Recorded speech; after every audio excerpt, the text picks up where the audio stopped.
Test, test.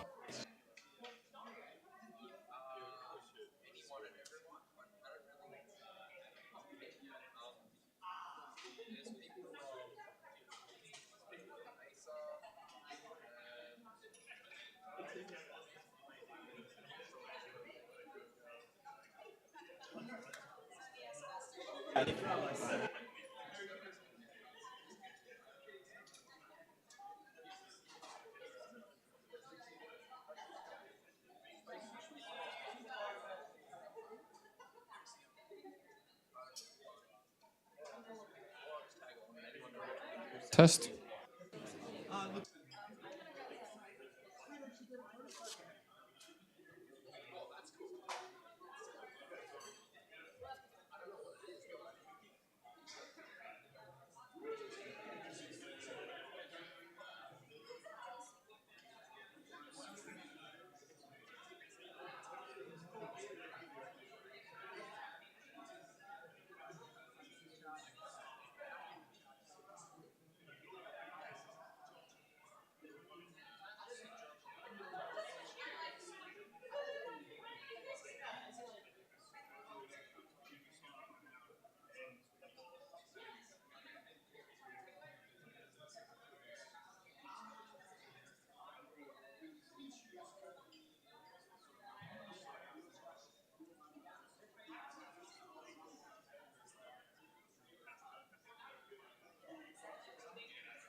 Day two of the big day.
Superstar, how are you, man?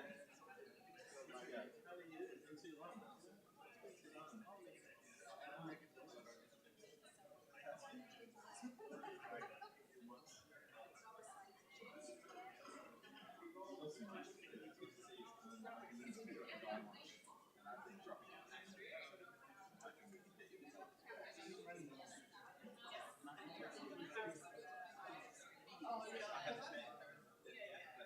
Jody is probably mine. Jody, Darren, of course, Melissa. Oh no, Matt, of course, yes, Matt. No, I met him on Friday. Yes. No, it's great. It's like, talking about. I'm seeing.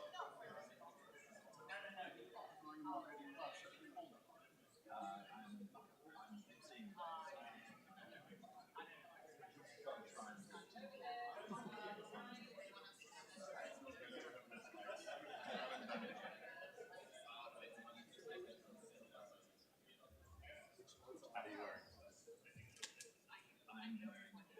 I'm supporting breakouts. Yeah.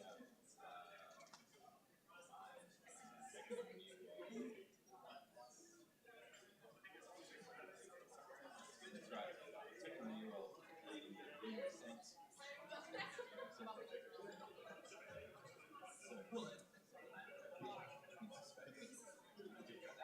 Or concentrate on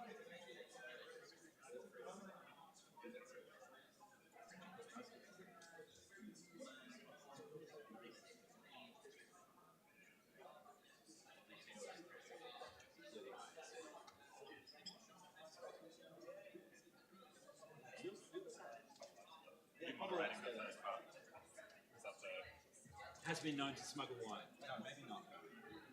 But you're moderating the first part, is that? I'm not moderating. I'm just going to be emceeing. Yeah. So you're sort of welcoming us back in. Cool.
I've got a few people waiting online.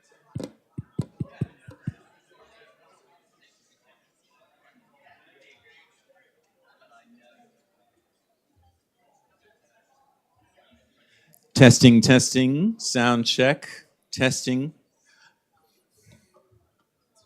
Mission control, can you hear me?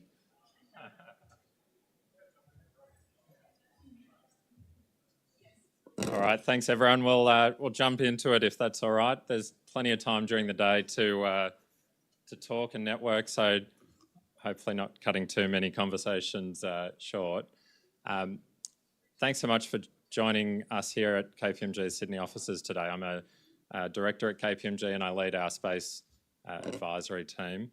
And we're really fortunate today to be meeting on the land of the Gadigal people of the Eora Nation and in a place called Barangaroo, which is one of our really inspiring female leaders. But I want to acknowledge Aboriginal and Torres Strait Islanders, elders past and present, and acknowledge any First Nations people in the room today as well.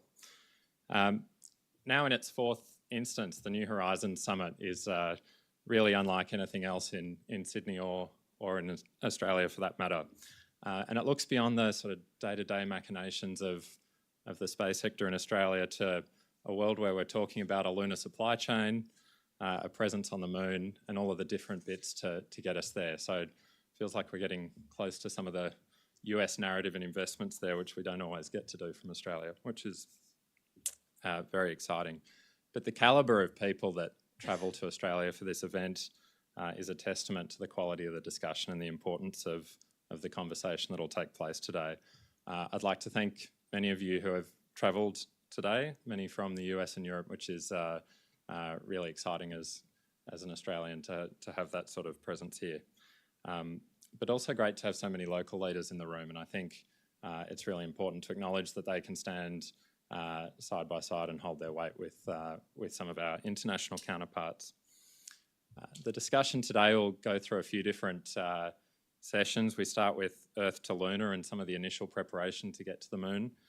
We move on to resources on the moon, and then finally, what does it look like to have infrastructure on the moon and building out that lunar presence.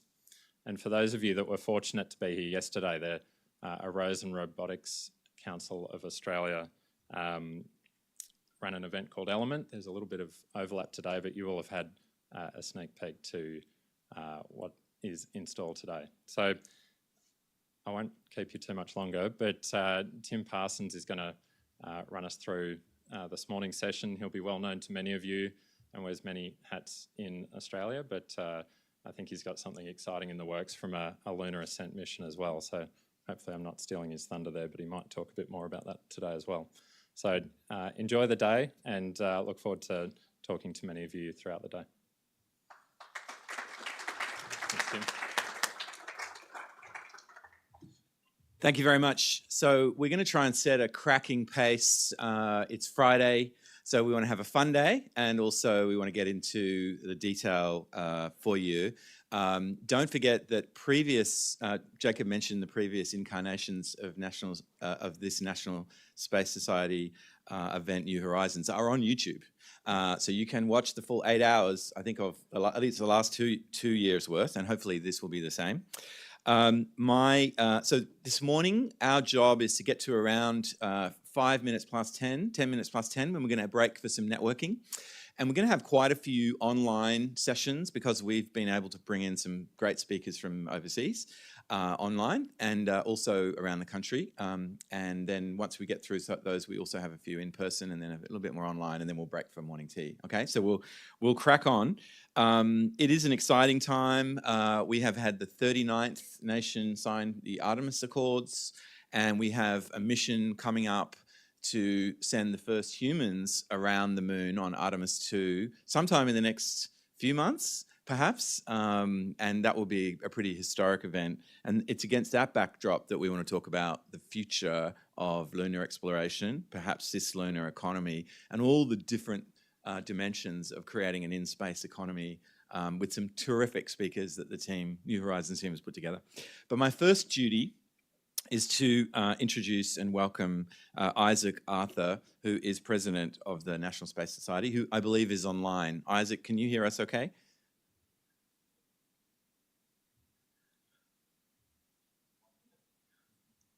In 1 minute? Okay, terrific.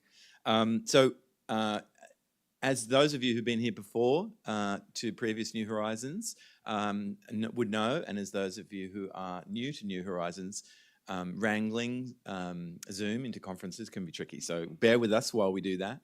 I think the other really interesting thing that we're starting to see in Artemis, and this was a reflection I have from the recent Space Symposium in Colorado Springs that I was very privileged to visit, was that an entire new supply chain is standing up around lunar systems, around human systems for spaceflight, including in low Earth orbit with at least 3 major commercial space station projects, as well as, of course, as a stepping stone, not only to create products and benefits for people on Earth, but also as a stepping stone to the Moon, to Mars. So, Isaac, can you hear us okay? Hello, Isaac. I can hear you guys just fine. How are you doing today? Welcome to the summit. We're delighted to have you, and I thought give you a moment to say a few words. I'm Tim Parsons, I'm the moderator, and we've got a rapt audience in front of us listening to hear from you. So please take it away. Well, good morning, everyone. I'm speaking to you right now from Ohio, so it's a bit of a difference in time zones. I am Isaac Arthur. I am the president of the National Space Society, as well as the host of Science and Futurism with Isaac Arthur, a science show I started about 10 years ago on YouTube that focuses mostly on space, but also on general futurism topics. And we've done probably about 500, 600 episodes since I got started, and they tend to follow the kind of classic Carl Sagan approach to just kind of exploring the cosmos around us and seeing what space development looks like. So it's a very good fit with the National Space Society, which, as you might have guessed, is a little bit misnamed these days since we are a international organization. But the name dates back to our origins. Back in the mid-'80s, we were formed as a module of the National Space Institute by Wernher von Braun and the L5 Society, which was looking forward to space development with the concepts like O'Neill space cylinder habitats and other very large, very ambitious space development concepts. And that is sort of what the NSS aims for, is we're not just focused on getting the next telescope up there or even just the next space station. We have the purpose of being an independent, educational, and grassroots nonprofit organization that's focused on spacefaring civilization and bringing that about. And the NSS is widely acknowledged as the preeminent citizen's voice on space. We have 4 foundational concepts that we focus on, which are space development, defending Earth, clean energy from space, and finally, creating those communities in space with the long-term goal of helping humanity to settle new worlds. And as you might guess, supply chains are a pretty big part of that. And as you know, New Horizons has done a couple of installments so far on what's at least the moment trilogy, but possibly with additional future events covering kind of that supply chain development of how do we get those resources into space to build these things. And as an example, the L5 Society, the origin society for the National Space Society, dreams of building something called an O'Neill cylinder, which is a gigantic space habitat, 20 miles long, and I think it was 4 miles in radius. It's huge. And it would weigh a few gigatons. And so if you're trying to fly that up with the Falcon Heavy, even just up to low Earth orbit, and we usually want a little bit further away from that, it would take something like 10 million missions. So we were trying to set up supply chains for building something like that, or we're trying to build up the supply chains for getting something to Mars, any kind of real big settlements. You have to start looking at how do we get those resources from more local sources, or at least not from underneath our gigantic gravity well. And that is one of the topics that we'll be exploring at the conference today is, again, in situ resource utilization, which is kind of that big bread and butter concept of how do we actually do space economically. Because again, if you're paying $1 million to get a ton of metal up into space, you're paying a lot more than market value, whereas the moon is just covered in metal. And it's also covered in solar energy and many other resources that could help us build up that supply chain. So one of the things that we're focusing on today is the idea that we don't just send things from Earth to Mars, but that we send things up to build a presence on the moon. And with that, we build up those resources to actually launch from there or launch resources from there to Mars or to the asteroid belt or to beyond to say Europa or any of the places we might be interested in exploring or settling down the road. And at the same time, strange as it sounds, because the moon is 250,000 miles away, in many cases, a lot of things we want to do right by Earth in low Earth orbit may be more economical when they are getting their supplies from the moon or from a near-Earth asteroid, for instance. So again, supply chains, how do we get into space with these resources, and what can we first and foremost do on places like the moon that's very easy, that can be done by either complete automation or simple remote control, and which doesn't have any points of failure.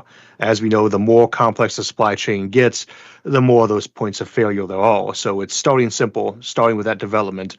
And fortunately, we don't have to relearn too many of the lessons we've already had in the past on this, because supply chains are something we've kind of had to learn to master more and more, especially for the pandemic that hit us some years back. I think we all remember we got shut down for a while with only essential industries being left open, and we realized after a few weeks that almost everything was essential after a month or two.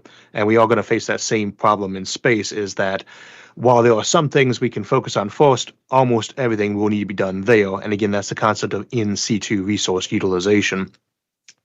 Now, the question on that then becomes, what does that look like for us to start up and settle with it first? Where do we focus? Is it going to be energy production? Is it going to be resource extraction? What resources do we work on first? And again, you have a lot of talkers today who will give you a lot more details on some of those approaches. As we'll see, and as we've seen in previous installments, the core idea there is to set up a permanent facility on the moon, permanent facilities in space, in orbit, in geocentric orbits, geostationary orbits, or low Earth orbits, or beyond. The whole cislunar economy that has developed needs to be able to move things around very cheaply. And one advantage is, once you get off of Earth, you pay a lot less on your gas bill to move around, even though it's millions of miles further away. And so I would say, going forward on this, focus on thinking about how would you go about making a more economical settlement there? What has to be on the moon? What things are we missing? What are the bright ideas and pipe dream ideas that really are not matching up too much practically with reality? Because we can always picture a Star Trek future, but to make that happen, we have to be much more practical in the short term. And that is something that, again, we're all scientists and engineers or space enthusiasts. We know that there is a little bit more from getting from point A to point B. There's step one, there's step two, and there's a lot of stuff in between to actually making these things happen, to getting to that point where we could potentially be importing energy from space or building up communities in space. And so we are envisioning a supply chain capable of nurturing a thriving ecosystem and the companies that will need to do it in cislunar space, as well as to move beyond that from the moon to Mars. And we need to ask, what sort of businesses, what sort of business opportunities, what sort of private to public partnerships, and so on, are going to be most effective about bringing that about. And so again, today, enjoy the show. Thank you so much for coming, and I'll turn things back over to our moderator at this time. Thank you. Thank you so much, Isaac. And I notice you have about 750,000 subscribers to your YouTube channel, so we must check that out. Yeah, it's a big reminder on things like this. I started that show out thinking there would not be that many people interested in the topic, and I was very surprised. So when you think space development's a niche topic, remember there are millions of people interested in it, and more growing every day. Fantastic. Well, look, we'll let you back to your evening. Now we're going to crack on with our speakers. And thank you so much, Isaac. We're now delighted to welcome Sean Fuller, who is NASA's Gateway International Partner Manager. Now, with all of our speakers today, and Sean, you're going to be our first guinea pig, we're actually going to ask for you to give us something interesting about yourself. You know, there's always oversharing in a public context, but you know, you choose what you think is the right thing that we might find interesting. And I'm also super intrigued by the gateway, the idea that people will be living in an Lagrange point, potentially orbiting the moon, you know, 450,000, I think it is, kilometers away from the Earth, like an extraordinary experience for some folks. So anyway, Sean, delighted to have you. Tell us something interesting about yourself. Hey, thanks, Tim. It is great to be joining you all. here from Houston. It's in space. We like to talk about what the future is going to be. And this is really kind of a unique opportunity because, like I said, I'm in Houston. So for you all, it's Friday, which makes you in the future and I'm in the past here on Thursday in Houston. So, as part of my job as International Partner Manager, I get to have a lot of fun with folks all around the world, dealing with time zones and joining up with folks in parts of the world that I never dreamt of. So it's really exciting here and a great pleasure to be talking with you all today about what Gateway is and what we're doing from an international partnership around the world and really setting us for the future, not only for lunar exploration, but getting ready to take that next step forward into Mars as well. So again, thank you, Tim, and the folks there. Sorry I couldn't be there this year in person with you, but very pleased to be joining you here from Houston. But let me stop talking here for a minute. Of course, videos are always great, and so let me just jump right into it with this nice little teaser.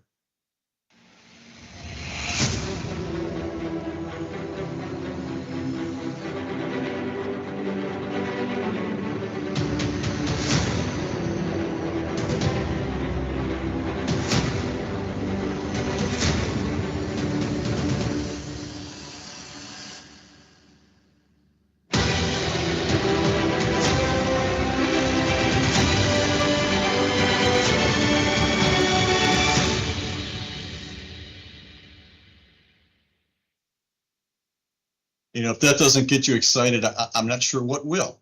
It's exciting to think about what we'll be doing in the future and the steps we're putting in front of us, and really as part of an international partnership with Gateway building off of our history with ISS, but taking that next step in the future. And the way I like to portray that for folks is for the last 24 years, our normal has been people living above the Earth in the International Space Station that flies over. I hope a lot of you have had the chance to see it fly over Australia.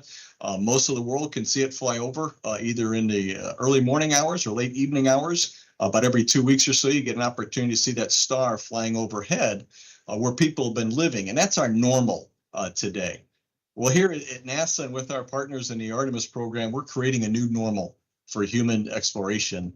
And that is with Artemis and expanding our humanity's reach farther in what we call cislunar space or around the moon with the Artemis program.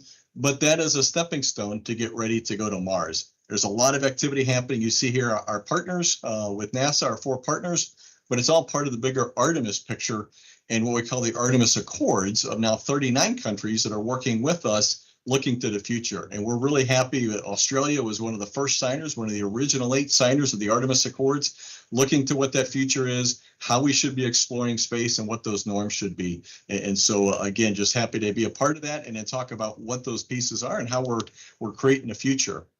From an Artemis, as we look at it, kind of bigger picture, I hope folks had the great chance to watch the Artemis 1 activities in late 2022, about a 30-day mission. First time we took a crewed vehicle, a crew-rated vehicle, and flew it out beyond the moon and back since the Apollo area.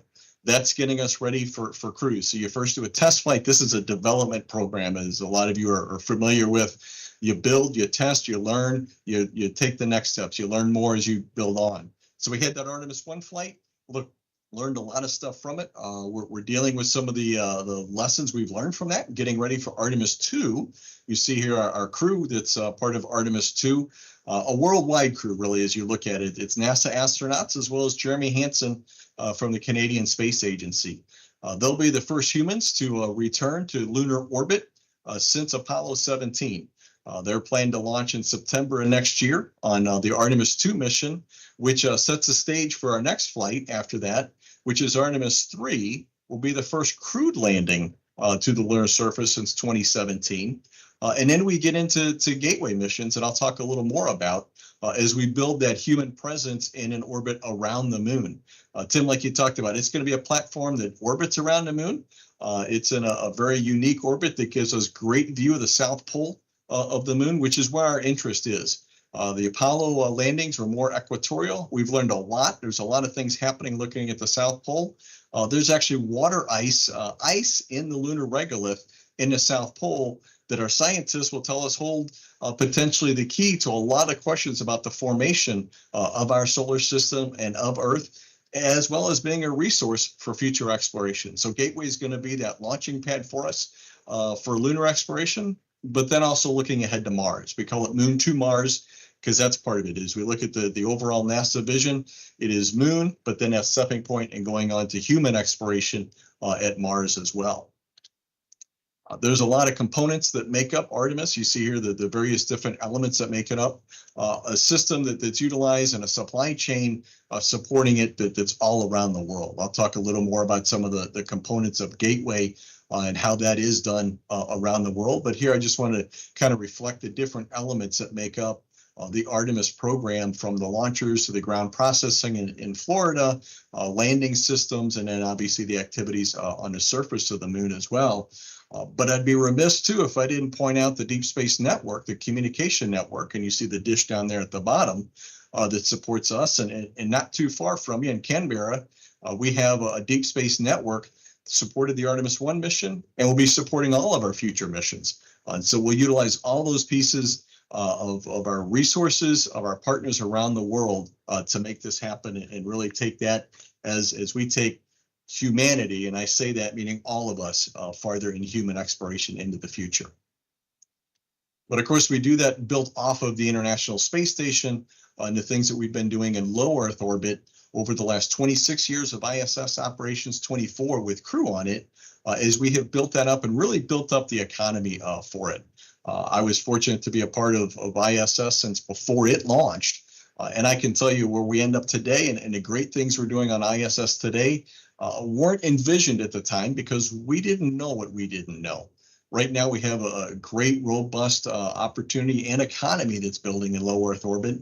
Things that are happening on the space station and human research are getting us ready to go further into space, but also in-space manufacturing, the medical research. They have really advanced a lot of research medicines, materials in low Earth orbit to build up a commercial platform. And you see here in about the middle of the page, commercial LEO destinations. So as NASA, we're kind of initially setting that up, but then we want to get out of the way. And you'll hear, I think, from some presenters later today about the commercial market that's coming behind and building up commercial space stations in low Earth orbit as we focus on the moon, envision similar things happening around the moon, and then exploring farther for NASA and our partners on to Mars as well. So it's great to have this. You see a lot of different industry involved in there.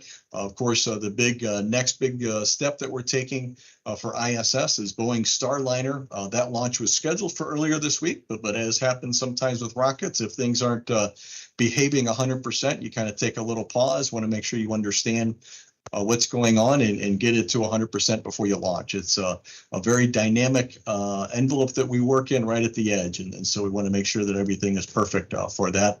But looking forward to a Boeing Starliner launch next Friday here in the States. It'll be, I think, midday Saturday in Australia time.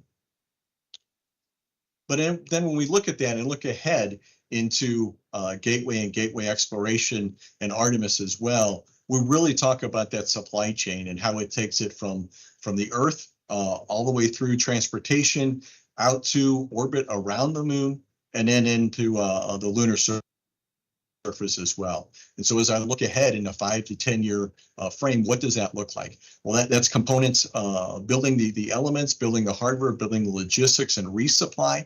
You see here a logistics resupply vehicle.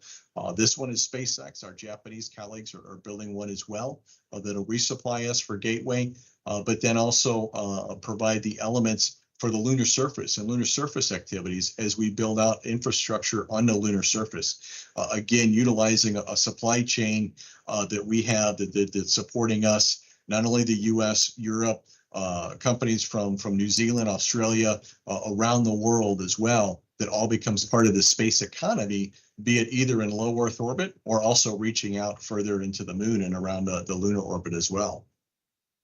Take a little deeper look into Gateway and the components of that. It is a modular spacecraft that we'll be building. The first couple of elements, I'll go into a little more detail, but being built here in the US, the habitation and logistics outpost by Northrop Grumman, as well as the power and propulsion element from Maxar. Those are going to be our cornerstone foundation for Gateway, providing us that initial capability to be built off of as we get ready to go in the future Those will be launched on a Falcon 9 rocket January of 27, a Falcon 9 Heavy, I should say. January of 2027 will go out and then become that cornerstone and what we'll build off of for the next elements of Gateway that start to arrive on the Artemis 4 mission with Orion as it delivers the international habitat from our European colleagues that is in production in Europe with life support systems from our Japanese colleagues, logistics resupply, and then a lander. And this is really where the core of Gateway and that cornerstone that I talk about comes in for us. Becomes that stepping stone to the lunar surface. From Gateway for the landers, we can resupply via there. We can reuse things like spacesuits, landers, equipment. And so it becomes that staging ground for it. We'll go down to lunar surface missions for about 7 days at a time. And kind of to put that in comparison, Apollo 17, our last Apollo landing, that was 3 days on the surface of the moon. So right from the very beginning, we're going to double that and then some with that lunar surface activity, exploration, learning the science objectives, learning what we can do with those materials, building habitats, and getting us ready for much farther journeys onto Mars as well. We'll continue building Gateway off of that as it gets built up modularly. The next element, also a European element, refueling module and windows. I think our astronauts, I know what module they're going to be spending most of their time in. The Esprit, which will have those windows for us to view out and look into for Earth and back on Earth and off to the moon. I could just imagine what that looks like as a crew member to look out one window and see your tiny pale blue dot of the Earth and look out another window and see the lunar surface. We're also going to have on that the robotic arm from our Canadian colleagues, very similar to the robotic arm on ISS. It's going to help us out doing exploration science outside, as well as allow repair for activities outside of Gateway. Then our final assembly mission on Gateway is the airlock mission.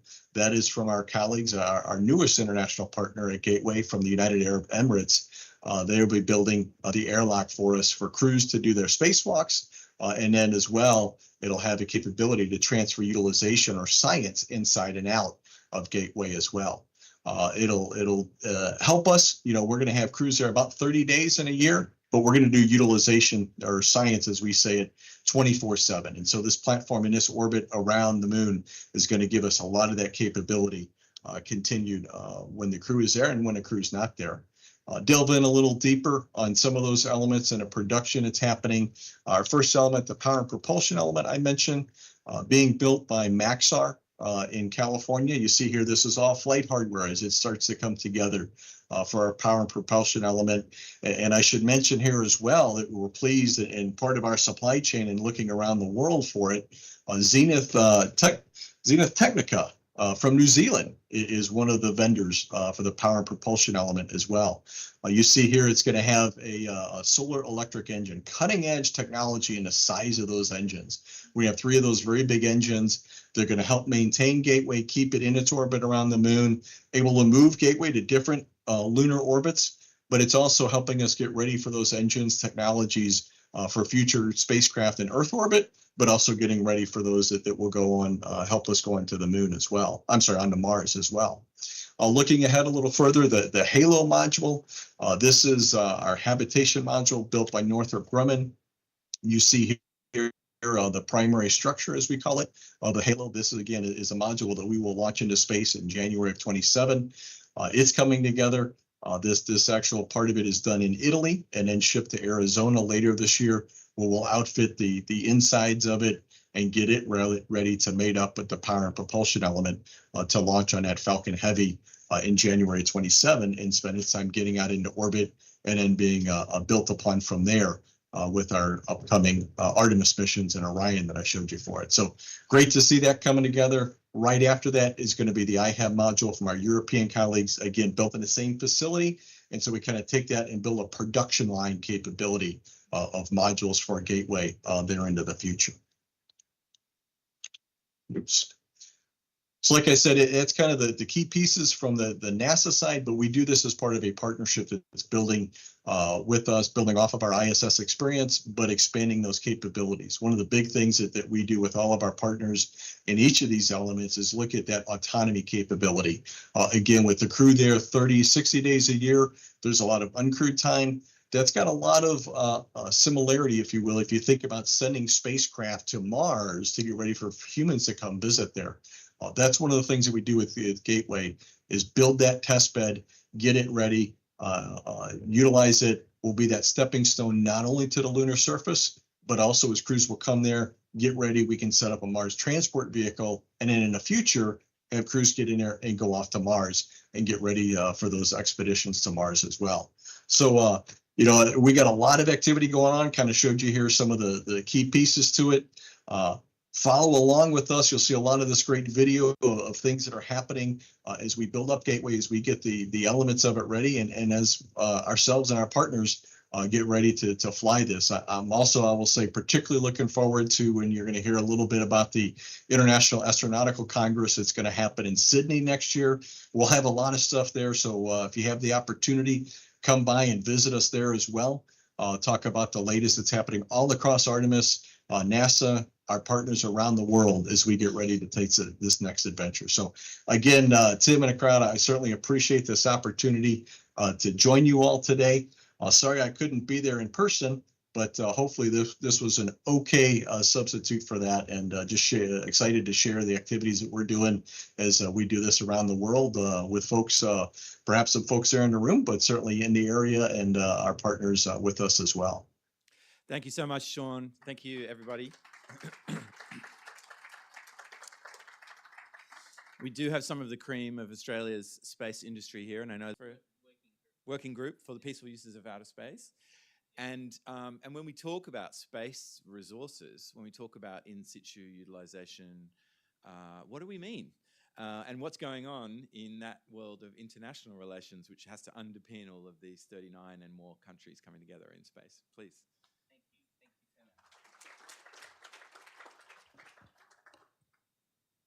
Hi, everyone. Yes, Stephen Freeland is my name. It's just such a pleasure to be here. I've spoken, I think, at the last couple of these as this huge head on a screen at some ridiculous time in Europe, and it's always embarrassing because you can see all of my facial blemishes and things like that. So at least this way, it's a bit better. Look, it's lovely to be here. Thank you, Greg and all of his team, and Tim for your kind words, and g'day everyone. It's lovely to be back in Australia. I've literally just got back from Europe, from quite a long trip, which involved in the last 2 weeks looking at COPOS, the United Nations Committee on the Peaceful Uses of Outer Space. Greg asked me to talk about COPOS, but in the context of today's discussions, and given what Isaac has said, I also have, as well as having been the part of the Australian delegation now for, I think, 13 years at COPOS, I'm also the co-chair of the working group of COPOS. Now, working group is the 102 countries. It's not 5 people. But I'm the co-chair of the working group on what we call legal aspects of space resource activities. So it's our job to corral consensus amongst all of the countries, and it's everybody you would expect and more, to come up with principles about how any future space resource activities will actually be undertaken. And, it's a privilege for me because we've just been mandated now to actually do the first draft. So I'll be spending the next few months actually drafting away. And then we throw that over to the 102 countries, and you can guarantee that the draft that I prepare will be totally unrecognisable by the end of our mandate. Our mandate's till 2027, when hopefully those principles are finalised and then endorsed not only by COPOS but by the General Assembly, and that will be really setting the framework forward on a multilateral basis. So I'll very briefly go through these slides, but I'm happy to take questions if you could flick through. The obvious thing, but for some of you who perhaps don't recognise this, and it's horrible being right in the light here. Can you hear me if I stand over here? Yeah. Let me I'll take my life in my hands. Thank you. I hope that's okay. There's lots of law, okay? So don't let anyone tell you this is the wild, wild west. Oh, thank you so much. There's lots of law. all of this law, treaties, and a whole range of instruments that some of you are familiar with have all gone through this COPOS process. They've all been agreed by consensus. Consensus is a really interesting concept, but that's the way it operates, although I'll come to that. So we have lots of law. We've got lots of other instruments that have also come through COPOS that are not treaties. Some of you will be familiar with some of the more recent ones about long-term sustainability and all of that. So just to say, there's lots of law going on, but clearly technology is changing, the range of actors are changing, our ambitions are changing, the type of activity is changing, everything's changing. This is, as Sean said, an incredibly dynamic paradigm. So these fundamental principles that we have, which have served us really well, which have meant that space has worked. I gave a talk last night to a US law firm, Skadden Arps. They were having a big thing in London on space, and a lot of the lawyers were saying, oh, the law doesn't work, the treaties, it's all obsolete. That's not true. Notwithstanding all of the incredible changes we've seen since the days of Sputnik, and I'm a Sputnik baby. I was born in 57, so I love talking about Sputnik, right? All those incredible changes, it's totally unrecognizable. Space has worked. And it's worked for a whole range of reasons, but part of the reason it's worked is because of the legal framework. Clearly, there are many, many, many, many challenges. Clearly, we need to add more to these fundamental principles, but they're not obsolete. They've served us really well. That's what COPOS looks like, although this year we are in an even larger hall than this. This is Boardroom D at Vienna. So COPOS meets in Vienna. Vienna is the third largest UN city in the world, New York, Geneva, Vienna. So it's got lots of agencies there. Probably the biggest one in Vienna is the IAEA, which is obviously in the news often, but COPOS is right up there. That's sort of what it looks like, except it's bigger than that now. So we take the biggest boardroom. Australia's been there since the beginning. It was established almost immediately after I was born. New Zealand joined a lot later as a result of its space activities through Rocket Lab, which was mentioned. I actually happened to draft the New Zealand law in response to Rocket Lab. And Peter Beck often calls it the Rocket Lab law, but it's no longer that because, as you heard, New Zealand's doing a lot more than just Rocket Lab, although Rocket Lab, of course, is extraordinary. I won't bore you with the details, except to say that it's growing. When I first started going there about 13 years ago, there were, I think, 65 or 68 member states. It's now 102. It's growing every year. Now, that's a 50% growth in a relatively short space of time, but that's dynamic in international politics. And, in 5 years' time, this will be 120 or 130 countries. Many of the countries there on the screen do not as yet have any sovereign space capability, but they all recognize the incredible importance of space.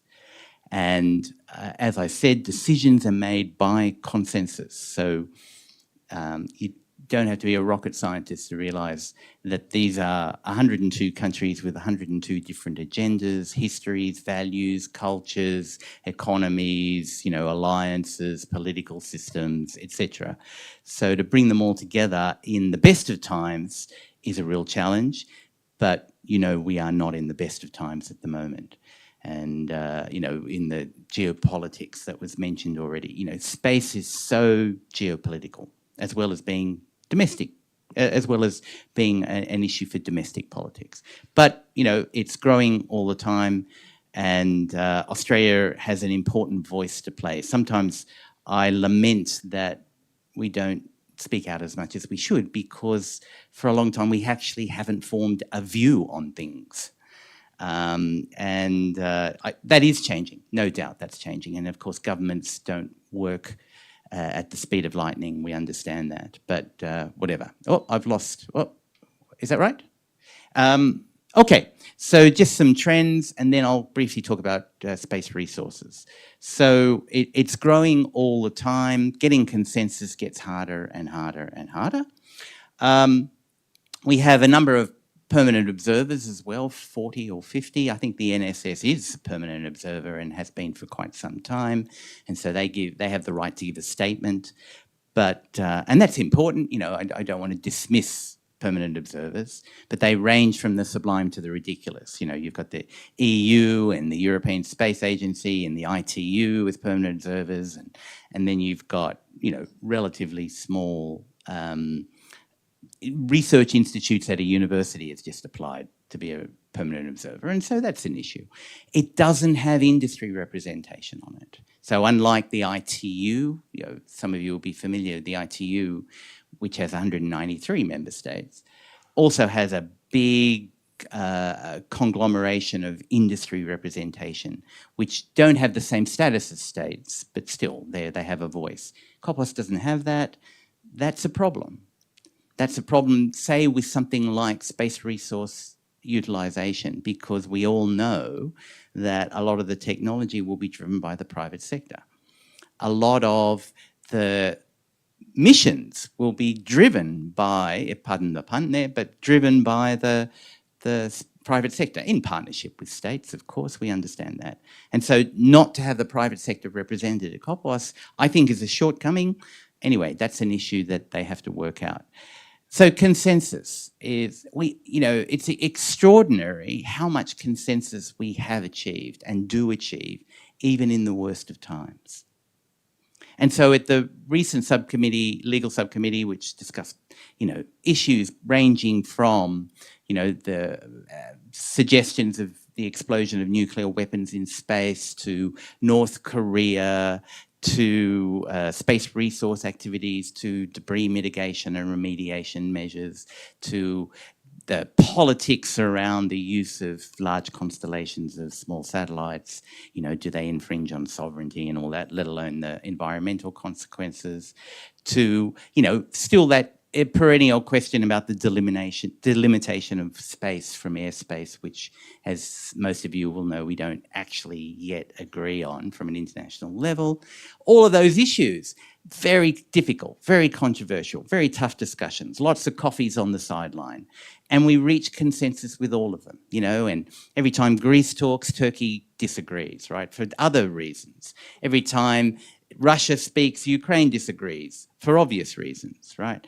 Every time America talks, Iran disagrees, and Venezuela disagrees. And then you've got South Korea raising North Korea and, really intractable issues. And yet we got there on all of those issues.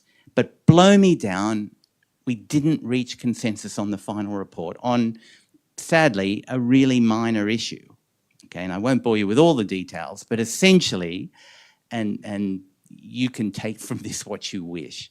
The way the reports go is, countries make statements and then we discuss issues, and then in the end, the report is adopted with, as part of it, and the report is, 80 or 90 pages, and we go through it paragraph by paragraph, but it's adopted with a summary of the statements by countries about what they said in their statements, right? They're entitled under a heading called General Exchange of Views to make statements. Canada made a statement, many statements, but Canada in one of its statements said, oh, by the way, we, together with the United Nations Office of Outer Space Affairs, co-hosted a wonderful event in Montreal late last year. Some of you might have been there, called Space for Women.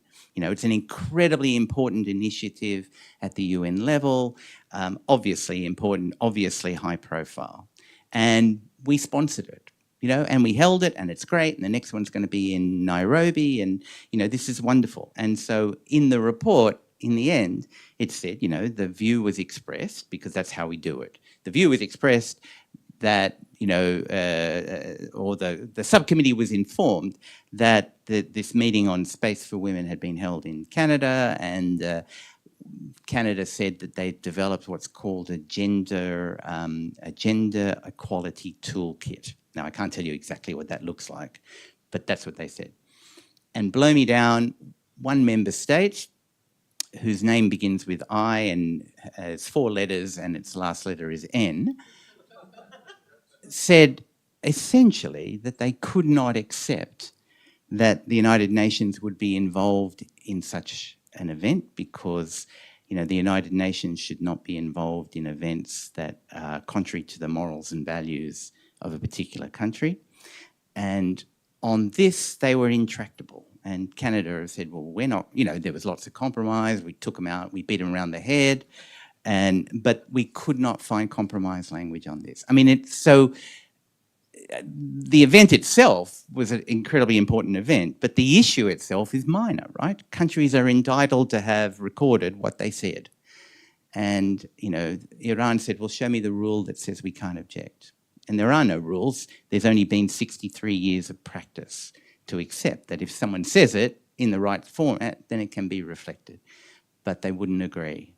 So take from that what you wish. The ironic thing is the Iranian delegation were 4 people, 2 of them were women. I'll leave it at that. You know, it's not for me to make statements. You can take what you want. So there is some discussion, although it's not going to happen. But in some other UN fora now, UN always works on consensus, right? There's a beginning of a discussion saying, well, maybe consensus, maybe we should agree to have consensus -1. You know, or maybe consensus -2, you know. It's not going to fly, right? Countries won't accept this. Although, as I said, 1 or 2 other UN fora are doing that. The OSCE as well, some other international organizations are doing it as well. But this issue, which was not at all predicted, you know, and it really, to be honest, is an absolutely no-brainer minor issue, you know, held up all 2 weeks of incredibly positive work. Anyway, I just say that. What else? The Committee on the Peaceful Use of Outer Space, the P is important. So the mandate of COPOS is to talk about things that are quote unquote peaceful. If there's anything that looks or smells and tastes and feels about military stuff, notwithstanding what I've just said about what was discussed, it should be discussed down the road in Geneva at the Conference of Disarmament. We all know the Conference of Disarmament is, they can't even agree what time to have a coffee break. You know, they are incredibly log jammed. And so none of the really weighty issues are being discussed where they should be discussed. And so you're finding that more and more robust discussion is coming into COPOS. And every now and then someone will say something and then another country will say, for example, and it's not only them, but they'll say, niet, you know, this issue is not part of the mandate of this forum. We cannot be discussing it here. And so we have that frustration as well. But, you know, slowly, we're getting there. I'll leave it at that. But just to tell you about space resources, and then I'll shut up because I've actually got to go in a minute and chair a meeting. So I'm chair of the advisory committee of the Plants for Space. Some of you have heard about, which is obviously relevant for this. And we've got a meeting in 15 minutes. So hopefully, Greg, I can find a room and do that. Thanks, man. But just on the working group on space resource activities. So what's a working group? The way COPOS works is when an issue is important enough, the 102 member states agree on an agenda item, right? And you might think, well, that's straightforward. They don't have a lot of time. And so you can't have everything on the agenda. So to get onto the agenda, to become an agenda item, is a big deal, yeah? And you can easily find what the agenda items are, both the legal subcommittee and the scientific and technical. When the member states then decide they want to move from, if you like, a discussion item, agenda item, to an action item, they establish a working group. Again, they very rarely establish working groups because they don't have the resources, a lot of time. But they've established in 2021 this working group on legal aspects of space resource activities. It was galvanized, the whole discussion, by the 2015 US law under the Obama administration. And then, you know, we've had a couple of countries to do national law. And our mandate goes from, well, for various reasons, it'll end in 2027. And we have a mandate to look at what's real from a practical viewpoint. Therefore, we need input from the private sector because they'll be driving the innovation most of the time, not all of the time. but most of the time. And that's a challenge because this is an intergovernmental process. And again, when some countries will say, niet, you know, we shouldn't be listening to industry. This is an intergovernmental process. And so we've got to find ways to get industry input, find out what's real. And so we were mandated. We held a big conference in Luxembourg just at the end of March on the fringes of the Space Resources Week that some of you might have attended. We also had a conference there, a UN conference that I chaired. And then in Vienna just now on the first day of Legal Subcommittee, we had another conference. All of the speakers were nominated by countries, but we encouraged them to nominate not lawyers, enough bloody lawyers, yeah, but industry experts. And we had some really interesting ones. I can, you know, and so our mandate is to learn what is possible. Our mandate is to examine the existing legal framework. And so Tim mentioned Artemis Accords. You know, there's lots of, which is not a legal framework, but we've got, of course, the treaties, Outer Space Treaty, the Moon Agreement, which Australia is a party to. Incredible inputs. Artemis Accords will be another input to our process. The work of NGOs will be more inputs. The work China and Russia and a couple of other countries got an ILRS, International Lunar Research Station. They will have principles. They'll be inputs. And so all of these inputs will come to our working group. So we will examine the existing legal framework. We'll find out what are the, if you like, gaps to cover the types of things that look real. Again, we still don't know what we're talking about. We still don't have a definition of space resources for the purposes of our working group. You know, clearly it's going to be minerals and water ice, but is it also going to be spectrum in lunar orbits? Is it also going to be, you know, quiet places? I've got to go. And then we will develop these principles that I mentioned. They will hopefully go to the General Assembly. That's the starting point. They're going to be high level because that's what countries wanted. They didn't want us to draft a treaty or a really detailed document, right? For political reasons. They may in 5 years' time or 3 years' time. And then we'll see what happens. So we've made incredible progress, except for this blip on an issue that shouldn't have been there. COPOS is an incredibly important part of the system. Just be aware of it, because in the end, the principles that come out of here are really going to govern the activities that all of you want to be engaged in. And I'd be delighted to talk to any of you at any time about this. I'm sorry I've got to go and I'm being kicked out anyway. Thank you, and I'll speak to you soon. Thank you.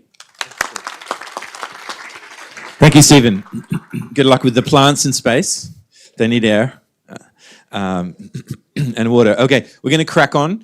I've delighted to welcome, come up, Arvind. Really delighted to have with us today Arvind Ramana, who's Director of Technology Uplift, which is an awesome title, at the Australian Space Agency, the Office of the CTO. Terrific to have you. Now, I've been letting other speakers off a little bit. I mean, we know, Stephen's involved with plants in space. That's interesting. So something interesting about you? I collect antique electronics and I store them in my garage where my wife cannot see it and throw them away. So Fantastic. So if anyone has an old Nokia phone, just who to get it. I've got computers from the 1970s and multimeters and all these kind of things. But anyway, thank you so much for having me here. It's a tough act to follow after Sean and Stephen, but it's always fun to speak to a room full of space nerds, so I think I'll survive. Again, good morning. It's an amazing lineup of speakers after me, so I look forward to the rest of the sessions. Arvind Ramana, 10 minutes, yes. Arvind Ramana, Director for Space Programs. My title has changed now, so I'm now the Director for Space Programs, not Director for Technology Uplift, but I do the same job regardless. I work at the Australian Space Agency, and I've had the privilege of running several space programs for Australia, including Moon to Mars, which is of great relevance for here. But there are other programs such as the International Space Investment Initiative, the National Student Space Challenge, and several other fun stuff. It's been the fastest and the most interesting 4 years of my life. I told people for a long time that, and you'll see why, because there are some amazing things and amazing projects. Again, moving on to the Australia space sector, we are small, but we are growing. We aren't spread too thin, to be honest, and there have been some niche areas that have gained momentum over the last 4 years since I joined the agency and see the sector move across. So one such strength of Australia has been in the field of robotics, automation, and remote operations, mainly coming from our remote operations on mining sector and resources sectors. The spin-in of strengths, such as remote operations, rugged robotic platforms, interoperable systems, and leveraging our analog testing sites, and moving on to the topics such as in-situ resource utilization, have been of keen interest to the Australian Space Agency. And this was the background on which the Moon to Mars program was constructed upon in close collaborations with partners such as NASA. So we defined these new areas as foundation services. And this area of foundation services has been an area of strong collaboration with NASA for the last 4 years or more. So before we go into Moon to Mars, in a bit of more detail, I will try to paint a big picture view of the way we construct our space programs in the agency. So we try to map it across the TRL scale. So for anyone who's wondering here, we do have a plan. Not always works, but we do have a plan, right? So this perspective is important. We try to map it across the TRL scale. We have supported early stage projects and studies in what we used to call as the Moon to Mars feasibility program. 20 projects, 20 studies were supported. A lot of these projects actually graduated and moved on to the future programs such as Moon to Mars demonstrator and Moon to Mars supply chain. There is the International Space Investment Initiative, and underpinning all of that is the infrastructure program, which is called the SIF, or the Space Infrastructure Fund. So, Moon to Mars, topic of the day. It's got 3 subprograms. A lot of people here are aware of it. A lot of people here are grantees and stakeholders. Split across as Trailblazer, Demonstrator, and Supply Chain Capability. If I were to pick a favorite out of these, I would probably pick Supply Chain, because but yeah, I mean, it's interesting, right? With supply chain, I'll explain you why. We see a lot of nice little projects. The topic of supply chain has come up already 3 times so far since today morning, right? Because that's important. And we're building the supply chain here in Australia in small forms, not as big as what NASA is doing, of course, but we're doing our part here, right? So, first, supply chain. As of last month, with the announcement that was made by Minister Husick, we are sitting at around 31 projects. 5 projects have completed so far. What you see here on the screen is just a subset of those. I haven't found pictures, pretty pictures for the new projects that were announced last month, but I'll get them ready. We have allocated approximately $21 million to the sector as of date. Some amazing success stories. A lot of links, direct links to Moon to Mars, and a lot of direct links to the way Australia does everyday movements. Just some examples, yeah, not all, but just some example. The earliest versions of the fleet's exosphere, which you see over there. Some amazing projects from Gilmore Space. High-tech manufacturing from manufacturers such as Crystal Aid. And there were some interesting robotic manipulators and robotic arms that actually spun in from underwater robotics from Blueprint Labs.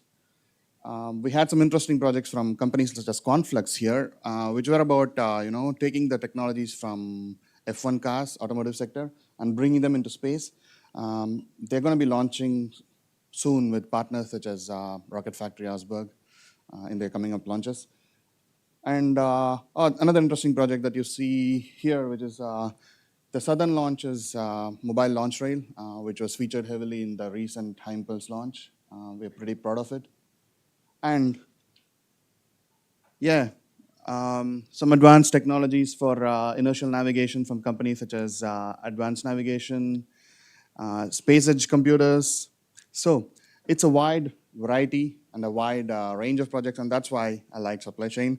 So this supply chain program was one of the earliest programs where we started to see a lot of cross-sectoral overlaps coming into the space sector. So to work on these projects, which these companies probably did not have an entrance into the space sector before, but now they're interested in space, right? It's amazing. So that is the power of space as an enabler in supercharging innovations across the sector. So we kind of see this pattern moving forward pretty strongly. Moving on to the demonstrator program, similar to supply chain, but on a larger scale. So these are things that are going to launch into space or supporting stuff that go into space in the next 3 to 4 years. Again, a variety of projects across the sector, starting from deep space optical communications that are going to support Orion and several other deep space missions, in-orbit servicing tools, hardware and software, digital twins, augmented reality supported projects for in-orbit servicing. There are several deep space and off-Earth IoT products here that are supported. Quantum timing devices, landing tech for lunar landers of the future. There are also some ultra-precise photonic systems and gravity sensing devices, strong links to science. And of course, similar to Plans for Space, we have another project supporting growing plants and food on the moon. 5 minutes, almost there. So, as I mentioned, a lot of these topics and a lot of these projects are going to be on the moon in the next 3 to 4 years. They're all progressing really well, and we are so proud as an agency, and so should be the sector here, because this is amazing. We didn't have these projects, we didn't have these momentum, let's say 5, 6 years ago, but now we are moving ahead with a lot of new companies, a lot of new projects. Strong links to Artemis, of course, but strong links to the nation's critical tech agenda as well, which is important. So, as an agency, we're doing a lot of activities to make sure that we build some stringent systems engineering practices and mission assurance practices for a lot of these projects. Again, it's a separate topic which will require another whole session, but happy to talk about it to people here. Finally, Trailblazer. We call it our boldest adventure yet, just because we have never done anything of this scale and scope before. As an agency, the sector has experience, but we have not dealt with something as complicated and as fun as this. So again, 2 amazing teams. Both of them are here, Arrows and Yellow 2, competing for the launch to the moon. This healthy competition in itself has caused a lot of momentum, a lot of collaborations, a lot of new technology developments. This is amazing. We are excited. We are in close stages of finishing what we call a stage 1, the contest, and then moving into stage 2 in a couple of months' time, and I'm sure there will be a lot of talks about this later. Again, working very closely with NASA and several divisions within NASA. It's been a learning experience for us as an agency. 2 more minutes, yes. So we have made some attempts to start mapping some of these capabilities across what we called as Team Artemis Australia. Again, heavily linked to NASA's Moon to Mars architecture and Moon to Mars objectives. I'll distribute the slides later, so don't have to try to squeeze your eyes. There are some specific areas that we are interested in, and starting to see a lot of activities from the resources mining sector, obviously. These are some examples: dust mitigation, asset protection, preparing sites, reclaiming sites, IoT applications, as I mentioned before, and topics on human robotics interactions, which we have strong capabilities in. So we did a Moon to Mars expression of interest a couple of months ago. We received 150 plus entries from across the sector. We believe we've just scratched the surface. We need to identify more of these little nuggets. So the more we talk about it, the more we realize that it should be an ongoing activity to kind of identify sector capabilities that we can connect dots, talk to NASA, talk to ESA, keep the momentum going, find supply chain opportunities to the sector, etc. So you will probably see a few more of these coming up as we move. Again, finish up with a bit of news. Supply chain round number 11 is open for intakes in 4th of June. The sector is able to go and look at the grant guidelines online already. If you don't have the links, it's on LinkedIn and everywhere. So we have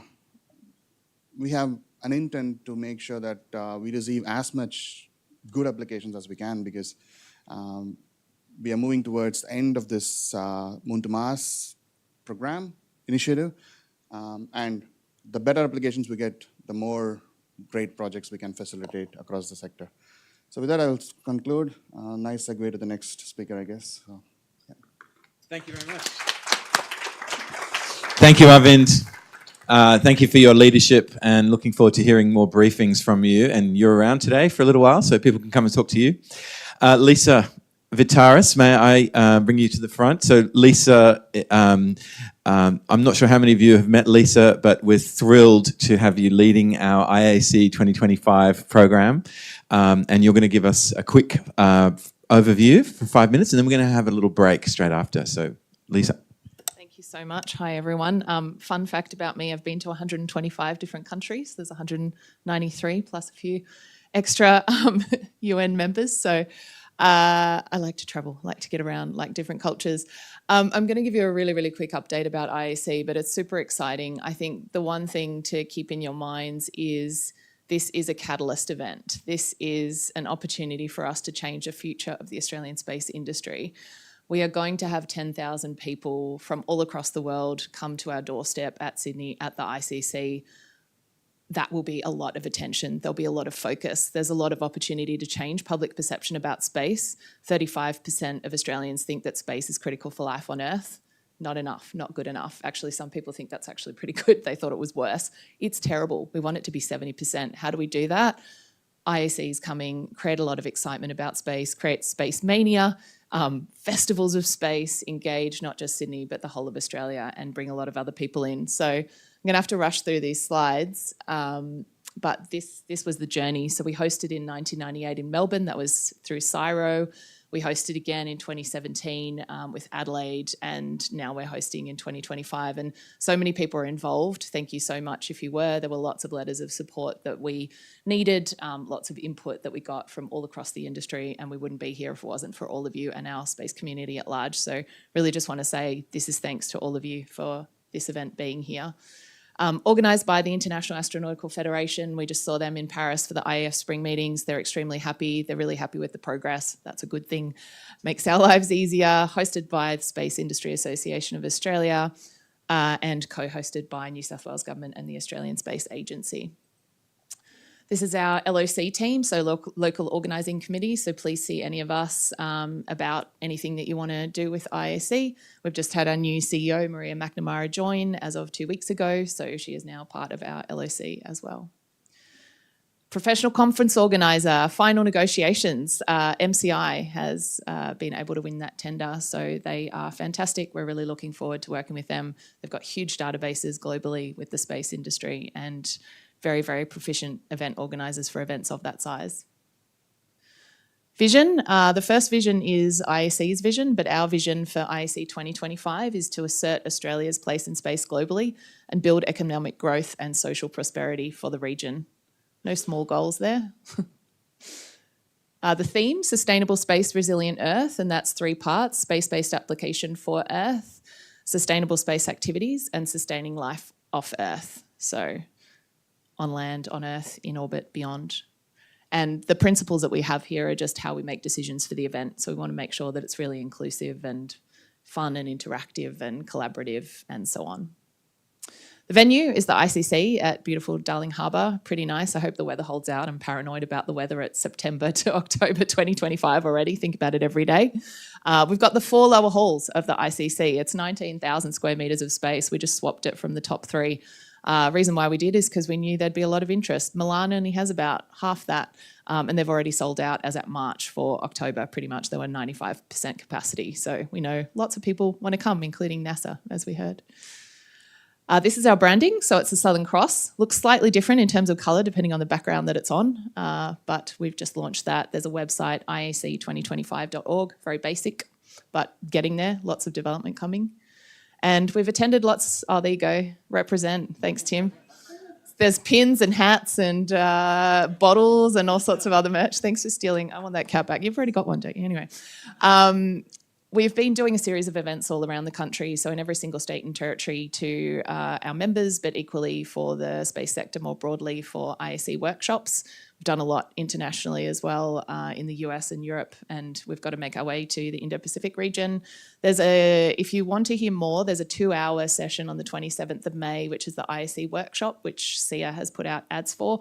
It's welcome, everyone's welcome, ideally one person per company, otherwise we'll have too many people. But 2-hour session, we're here to hear your thoughts. It's just under 18 months out. There's opportunity to impact this, there's opportunity to shape it. We're looking for working groups, we're looking for state-based working groups as well, all sorts of ways to contribute and make it your own and get the most that you want out of it. These are the markets that we're targeting, so no surprises there, targeting the Americas, targeting Europe. But the surprise potentially, and it is for an IAC, is that we're focusing on the Indo-Pacific region. So we're really looking to bring in all of our neighbours there, India, China, the IAF for space diplomats, so everybody's welcome, South Korea, Japan, and so on, and really looking to bring even the Pacific Islands in, potentially with grants for the, thanks Arvin from the Australian Space Agency maybe, we'll see. But really want to make sure that everyone's represented there, and that's really exciting the Europeans and the Americans as well, because they're like, oh, this is fantastic. There's not many opportunities apart from APR, SAF and a few other events that actually bring in that whole Indo-Pacific region so neatly for them to access. And Turkey is on there as well because they're hosting next year in Antalya. The year after us, I should say, in 2026. The other thing that makes us a little bit different is adjacent industry. So space adjacent industries never really brought into ISEs. It tends to be more of an academic event, but we're bringing them in a big way. So really looking at the resources sector with mining, oil and gas, construction, manufacturing, health, smart cities, utilities, that should be ICT. Rather than just telco, we're broadening it, agriculture, finance and emergency services, and really we want them to recognise the opportunities that space brings them, but equally that there's opportunities for them in space, e.g. plants in space, as one of the examples that were mentioned. So that's it. And I think the only other thing to mention is that there will be a large festival of space. So space film festivals, art exhibitions, hoping to do a space pride if we can, and all sorts of other really fun space events to make it as inclusive and fun as possible. Thanks, everyone. Thank you so much, Lisa. So exciting. Get involved and make it that fantastic showcase. Okay, we're going to break for 5 minutes. We're going to try and do it 5 minutes. And when you come back, let's see if we can sit closer to the front. We're going to see if we can get that critical mass happening for the event. And we will be back with our first panel shortly. So see you back here in about 5 or so minutes.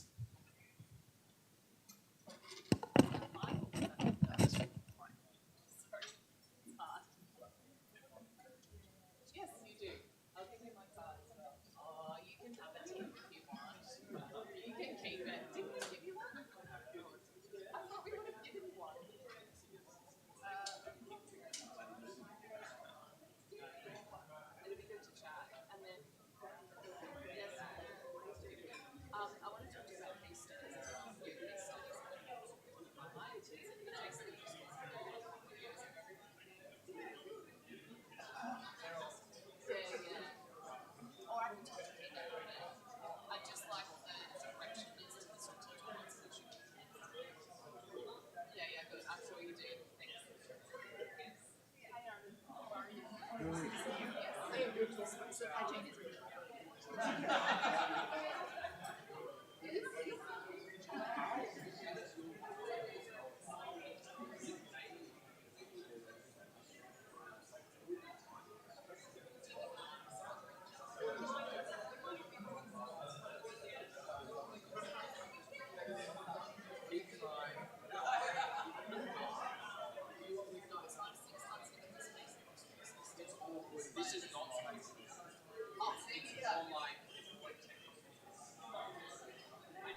All right, folks. Now we're going to have a longer networking break, hopefully around 11:45.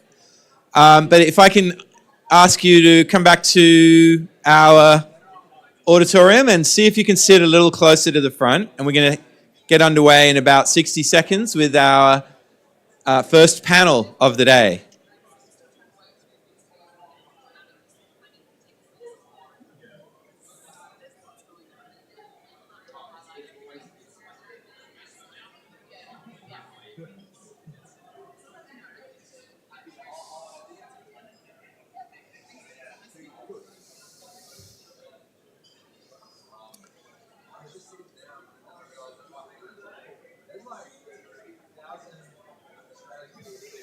All right.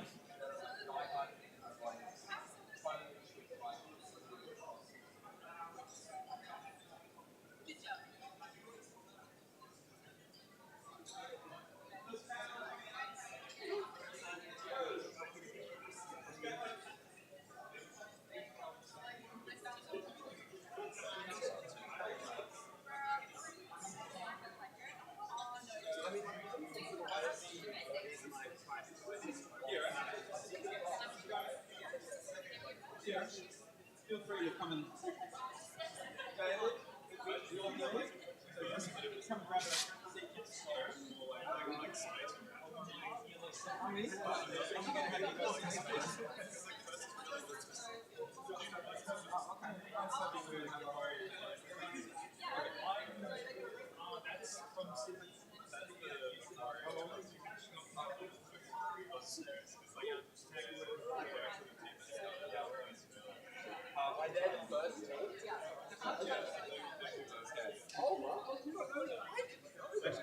Okay, so folks, it's my pleasure to introduce the moderator for this next session.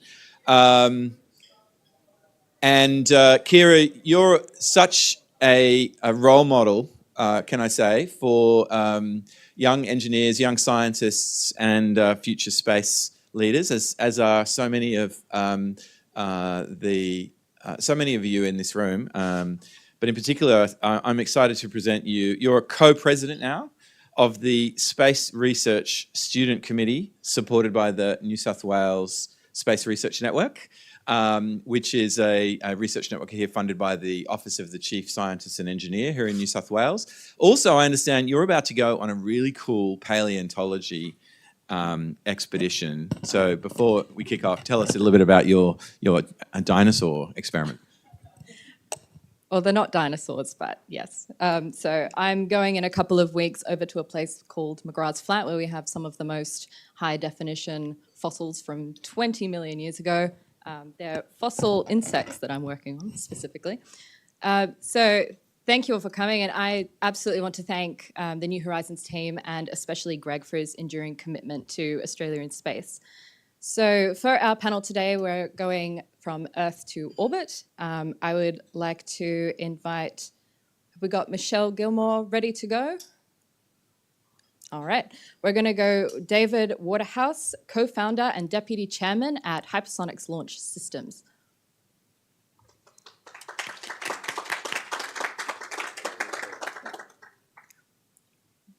Over to you, David. Right, good morning all. I think we have a slide deck ready to go, cool.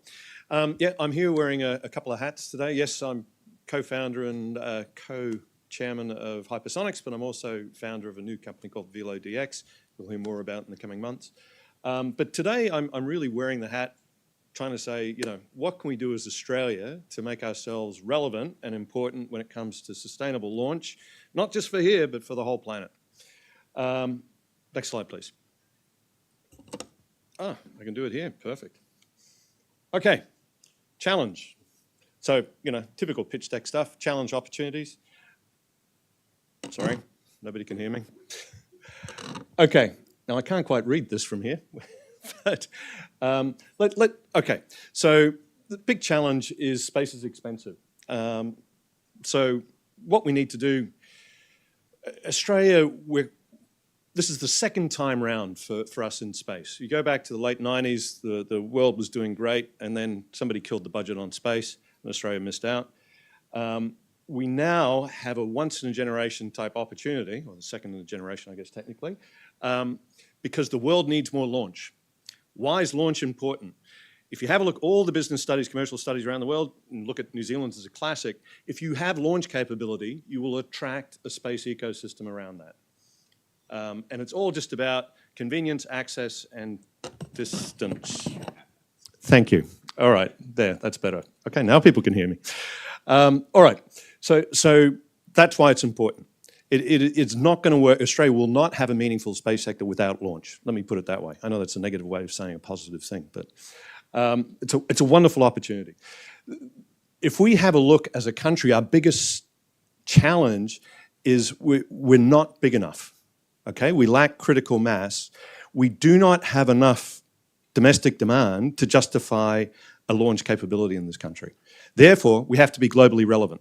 To be globally relevant, this is a classic, market penetration strategy. If I'm going to convince a customer to go from where they are today, where they're comfortable, and take a risk on a new thing, I've got to be better, cheaper, faster. So we have to start looking at this from a business sustainability point of view. Now, the wonderful thing about all of this, it's actually, there's an environmental sustainable aspect to all of this as well. So this is when I talk about the opportunity. What's Australia good at? Dirt. We're really good at dirt. We got lots of dirt. We've been great at commercializing dirt. We've been doing that for a long time. So how can we turn that into a space sector opportunity? Well, it turns out because we got lots of dirt without many people on it, it's actually really, really good in terms of competitive advantage. We can actually not only launch stuff out of our empty dirt, where we don't have to worry about flights, planes, population centers, but also bring stuff back to land on our dirt, okay? So if you're going to drop something at Mark 25 and hit the planet, you don't want to be near any population centers.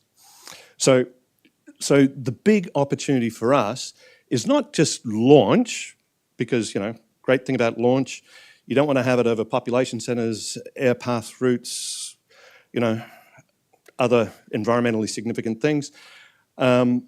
We also want to be able to bring stuff back. And it's that whole launch returns piece and reusability piece on the launch sector, which is opening up this market opportunity for Australia.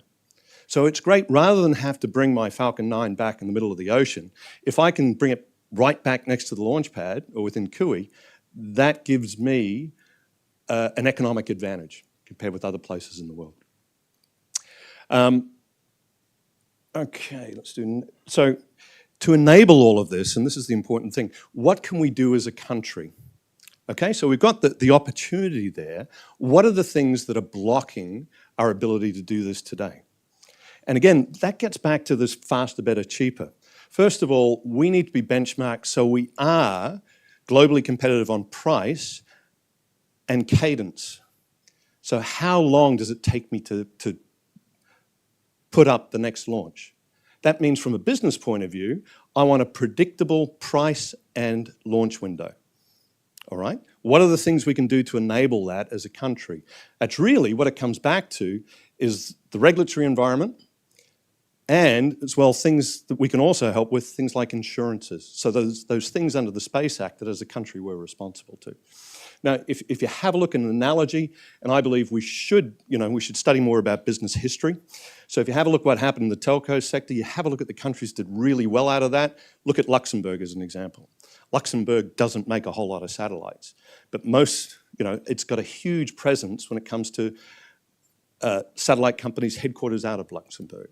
If you go back to Monaco, Monaco wasn't a big telco space, but because they had the right telco laws, it was a great place for wholesale for telco. So we have that same opportunity in Australia by putting in place the regulatory environment to encourage business to come here. Everyone? Okay, cool. So this is my Hypersonics plug, of course, I've got to do that. So we started off, 4 years ago, 4 and a bit years ago, when we started off this, it was all about sustainable access to space. That was all about reusability. Okay, so Delta Velos For those of you, Delta Velos, 3-stage to orbit, reusable second stage. Whole idea, high cadence because it can land on a normal runway, pathway towards airport-like behavior rather than launch behavior. And I still believe that's true. The market's moved on, and you have a look, SpaceX doing great things now. I think they've got up to 25 reuses of a single Falcon 9. So you can see from a sustainability point of view, reusability is the key. It's not the sort of terrible, dirty fuel they use. If you do the CO2 footprint calculations, it's reusability, which is the key. Reusability is also the key for high cadence, okay? Because if I don't have to build another rocket every time I use it, I can turn it around a lot quicker.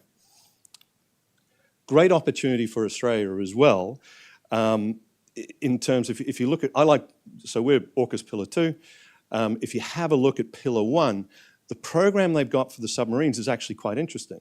And I would argue submarines are easy compared to space. But they started off by improving the ports, okay? So they can have the submarines come to Australia. Okay, that's great. So our analogy, let's get our launch site ready to go. Then they're working at servicing the submarines. Same thing for us. So if I'm doing a refurbishment of a Falcon 9 or whatever, that's a great way of building up the skills base. And then finally, in 10 or 20 years' time, we'll be building subs. That's kind of a reasonable model when you think of a step-by-step approach for all of this. Okay, racing through this. Now, I'd like to introduce you to the big banana. So, you can take the boy from Queensland, but not Queensland out of the boy. And what we're trying to do, you can see I'm great at, PowerPoint. But what I was trying to do here is show we have this wonderful opportunity for a huge overland range. Now, why is an overland range important? Not so much just for launches and launch return, but it also allows us to capture, there's a big defense market for suborbital launch, which is another thing that we're doing. There are no other places in the Western world where I can fire a hypersonic flyer and over the land and recover it over the land. Now, why is that important? US Department of Defense wants to do a launch a week. So if I've got 50 launches a year on Australia, all of a sudden the satellite launches become a marginal cost. It gives me a cost competitive advantage that nobody else will be able to manage, to replicate, simply because I have that underpinning demand. So again, you've got to look at the business of space from a sustainability point of view. Nice thing is I recover my junk as well. It doesn't end up floating in the ocean or sitting around in space. So the idea is, and again, a lot of the building blocks are here. You've got ELA, you've got Southern Launch as well. Great sites, great facilities, already stepping down this path. We have another demand customer from Defence, not just Australian Defence, but US and the whole AUKUS team. So the whole idea with this, get the big banana together. I think, 2,700 kilometres by 600 kilometres. Most countries are going to struggle to be that big, let alone have a range that big. All right? And that was it. Okay. Thank you.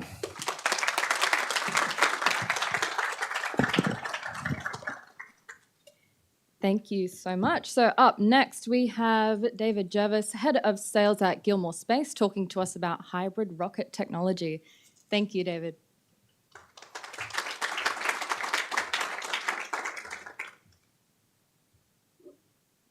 I definitely can't get down there.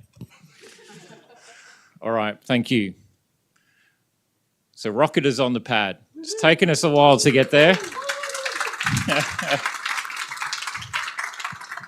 And I can take zero credit for this at all, but I'll pass on those applauds to the engineering team that have worked tirelessly, blood, sweat, and tears to get us there. So this is a VIP day that we did end of last month.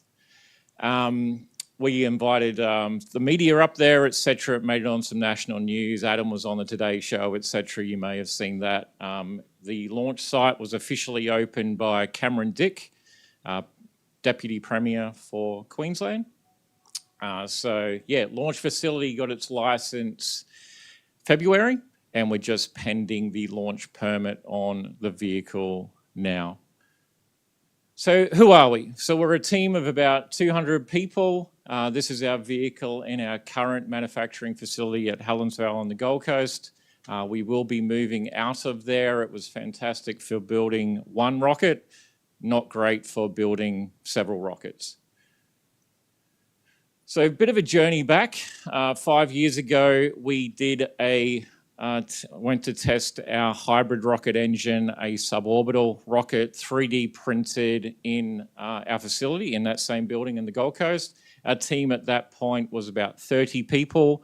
Unfortunately, this did not launch. We overpressurized on our launch attempt. So we took a lot of lessons from that, and we were able to put those in place and build out some robust quality processes for our orbital mission. So 3 years ago, this is our Bowen Orbital Spaceport. Where's David? Dirt is good. Trees and grass, not so good. So we had to get rid of all of that and excavate all that area. This is Queensland State Development land up in Abbott Point in Bowen. 2 years ago, this is a snapshot of when we actually cut ground, laid concrete, built our vehicle assembly building, etc. Started the pads for our propellants and a very complex pad for the launch. A year ago, we were integrating our rocket. So it was merely just a shell. We had the Prime Minister through in May last year, and from there on we were able to integrate, do all our testing. Our Hiddle room, which is hardware in the loop, we're able to test various scenarios on the electrical systems and the software, vibration testing, electronics build out, battery management systems. There's a lot in the rocket, not just the hybrid rocket motors. But I can spend a little bit of time and talk about the hybrid rocket motors. We have a oxidizer tank for our first and our second stage. So apologies who can't see. So first stage, oxidizer, first stage solid, second stage oxidizer with a solid core through the middle. It's like a donut, I guess. We've done that style or system, otherwise would end up with a big long pencil and it doesn't really fly very well. So this is about 23 meters long, about 30 tons. Does need to shed a little bit of weight, but we've identified some of those. Interesting thing about design and testing and redesigning and retesting is that some of our structures had to be a little bit more robust, but we've got a great composite manufacturing team that have already identified ways that we can replace some of our structures with composite materials and save some weight. So this is our launch site in Bowen and what it looks like now. Our launch tower is complete. Like I said, everything is done. The road around the outside is an access road as well as a fire break, which is super important. We've got town water, rainwater, electrical, solar. So it's really well set up. Completely ITAR free as well, which our international partners enjoy because getting on and off the sites, particularly at Vandenberg and Cape Canaveral, is not exactly easy. So operationally, for an international customer to come down and integrate their payloads, etc., it's quite an easier process. So this is us putting the vehicle onto the transport erector. We were airborne for the very first time, grand total of about 6.5 meters. So we have flown Aeris. So it's now on the transport erector, and we were able to take the rocket vertical just a few weeks ago. Verticality, I just made that word up and I like it, so I'm sticking with it, on a rocket is critical to test not just the structures, but our team worked really hard designing the transport erector here. Here's an artist's impression of what they believed it would look like, and this is reality. So we worked with a local company up in North Queensland to bring that into fruition.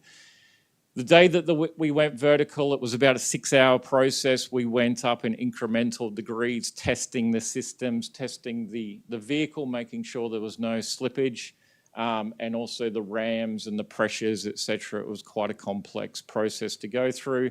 But now that a lot of the ground infrastructure is built, it's tested, these are milestones that we'll not have to do over and over again for launch 2, 3, 4, etc. So Test Flight 1, or as we call it internally, 1.1, it's not very exciting, will launch in the next couple of weeks. No, so we're working with the Australian Space Agency on the permit. It's a long, complicated process. Both teams, our side, their side, very, very diligent and spending a lot of hours in pulling it all together. And then we enter what's called a 30-day notification period, where we'll work with Air Services Australia, marine parks, etc., to actually identify a launch window, and we'll announce that on our socials, etc., when it's time.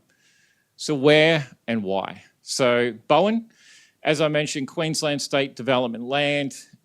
It's great for us. It's about 20 minutes from Bowen Township, and we can fly out over to the ocean between about 25 and 60 degrees, ideally with our first couple of rockets. As you can see, SSO polar orbits are a potential opportunity for us there. When, I touched on when, forgot that I had this slide in here to talk about that particularly, but this is a cool night shot of Anzac Day when we did some testing on the vehicle. The team was there till late. We didn't finish all the testing in a time frame, so we left the vehicle up, and the team took the opportunity on the night that we had the full moon to go out and take some great snaps of the rocket. So the future, touching on the future. So in a couple of weeks, we're going to be moving into a brand new facility, about 10,000 square meters, that will be able to build multiple rockets. We're looking forward to that. In the future again, and I want to spend a little bit of time on here, sorry Tim, is a bigger rocket, Lunar. Okay, so if we stack out our engines, do 8 instead of 4, payload fairing of about 2.5, even 3 meters, we then have the capability to start being able to take objects into orbit. A potential artist's impression of a lunar lander that we could do from our upper stage, and this would nestle nicely into the top of the vehicle and act as an upper stage. You could put legs on it and actually become a lunar lander, where you could deploy rovers or anything on the moon. This could also be used to offload lunar probes, etc. Translunar injection and lunar orbits aren't as difficult as it may imagine. You can use Hohmann transfers around the Earth. iSpace from Japan did a very cool transfer of their payload to get it into the lunar orbit. If you're not crewed and you don't have a particular time frame, then there is ways to get extra capacity to the lunar surface. This is also something that can then potentially be refueled, launched from the moon, and then go interplanetary, as Isaac or Sean mentioned at the start. You can use it basically as a jumping point because you're already 400,000 kilometers away. Thank you.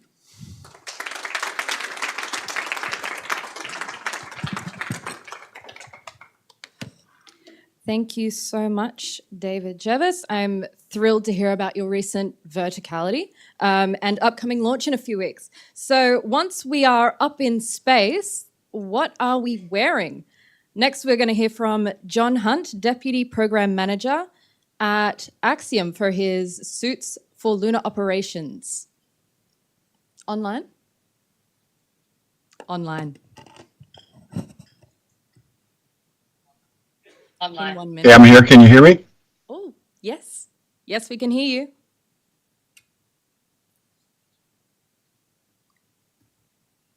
All right, let me see if I can share my slides.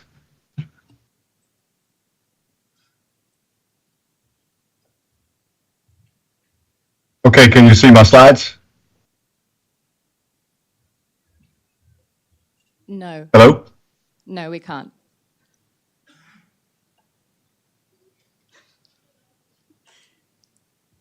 Second here.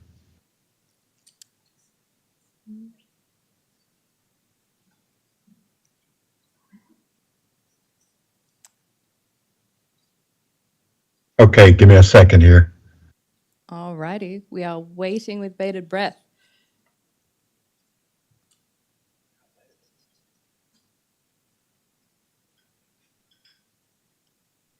In the meantime, I would like to tell you all Okay. that if you require any industry representation to students, please come and talk to me. My position All right. Give me a second.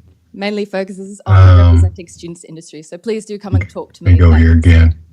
Meantime, I would like to tell you that if you require any industry representation to students, please come and talk to me. My position mainly focuses on representing students in industry. So please do come and talk to me. All right, we can see your slides. Take it away.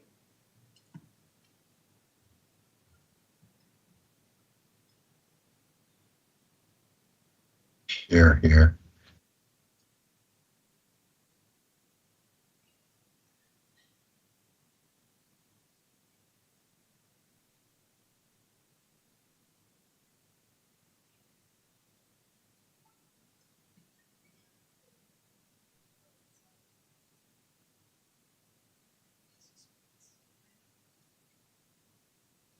Come here.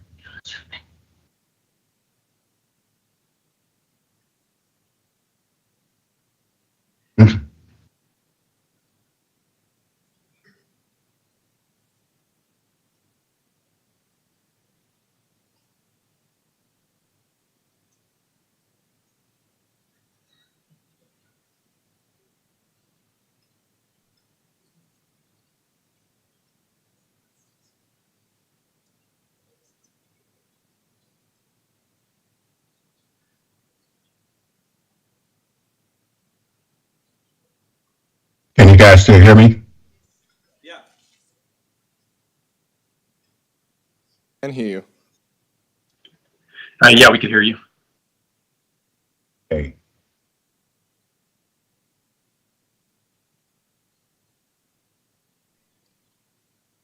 But you might want to put your slides back up. I think you had them, but took it down. Okay. Let me.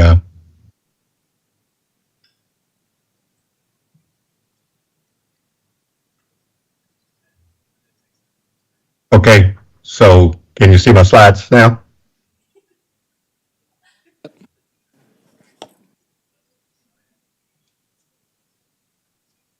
Oh, I have them up now. Can you see them?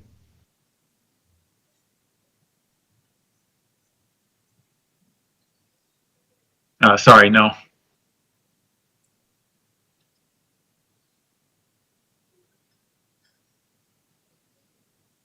Okay, give me a second.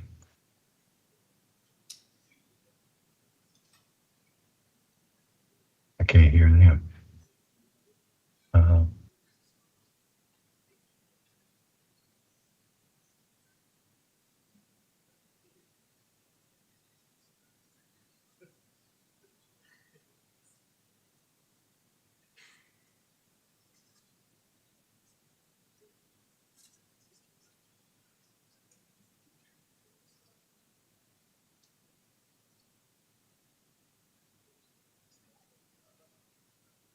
Still can't see them, folks?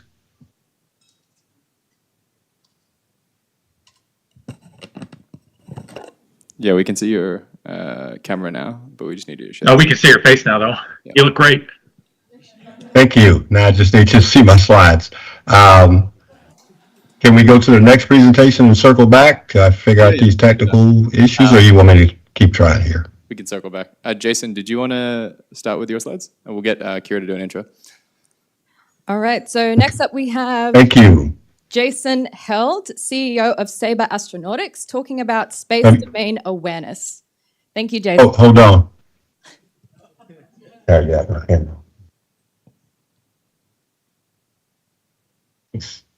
Yes.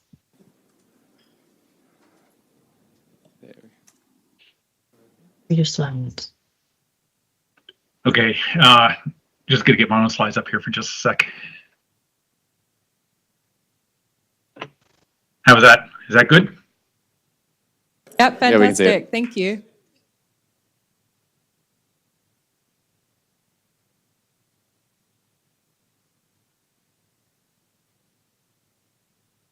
if somebody in the chat can respond whether you can see my slides or not, that'd be great. We can see your slides. Oh, you can see it. Excellent. Well, all right then. Hello, everybody. I'm Jason Held, the CEO for Sabre Astronautics, and welcome to the talk on navigating a crowded sky. Seeing this as the operational component of a new horizon. Sabre Astronautics, we're a space R&D company focusing on space operations and space traffic management. We have multiple mission control centers and labs. We're based out of Sydney, Australia, and mission control centers also in Adelaide and in Boulder, Colorado. And short end of a long story, what we do is we fly satellites for a living. We also sell the software that we use to fly the satellites. And as an R&D company, we like to be a bit avant-garde, a bit 5 to 10 years ahead of the market, which means sometimes we make stuff that people aren't yet ready to buy, which is actually okay. Because what we do is we find advantages in the tech, and then we bring it back in for deployment on our own mission control centers. Yeah, so you can see we've done some pretty interesting work in things like virtual reality space operations, and some of you might remember we used to talk a lot about machine learning diagnostics for spacecraft. Yes, that's pretty much what we do. We've been around for about 16 years, and we've got about quite a bit of heritage now for operations using these kind of like bring the technology back on the ops floor. And a lot of trust, national strategic missions that we work with.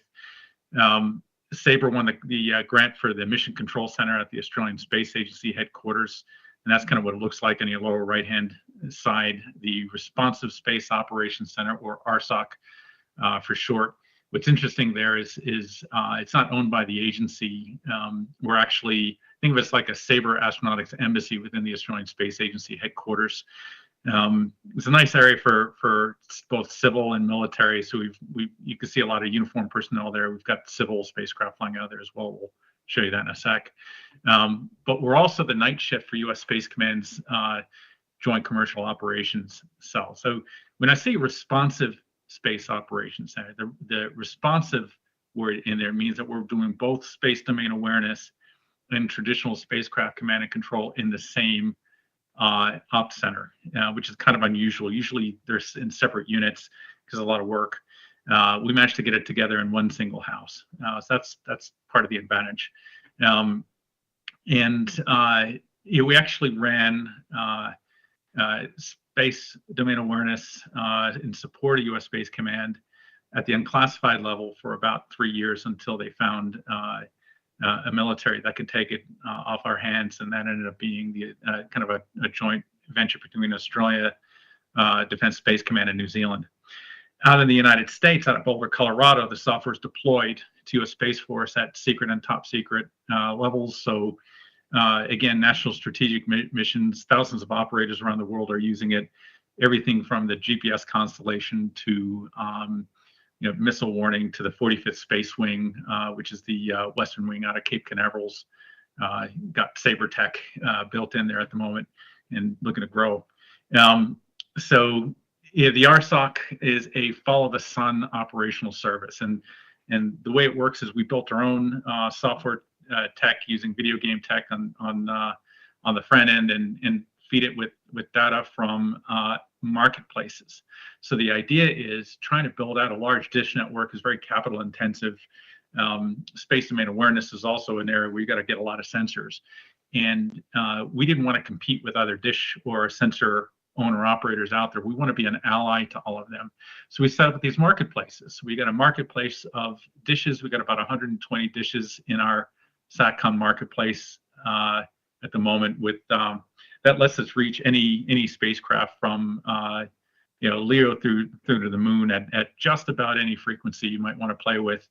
And the SDA marketplace, again, as kind of that center actor for the Pacific Cell, we've been an ally to both new and old space companies that have sensors and trying to reach different markets, both on the U.S. and the Australian side of the pond. So a very nice bilateral trade sort of engagement there. We're quite proud of. So some of the tools we have on the inside are flying large industrial spacecraft. One example is AST Space Mobile's Blue Walker 3 satellite at 64 square meter wingspan is the largest commercial SATCOM bird in spaceflight history. So a lot of pride in our ability to help a customer like that. And this is, they got 150 more of these spacecraft that they got to fly. So it's quite exciting. And we just signed up for the next block of spacecraft to support them. So repeat customers are great customers as well.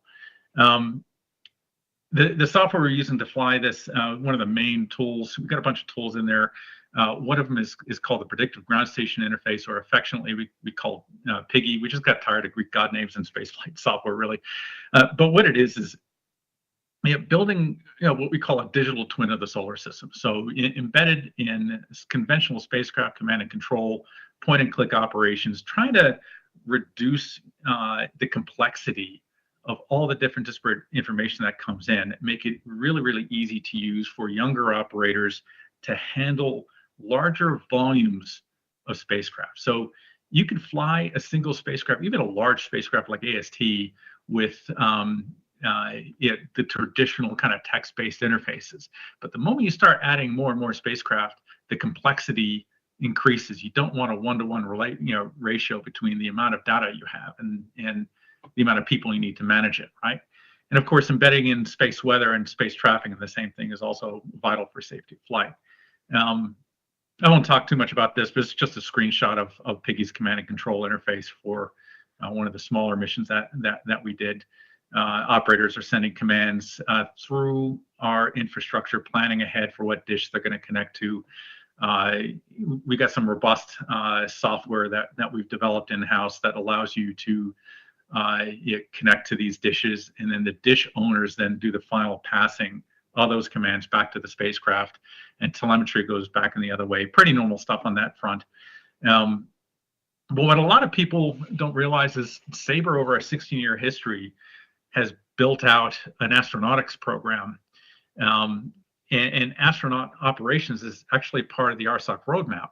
And the reason why we did that is because it's not just enough to go from A to B. Operations is not just sending commands to spacecraft and saying, hey, we want to go to a different location. It's actually answering the question, what are you actually, no kidding, going to do when you get there? And we see the future of human spaceflight as building new products, new research, not just on the ISS, but looking forward to Artemis and other commercial space stations. And we've been doing parabolic flight campaigns for years, and mostly with our own products, but now using other people's products. I could tell you one of the most fun things you're ever going to do in space is flying in 0G, 360 degrees, on your face, drinking a beer in microgravity. It is the most fun you're ever going to have. But the output of that are actual products that we're gonna use on orbit. So we have a partnership with Axiom that we formed in December 2021 to help a lot of these companies in Australia that might not have ever realized the benefit of on-orbit manufacturing and on-orbit research to their own products. And we're helping them with a entrepreneurs program to generate the revenue to fly, and also to help them with their product, get it flight qualified. And that's ongoing, but the companies that have joined us in the research program that have joined us has generated millions of dollars in their own R&D, and we're helping them get all that flight ready. So, all right, back to space traffic and what's going on. I like to take an economic perspective. This is a market under disruption. There are 12,000 active satellites today, and that's doubled from the last year, and in 2022 is doubled as well. So we're expecting anywhere from 80 to 100,000 by the end of the decade. How are you going to manage that? How are you going to track that? This is where the sensor marketplace comes into play. There are all these new companies that are building telescopes to monitor and radars to monitor low Earth orbit and the geo belt, mostly looking at making sure things don't collide with each other. But there's a whole emergent field of space traffic management, but it's early days. Space traffic today is kind of like where air traffic control was in 1922. A lot of barnstormers out there. So what's happening in further out? Because again, we like to look further. You have this condition where LEO is becoming saturated, the geobelt is becoming busy, and it's not just our own spacecraft, but the debris around there. So if you got 12,000 spacecraft, you got millions of pieces of debris flying around. So there's this whole region between Earth and the Moon that's called cislunar, right? So that's your transfer ellipses and your pathways on board. It's also your Lagrange points and other areas of interest. And we've already received about a half a dozen requests for service from companies that have received VC funding to go to the Moon for commercial purposes. And what we usually say is wherever commerce goes, defense will follow. But in this case, what we found was that defense very quickly has requirements, because what's happening is the geobelt is getting very busy, and it's become a place where governments are competing and conducting espionage, and we call them inspection orbits, where one satellite's kind of orbiting around another and trying to observe the behaviors.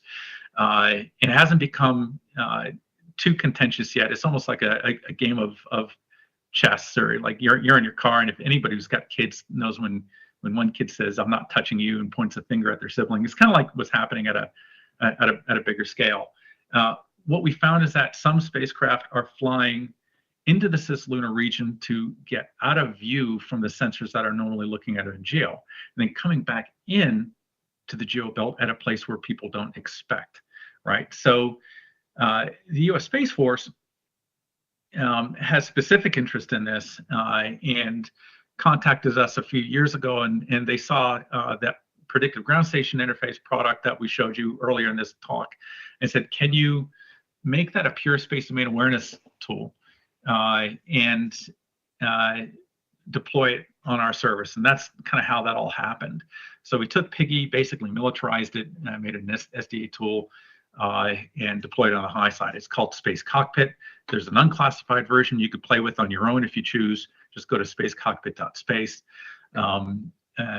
It's got a complete suite of space traffic tools, so the 3D graphics, but also with analytics, so you could really understand what's going on and who's looking at whom, and you could do searches and things like this. And because it became so popular, they asked us again, can you make an app store? Because now it's not just about Sabre being the smartest people in the room, it's about, can we deploy other people's products and other people's algorithms? So now it's become a tool for a community to deploy stuff into U.S. Space Force, including Australian products, which is, again, back to that kind of theme of bilateral trade that we're interested in.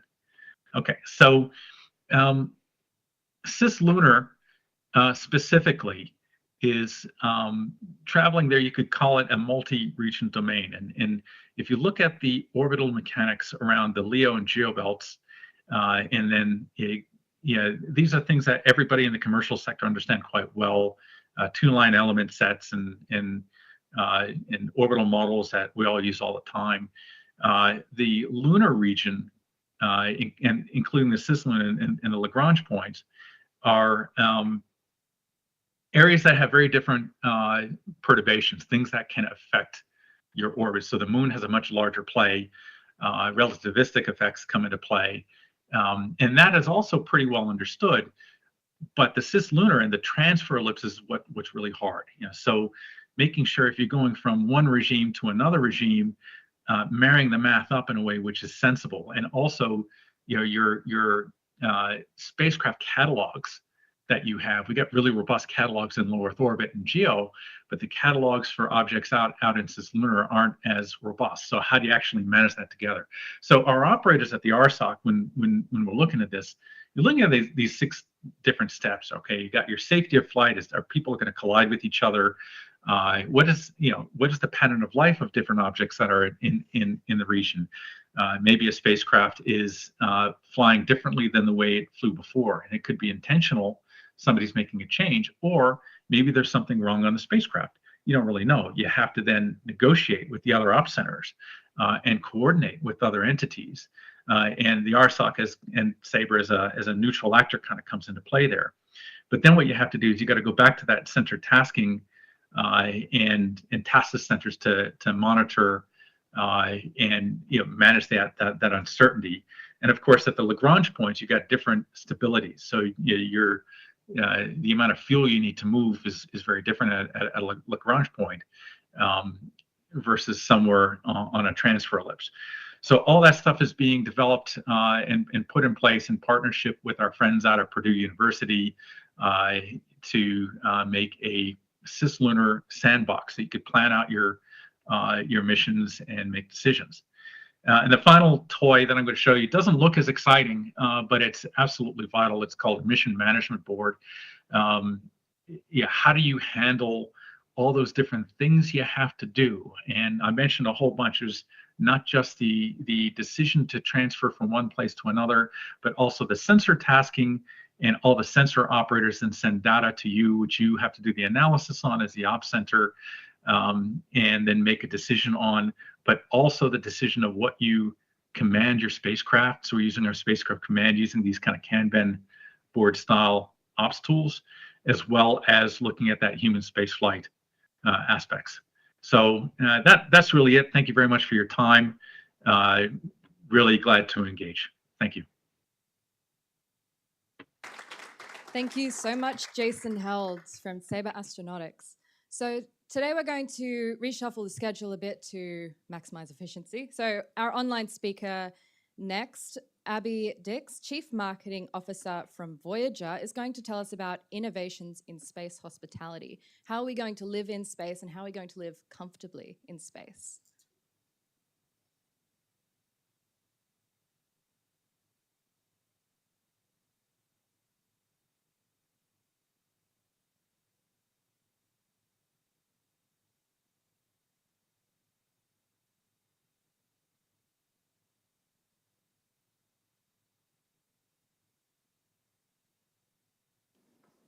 Hey, Abby, can you hear us? I think you're on mute, Abby, by the way. Hi, everyone. Can you hear me? Yep, all good. Go ahead. I can hear you. This is John Hunt. Can you hear me? Yes.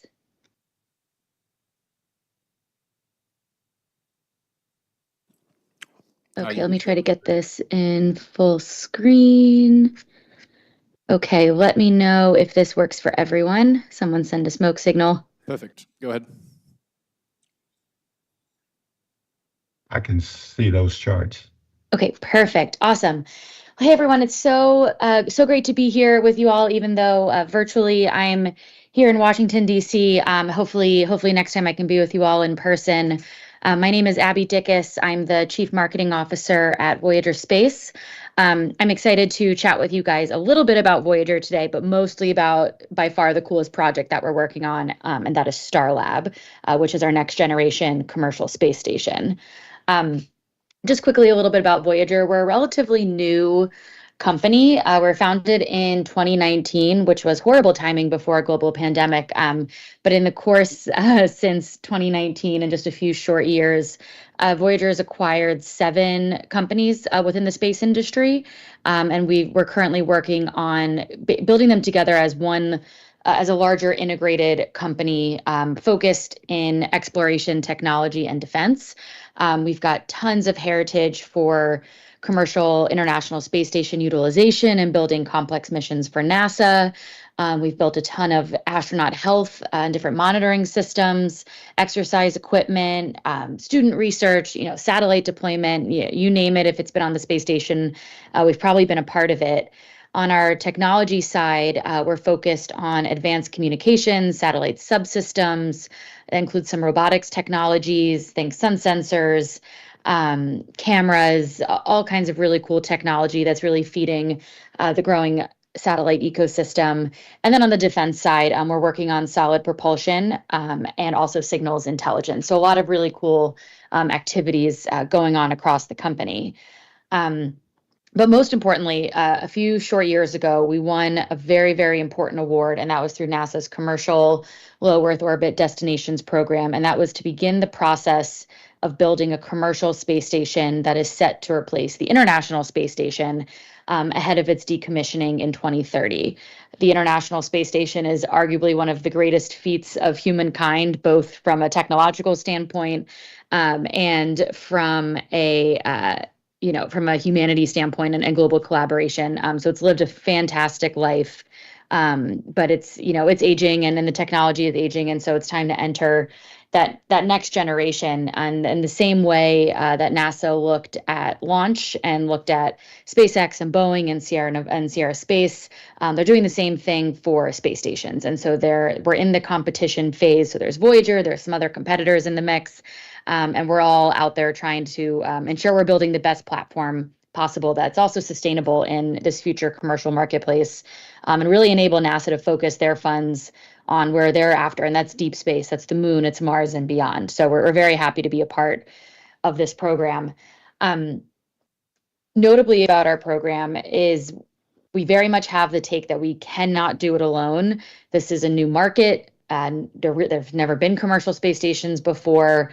And space stations are really expensive. These are human-rated habitats that are continuously crewed. It's a permanent presence in space, right? Space stations aren't cheap. And what's really important to us, too, is that global connectivity, and to ensure that we're continuing the legacy of the International Space Station into the future. The international partnerships are arguably the single reason it's so successful. And to us, it's so important that we carry that legacy forward, both because we need to as humans, and because it's also what makes the most sense to us from a business perspective. So a few months ago, we announced that we were creating a joint venture between Voyager and Airbus to design, build, and then operate our Starlab space station. And then just a couple weeks ago, we announced that Mitsubishi Corporation out of Japan was also joining our joint venture. So we're really, really excited. We're sort of, think of the ISS program. You've got the United States, Europe, Russia, Japan, China. There's so many organizations and nations involved. So we kind of have two check boxes here for Europe with Airbus and Japan with Mitsubishi. And I certainly hope here in the coming weeks or so that we'll be able to share more about some more of our incoming partners to this joint venture. Really making sure that through the commercial pathway, these countries feel they have a place and a role and want to be a part of this next generation of human space exploration. This is just a quick picture. I'm by no means a technical person, but just gives you kind of the full look at what Starlab looks like to date. The one thing I want to call out is the size. It's a bit hard to tell, obviously, in a render where there's nothing next to it, but the habitat that you see where it says Starlab across the metallic habitat, that's actually going to be about 8 meters by 8 meters. That's very large, a size that we really haven't seen since the days of Skylab. And for reference, the main tunnels of the International Space Station are about 4 meters in diameter.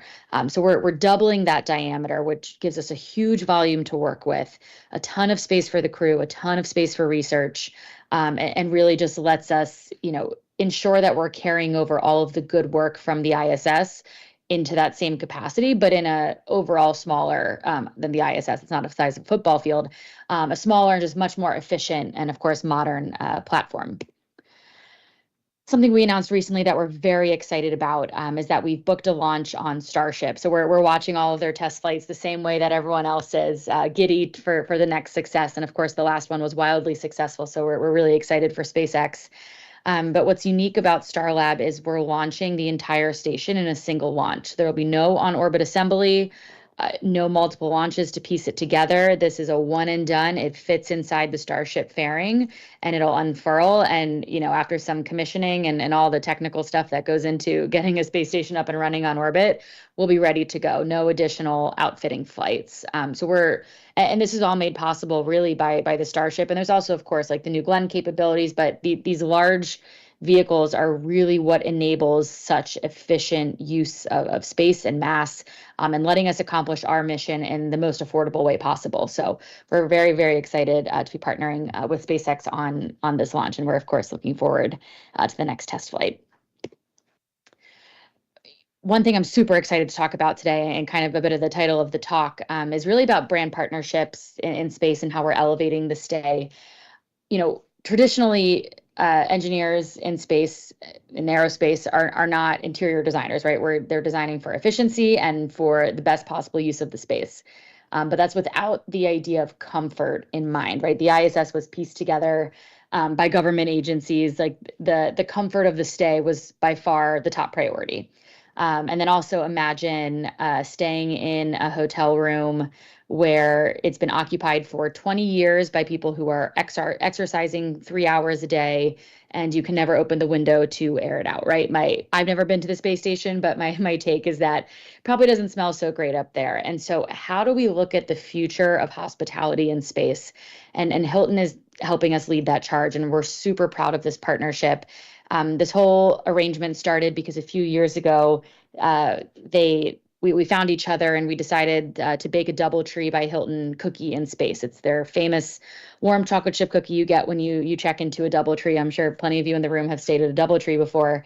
And they wanted to bring that signature sense of hospitality to space. And so we baked the first ever cookie in space, and actually just yesterday it made it, the cookie was returned, fully baked in its packaging, and it was returned and just placed in the National Air and Space Museum here in DC. So we've got a piece of history with us. But Hilton is a hugely innovative company. They've been designing rooms for decades. Space is actually in their blood. Their founder, Conrad Hilton, dreamt of the day of having a Hilton on the moon. We found these old renders back from the 60s where they literally dreamed of this. But the amount of technology and research that goes into a hotel room that myself and probably many of you in the room, the average stay in a hotel room, I'm not thinking too hard about the technology, but they, especially driven by COVID, have done immense research into materials and what holds bacteria, what doesn't hold bacteria, what's self-cleaning, what are people comfortable with, what's flame resistant in case there's ever an emergency at a hotel. So many, how do you prevent dust, right? Like so many of the concerns that we're thinking about in space. We have the same issues and concerns, and of course they're thinking about it for the ground, but they're partnered with us to design the crew quarters of our space station along with the overall experience and also that ground to space customer experience. They know customer experience, that's what you do, that's what a hotel brand does, and so we're really excited to be partnering with them on that. But what it also kind of goes to show is as we move into this era of commercial space stations, everything's on the table. Everything has the potential to be a valuable brand partnership. And I don't mean that to be, slapping logos on a space station like an F1 car. That's not necessarily good, or does it provide much brand value for a company that might want to put their brand in space? What we have seen prove really successful is when brands want to get involved in space, but want to be a part of the mission. They don't just want to throw their logo up or launch a product. We saw, honestly, a great failure when Estee Lauder just launched a perfume bottle and took a picture of it, and the campaign really flopped because they didn't do anything to advance their brand for their customers or do anything to advance, science and space. And so we see that as a repeated issue when it comes to brands in space. They want to be a part of this. And so just a couple of examples here. I just talked about cookies in space. A couple others we've done in the past. We launched terpenes, which are the building blocks of whiskey.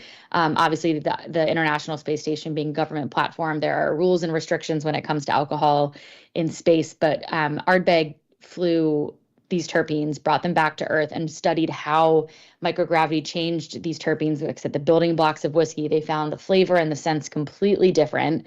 And so we learned something about terpenes. They learned something about their product. They ran an incredible campaign to go alongside of it. But they're continuing to do very unique research and understand how different environments really impact flavor, which is super cool and important because flavor also changes for astronauts when they're in space. All of your sensory is different. And the other example I wanted to give was for Adidas. We had a great partnership with them for their Ultra Boost shoes. We studied spin on a soccer ball, but also impact for the insoles of a shoe and how to help make the shoes most comfortable for runners that are constantly impacting their foot on the ground, and looking at microgravity research to help understand these materials in a pure environment. So all that to say, as we move into this commercial era, whether it be space stations or rockets or you name it, there's tons of opportunities for for brands to get involved. And I think we all have the responsibility to make sure we do that in a smart way that elevates the customer experience and also elevates what we're all trying to do in space and really, to make the world a better place, for lack of a better phrase. One other partnership I'll throw out there, we're also partnered with Northrop Grumman on our Starlab space station.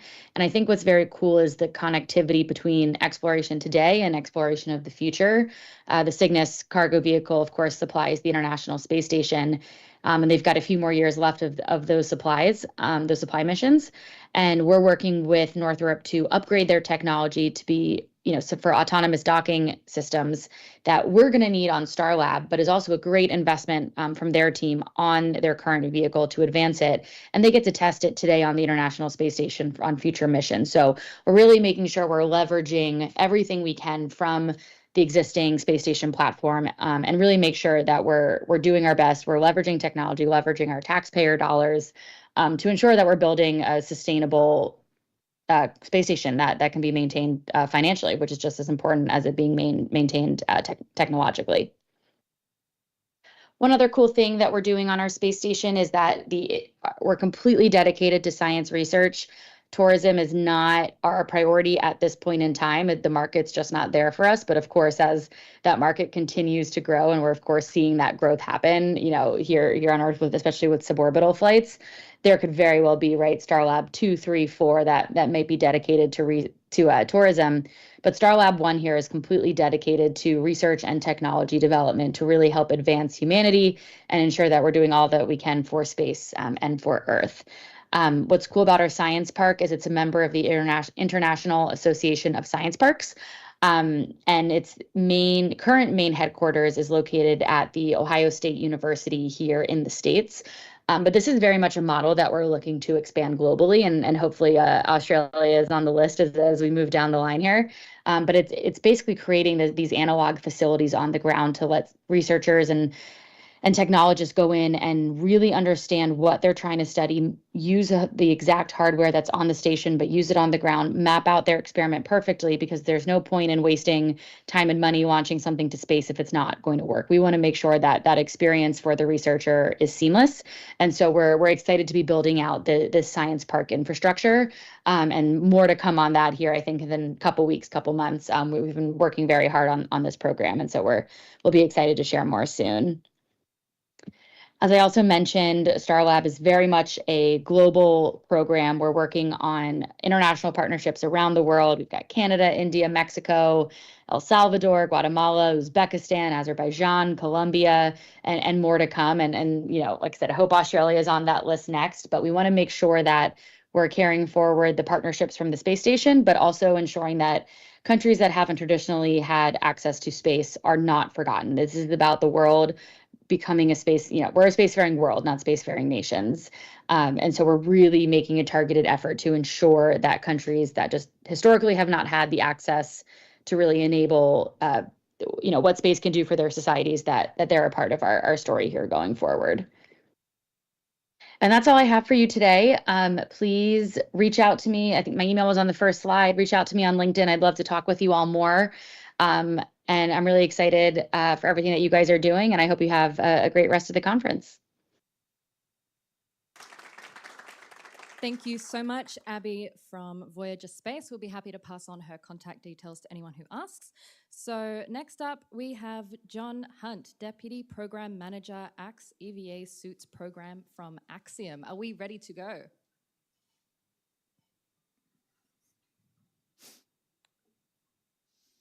Hey, John, you all good? Yes, can you hear me? Yep. You just need to share your slides. Okay.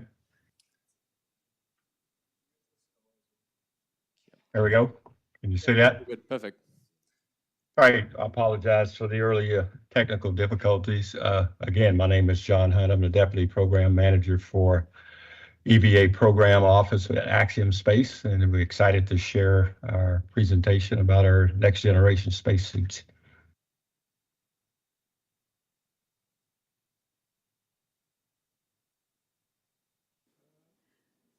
Cool. Awesome. You're good to go with your speech. Okay.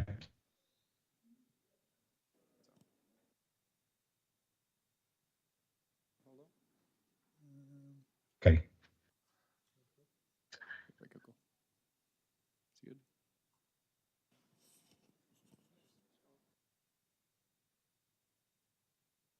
Okay, so our mission is to improve life on Earth and foster possibilities beyond it for building and operating the world's first commercial space station. Our vision is a thriving home in space that benefits every human everywhere.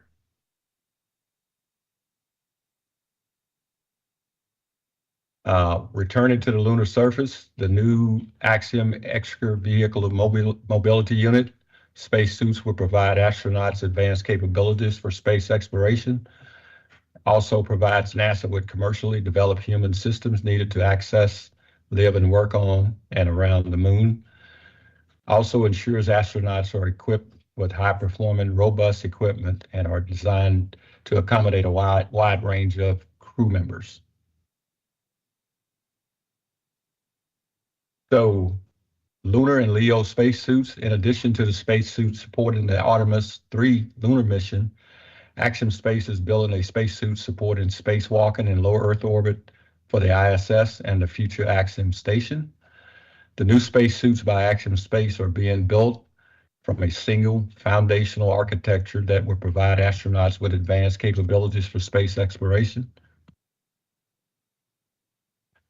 Our Lunar and Leo spacesuits, the next generation evolvable spacesuits, will replace the 40-plus-year-old suits currently being used on the ISS.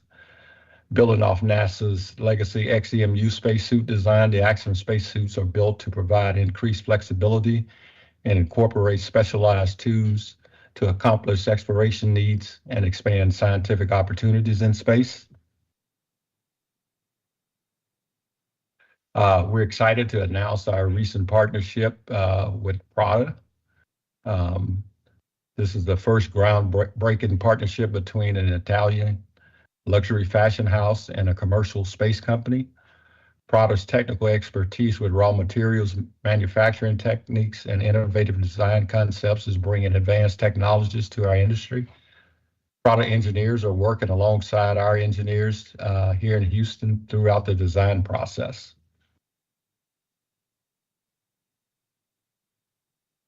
We're also excited about announcing our partnership with Astrolab to build the lunar terrain vehicle.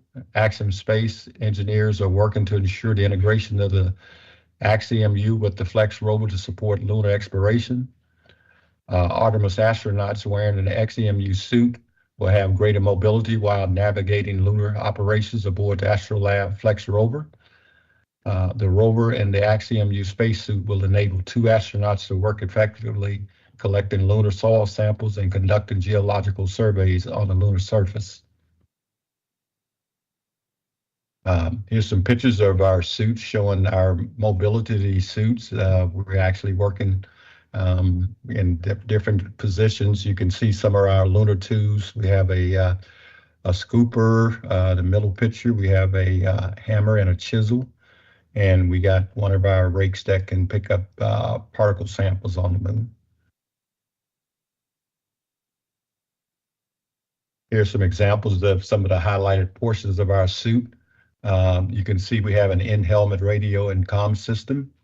Down below that, we have our portable life support system. And down on the lower left, you can see some Axiom EVA gloves. On the right side, you can see our helmet and visor. You can see our spacesuit cover layers. And you can see on the last caption on the bottom is some of our Axiom moon boots. The picture you see there is one of the light helmets, light bands we use on the helmet to highlight a specific area while we're on the lunar surface to gather rock samples or anything else we need to highlight during that lunar mission. And that's it for our suits.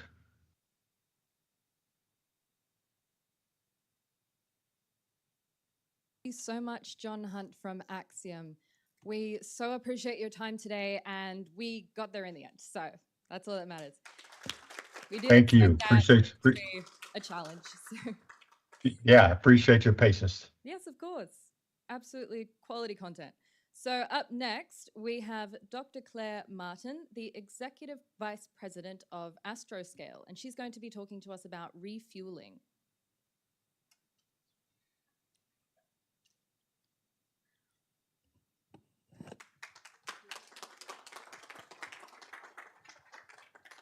Oh, hello, everybody. We're back to three-dimensional presenters. So here we go. I will get some slides up eventually. I'll just introduce myself in the meantime. So as I said, I'm Dr. Claire Martin. I am the Executive Vice President at Astroscale in the US. So yeah, British accent, Vice President in US company. It makes sense if you knew my life story. Excellent. So Astroscale. I'm going to talk a little bit about, well, she says, there we go. So I'm going to talk a little about Astroscale and bring us back to how we think Astroscale and our fellow members of the on-orbit servicing ecosystem can actually help us create that self-sustaining lunar supply chain. So Astroscale is a company that is dedicated to on-orbit servicing.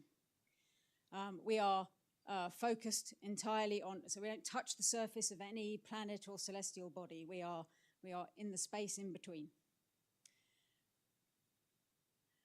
And I want to talk a little bit about how can we help? How can we help create this self-sustaining lunar supply chain?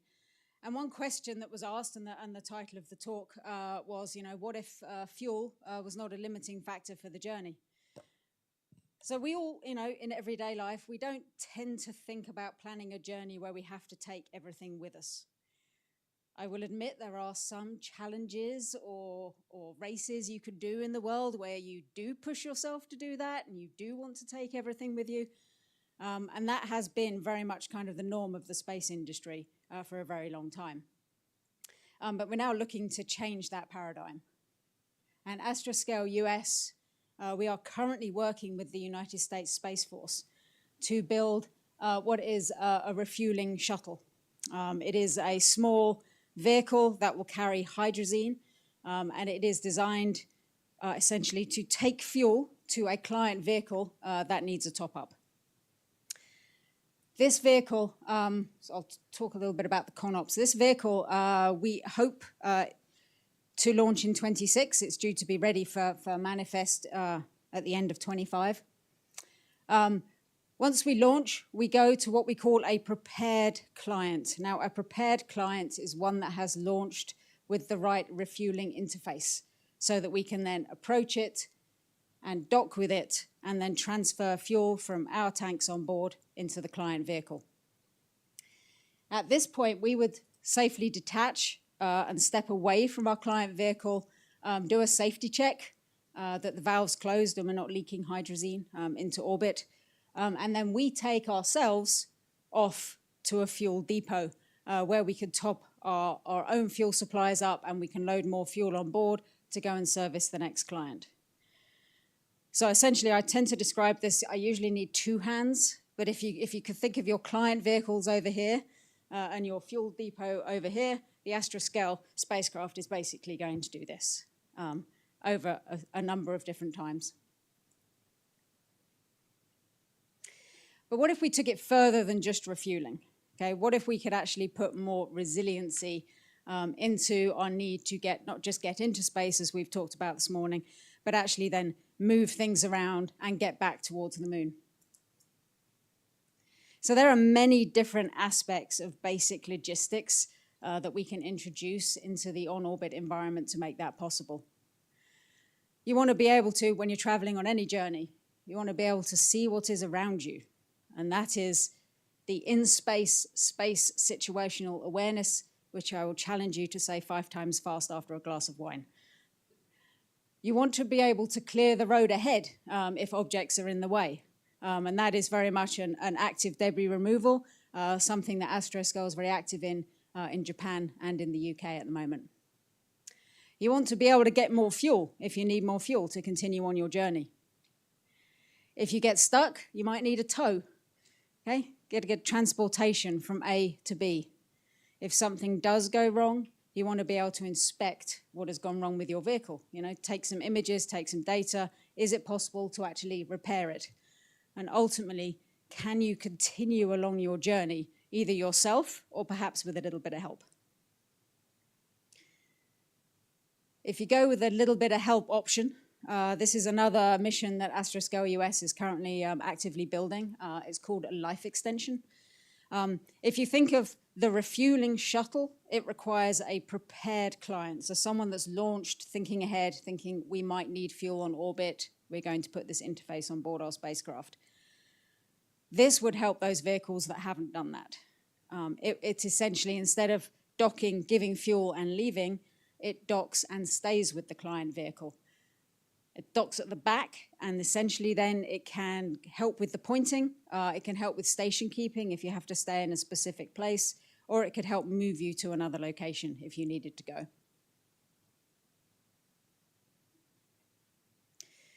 So how does all this help? How does all this help support a self-sustaining lunar supply chain?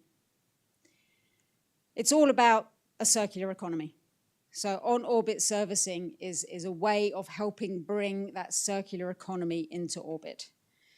We can move away from very much the mode of have an idea, design it, build it, launch it, use it, leave it, which has very much been the paradigm of the space industry. But we can start to put that circularity in place.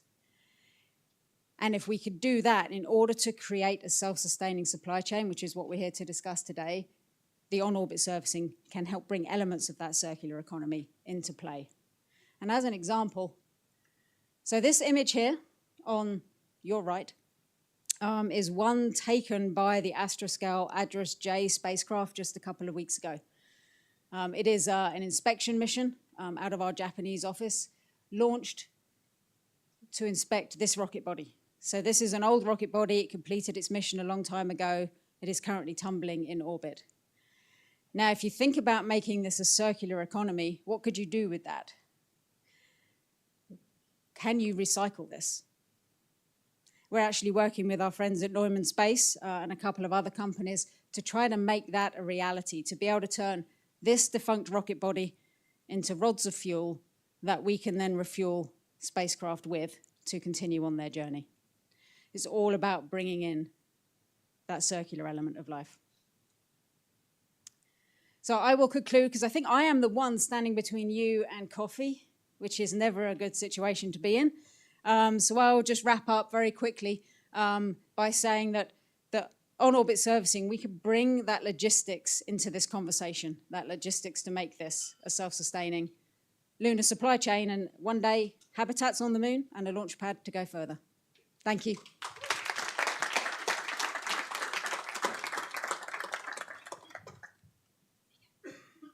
Thank you so much, Dr. Claire.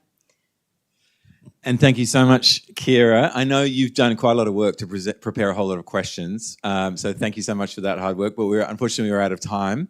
But we're kind of actually moving almost to our first lunch break. It's almost like we're going to have 2 lunch breaks, which is about 20 minutes. So the guys have prepared some food for us. Just before we break, one thing that sticks in your mind from our session, real quick. Anything that comes to mind?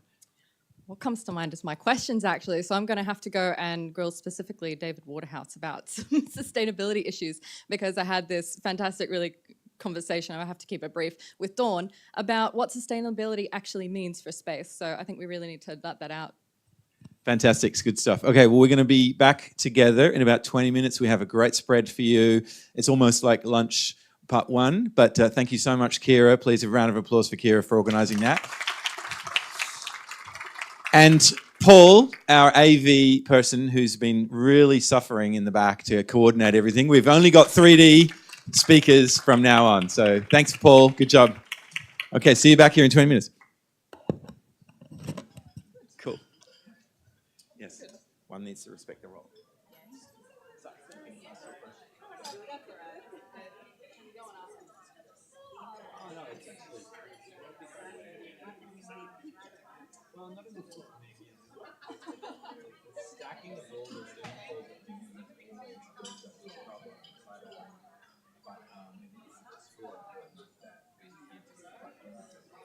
You know what I mean? Yeah.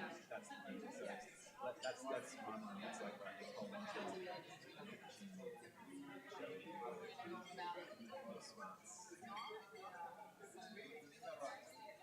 should be getting you to MC. Oh, I volunteered. I volunteered, but it was basically like, it's not for you. And I went. No. If I'd known that, I wouldn't have done it. Oh dear. No, seriously. No, so if you're ever in that situation, standing thing is if you're invited, don't believe it. Okay? Alright? That's much more important. I was like, you seriously want me to come back again? I wasn't Surely quite. people are sick of me. I wasn't quite up for it. You're fine. Yeah, I'm not up for that at all. I'm lifting. It's like last night I was like, oh gosh, should I call in sick? I know, well, I think that would have been great. So, no, like, honestly, I'm much, I don't need I need to be giving time another so yeah, so I think maybe we can find a way to do that.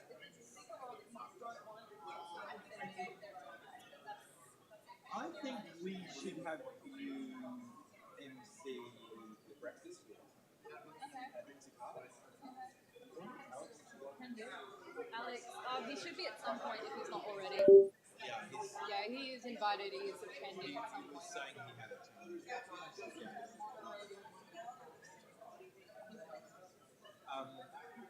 I've worked in TV for a little bit, and not putting in your pocket, but you've got great presence. So that's like okay, that's a career. I did go to acting class for 9 years. I can tell. You can tell? You can tell. I'm immune to embarrassment. Oh, yeah. Well, I can tell. I'm my kind of something that my daughter, who I talk about a lot, one of the things she's finally given me as she's going to do is part of the mission of Lunar sense. Her comment on that I'm not sure if engineering is my tribe. No, not to me. Yeah. So she's done all this advanced math classes and all that. But she's had that comment. Is it my tribe? And she's also into fashion and she's into music and for me, I'm like, okay, how do I make this thing like a curious tool? Not just people like you, right? And so people like her, people like you, what's interesting is when you were in engineering or in a product conversation where decisions are being made, like we need the curious people in the room because we get better. That's what I found in music. Even just listening to Jeremy yesterday about how it was at dinner actually. He was talking about how epic it was the way he applies for students. He was like, he sent in a job application and it was like, develop this shit out of space, good for you. And then coincidentally met the hiring person at an airport and said, oh, I sent you that funny email. And she was like, right? And people that come from the marketing world, Yeah. they have a lot to give on it. Actually, also, I've got all these great connections and there's still a fraction of CTO, right? So I work with development teams all the time. And I can talk about Kubernetes. What we find is that you need people who will say, what's the outcome that we're supposed to do here? Because it sounds like you're going down some road. And that's absolutely like critical to have that. And then there's a business outcome that's not very well defined. And let's translate that into features. And then if you have to go super techy, you'll be able to explain it to me because you'll be relating it back to the problem. Does that make sense? So I want an engineering team, I want people who are non-engineers. I want them to be product engineers. Yeah. I'm not an engineer. Perfect. Right? And the amount of engineering products that I was a programmer, going down a rabbit hole with my wife, who's a graphic designer, had to go. Basically, because you've just gone off on some, and then as I blew up, increasingly real. So you've got to have both. But anyway, any grant. Hungry? Getting there, yeah. Oh, hello.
blinding, not blinding.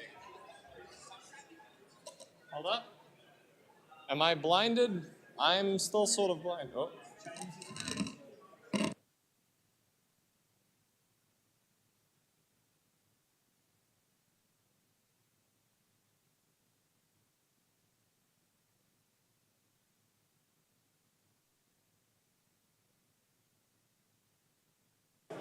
That should be fine. I'll just tell them to be very aware of that cable. Both of these work? One's in case. Sweet.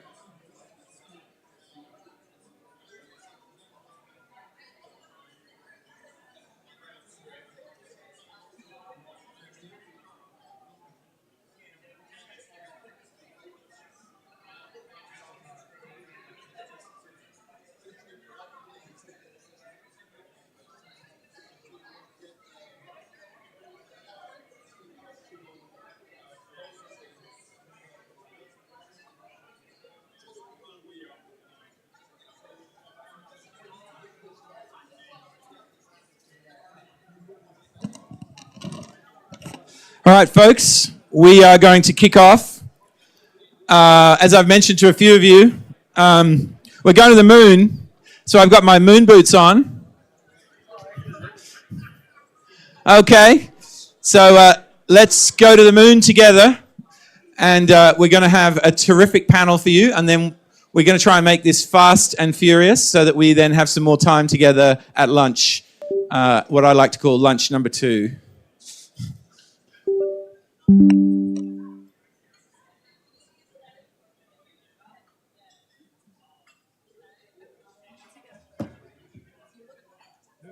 Photographed with though, so I'm going to be photographed with someone. No, this may not be appropriate.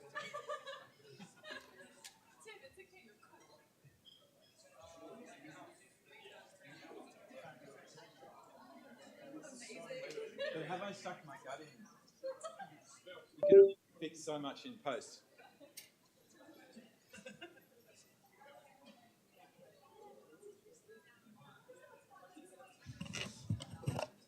So, folks, it gives me pleasure to welcome you back for our second session, Lunar Touchdown, Resource Identification and Extraction. And I'd like to call to the stage the moderator for the next session, our moderator, Henry Lurie. Henry, you're here? Fantastic. Henry, interesting fact about yourself, and then panel is yours. Perfect, thanks Tim. Interesting fact about myself is I came second in our company's last bake-off, which is our baking competition that we have every 6 months or so. Any lunar aspect to it, like cheese or anything else involved? Not in the slightest, unfortunately. I made Portuguese tarts, and they were okay. Okay enough to get a runner-up in the competition. So thank you very much, Tim. Over to you.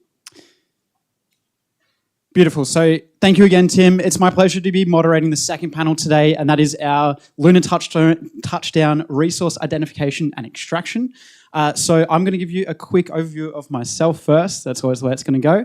And then hand over to our lovely panelists who are each going to talk about themselves, and we'll wrap up with some Q&A right at the end. So I'll grab some slides up shortly. Whilst I do that, like Tim said, my name is Henry Lowry. I am a project engineer at Lunar Outpost Oceania, who are our primary project in Australia is completing the Trailblazer mission for the Australian Space Agency. Perfect. So just whilst they're working on those slides, I'll keep going in the sake of time. So Lunar Outpost was started in 2018 in the States, and then we established our Australian operations in 2022 down in Melbourne. We currently have 22 full-time employees who are working on the Moon to Mars Trailblazer program, as well as some other commercial ventures in the resources sector. Our business has 3 and potentially 4 missions to the moon booked. So our first one will be riding on IM-2. So I'm sure everyone was watching very excitedly earlier this year as IM-1 landed on the moon. We're going to be launching a rover on IM-2 later this year. We're following that with a second mission for NASA, which will be going to Rhino Gamma potentially at the end of this year, but more likely in 2025.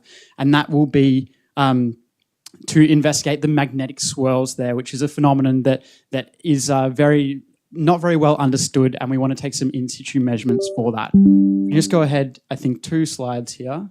Oh, I got the clicker. No problem.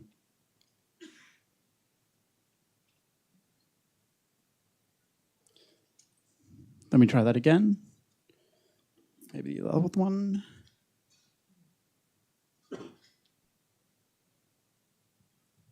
Beautiful. So, like I said up there, we've got 3 missions to the moon and potentially a 4th. So that 3rd mission is with an international space agency launching in 2025, which is a new mission for us. So we're very much looking forward to doing that, and there'll be more details about that later on. And then our 4th mission will potentially be the Trailblazer mission launching later this decade if we're successful in our stage 2 bid, which we'll find out later this year. So I have an early prototype of that rover, which is just sitting out near the snacks. So please come and have a chat to me during the lunch if you'd like to talk about that mission. We're super, super excited to be doing that and trying to inspire the nation to get on board for Australia's first, really tangible launch into space, landing something on the surface of the moon. It's going to be absolutely amazing. The image that you can see there is of our functional prototype, which unfortunately I couldn't bring with me today because it's busy testing down in Melbourne. And we're coming up to our preliminary design review in the middle of this year.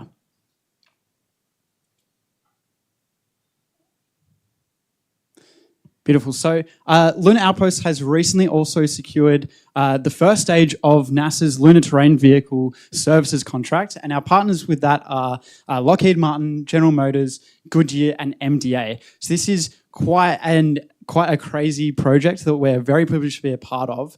And so that the ConOps of this is essentially to provide lunar surface mobility for astronauts for up to a decade and travel thousands of kilometers on the lunar surface, which is just incredible and will be an amazing feat and very necessary to meet the Artemis goals of this decade and next. So just quickly running through some of the rovers that the company is currently developing. We've got the autonomous site preparation rovers in the top left there. So they are conducting a demonstration at a NASA facility in the US in the next coming months, and they're going to be autonomously preparing a launch pad. We've also got ARAM, which is the Autonomous Robotics Assembly and Manufacturing Vehicle, and that is also doing a demonstration later this year, and that'll be trying to construct a solar farm, essentially. The Break the Ice Challenge is a NASA Centennial Challenge, which the team competed in September last year. And so over the space of 12 days of continuous operation, those 2 vehicles were able to excavate 15 tons of a hard concrete type. It was made out of concrete dust to try and simulate the lunar regolith and deposit it 500 meters away. So that competition is ongoing. And so they... the Australian office is continuing that work and will be doing that later this year, coming up to another demonstration in September. Lastly, we also have the Wombat rover, which is our servicing and inspection rover. And so that can be kitted out with a range of sensors and is adaptable to any situation really, and can be used to inspect with an infrared camera or other atmospheric sensors to see what's going on in hard to reach places. So I believe that's my last slide. So I'm going to leave it there and we're going to throw over to our panelists for today. So the first one I'd like to introduce to the stage is Jeremy Albert from Fleet Space Technologies. Are you with us, Jeremy?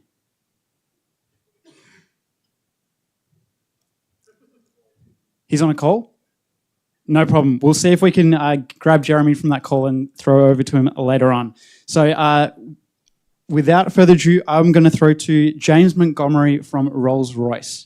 Come to the stage, James.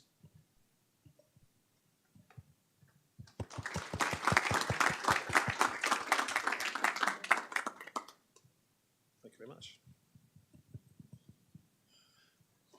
Okay, good afternoon, everybody. Can you hear me okay? Good. how are we at the back? Greg, all good? Okay. Thank you very much. Yeah, great to be here. I just wanted to start by saying a huge thank you to Greg and the team who've organised the event. We've been here the last 3 years, and it's a great format for collaboration. As Dawn was reminding us last night, space is hard and collaboration is key, right? And so it's a great place for us to come and have some good discussions with you all. My role is Chief Design Engineer on our microreactor program based in the UK. And the presentation I've got here will give you an update on our program from the presentation you might have seen last year. Okay. So there you go. Yeah, vision for a microreactor on the lunar surface. So the initial set of requirements we're working to have been published by NASA under their fission surface power spec.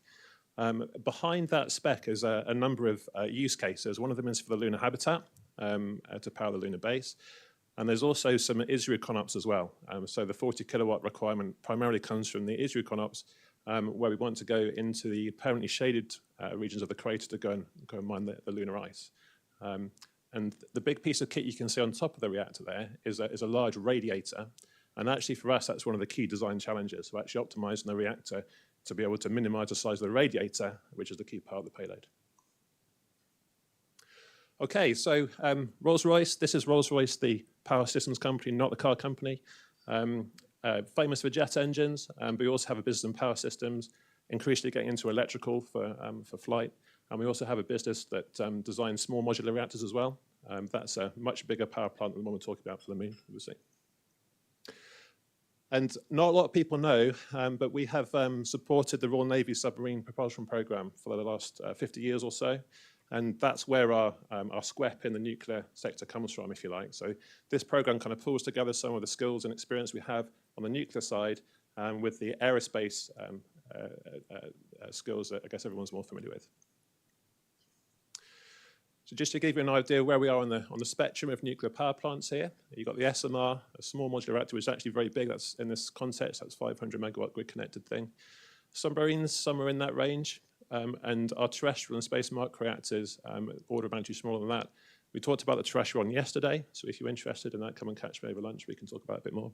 But the space one there, yeah, sized around the 40 kilowatt NASA requirement at the moment. But there are also applications for that beyond the lunar surface. So we all know about the Moon to Mars mission and what that might mean, and also some propulsion applications as well out there. Okay, so just to give you an overview of the design, we've had some great backing from our agency in the UK for this program. We've recently just announced the next phase of funding for that. I'll talk about that a bit later on. But just to give you an idea of the design, so on the left-hand side there, you've got the reactor core. And this concept is drawn as a core with a series of heat pipes extracting heat from the nuclear fission process into a heat exchanger and into a secondary circuit, which in this design is an advanced closed gas turbine cycle. So this is kind of drawing on our gas turbine expertise. And then all of that, of course, gets coupled to the radiator, which you can't see in this image, and has got the electrical system on the back of it as well. So in the last year, we've been working through our design program on the scene, looking at turning the NASA spec into a set of product requirements, actually talking to some of the private operators of the potential reactor as well, conscious that it's going to be a commercial operation on the moon, not just NASA. And working through making some architectural selections to move the design forward. And also doing some research. So we've had just concluded this phase of research funded by the UK Space Agency, looking at some of the underpinning technologies for the microreactor. So one of the things I guess we've learned as an organisation over many years of doing aerospace programs is the importance of doing early stage R&T and engaging with a manufacturing network early, because some of those technologies are very long lead time development. So on the left-hand side there, you can see that's a graphite moderator block that we've done some machining trials on. It's quite a difficult material to machine if you're familiar with graphite, and trying to bore the long holes in that to form the reactor core. In the top middle there, that's some research we've been doing with our University Technology Centre at Oxford and on advanced heat exchangers for the space reactor. Bottom middle, that's from the team at Bangor University working on the fuel form for the space program. We'll talk a little bit in a minute about the UK-US collaboration. So this is really about getting the UK up to speed with the kind of technology so we can understand it. And on the bottom right, probably the most significant piece of work we've done so far is actually build a test rig of this closed gas turbine cycle. So closed cycles are quite a novel thing. Obviously, all of our jet engines are air-breathing engines. The closed cycle is quite complicated in terms of its control. So we just put together this rig to try and understand some of the control elements and look at some of the issues around using an inert gas as a working fluid. Obviously, a lot of our methods, all of our methods are developed around air as a working fluid up to now. So that's been really interesting. We concluded that at the start of this year with a showcase event that we held at our site in Bristol where the test rig is. We had a lot of stakeholders from the UK side and our government, and also from the US as well, NASA and some of the private enterprises came over to see that. And it was a really good response, yeah, kind of built a lot of momentum to move the program forward. So collaboration is key. And this slide we put together just show the history of collaboration between the UK and the US on nuclear propulsion programs and moving into space. Clearly standing here in Australia, the UK-Australia space bridge is going to be really interesting as well, particularly now with AUKUS coming in and freeing up some of the barriers that might have made that more difficult in the past. But for us, the collaboration with the US started a long time ago with the Mutual Defence Agreement on the nuclear propulsion side. That has now been strengthened by AUKUS, which kind of puts into collaboration with the US and Australia on the submarine program.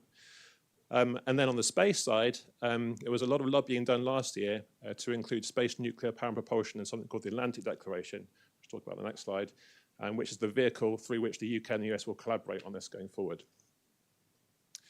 So the Space Agency have been great as part of that. They've given us several rounds of funding to move the program forward.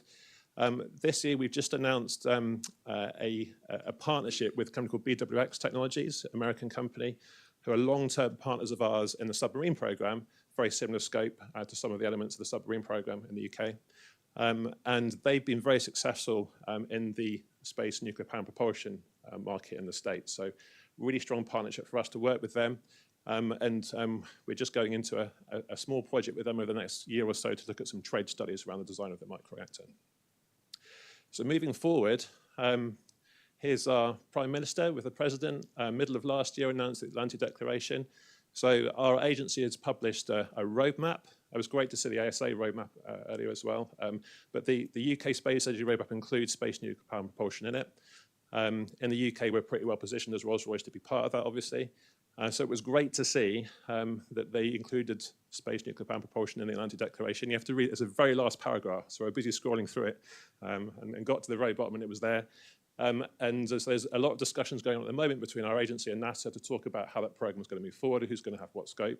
But it's really positive, in the spirit of collaboration to make the program a success. There you go. And just to finish with, this is, I'd love to say this is the finished deal, but it's not. It's a mock-up, full-scale mock-up that we've done of the reactor core as part of that Space Agency demo program. So I wish I could have brought it with me here, but it's quite expensive to ship, unfortunately. It's about 1 meter diameter, 3 meters long, and just shows sort of a visual representation of the graphics we had earlier on. And that just talks to another key part of this, which is engagement, skills, and STEM, right? So we do a lot of work in the UK and overseas, talking to people about the skills that we need to move this program forward in the future. Yeah, if anyone's interested in coming to talk to us about that and using it as a STEM vehicle, we'd be very happy to engage on that. Okay, thank you.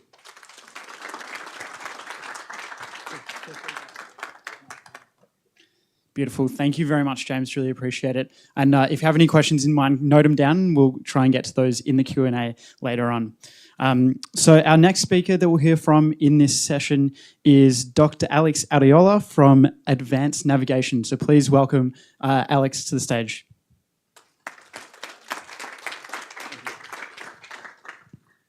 Thank you very much, everyone. Just quickly wait for the slides.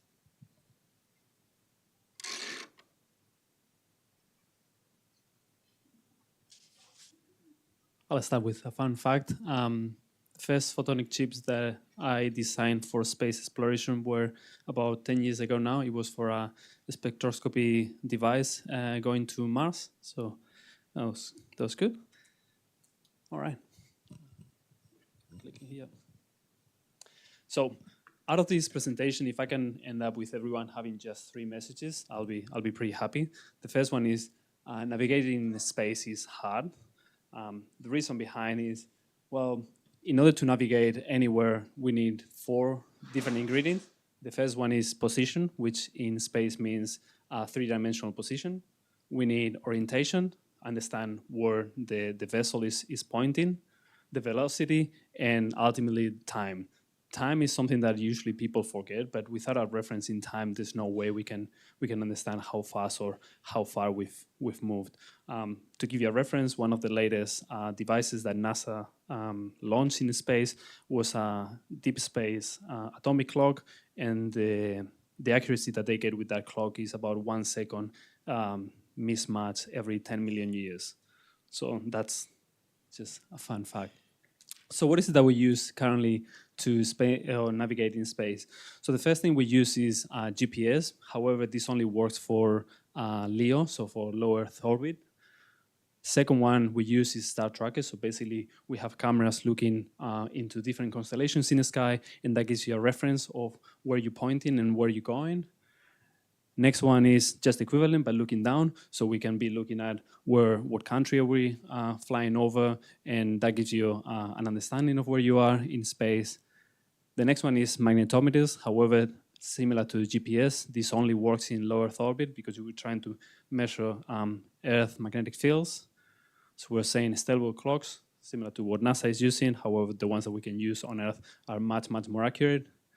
Ground-based tracking systems, which in this case is radio telescopes or array of radio telescopes to understand our relative position with respect to Earth. And the last one is inertial navigation system. This is something that we'll touch on. So second message is there is a lot of work being done, and there's a lot of really exciting technologies that we are developing. And I'll touch on a couple of them from advanced navigation's perspective. Most of them are based on photonic technologies. That's something that we're really focusing on and we're investing heavily on, including quantum sensors. So first example is this device called Boris X90. It's a space-grade navigation system based on one of our current products.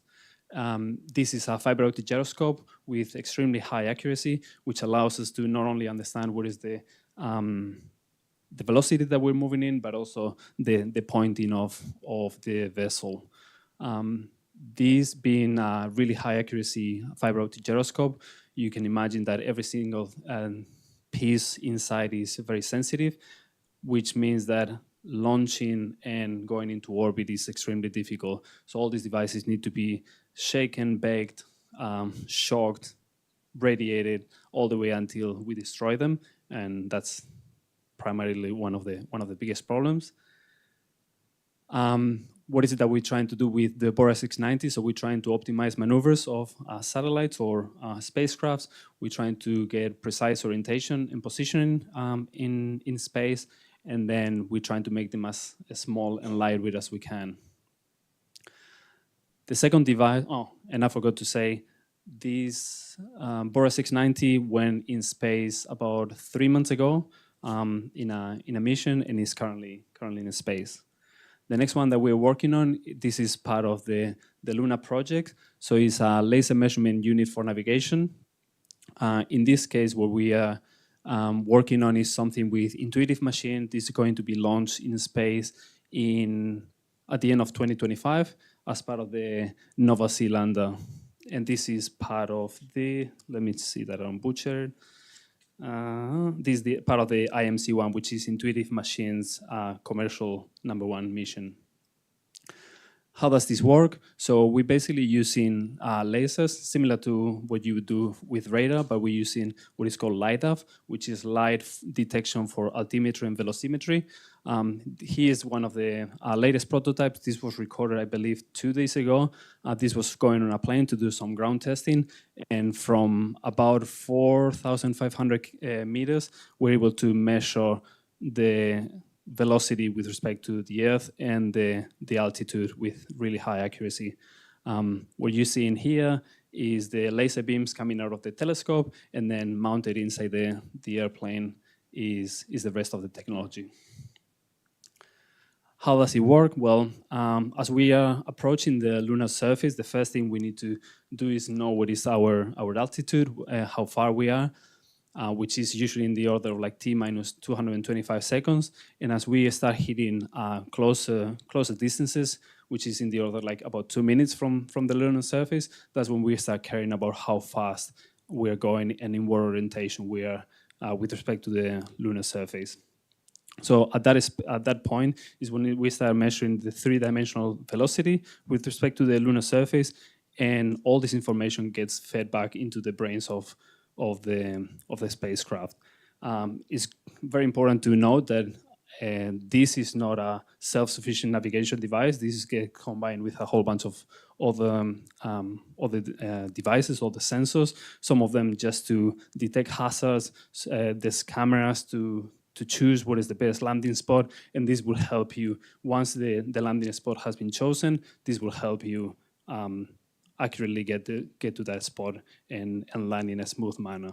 As we saw a few months ago, we've been having a few issues on the landing on the moon. So this is one of the solutions that we're trying to propose.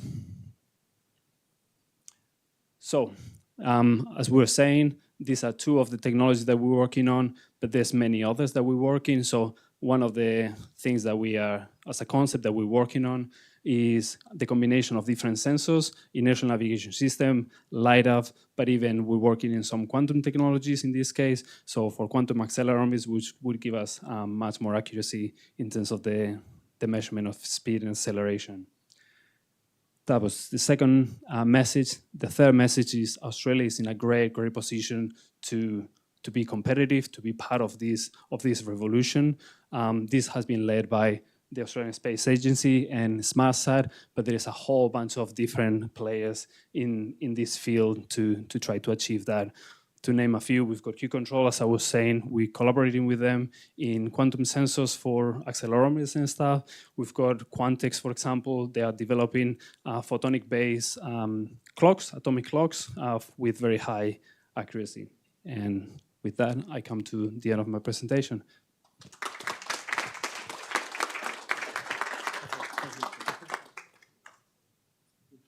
Thank you very much, Alex, for that presentation.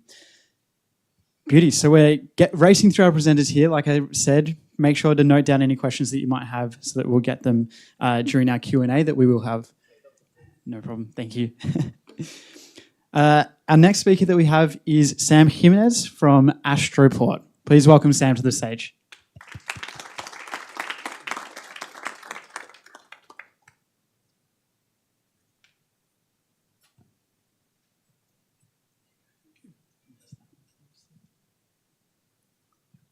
Ready? All right, thank you. All right, so I'm Sam Jimenez, Astroport Space Technologies. We're based in San Antonio, Texas, in the United States. We also have some satellite offices in Adelaide and Luxembourg. These are the two centers of space resources going on right now for lunar infrastructure and just space resources in general. So what we're focused on is landing pads, the infrastructure. What we do is we build the landing pads, surfaces that we need to have for, as you all know, the hazards that are there when we try to land on the surface to minimize the boom blast. Is this going on or not? Let's see. Over here? There we go. All right, so I'm a space architect by background. I actually have a degree in space architecture. There's such a thing. And to understand what the vision is, I like to always show this slide because this is what we're trying to do in terms of settlement and getting to the lunar surface in the long run. This is probably something you would see end of the century time frame. And to start off for doing that, we have to figure out again that landing port, that spaceport operations. And the spaceport, the Astroport, is the gateway, not the orbital gateway, but the surface gateway to the mining operations, the research operations, whatever you're doing for that outpost, that location you want to be at. And this begins the infrastructure. This begins the supply chain logistics that happens. And to get there, in the beginning, you have the basic pad, and another part of the decade, I'm going back the wrong way. Yep.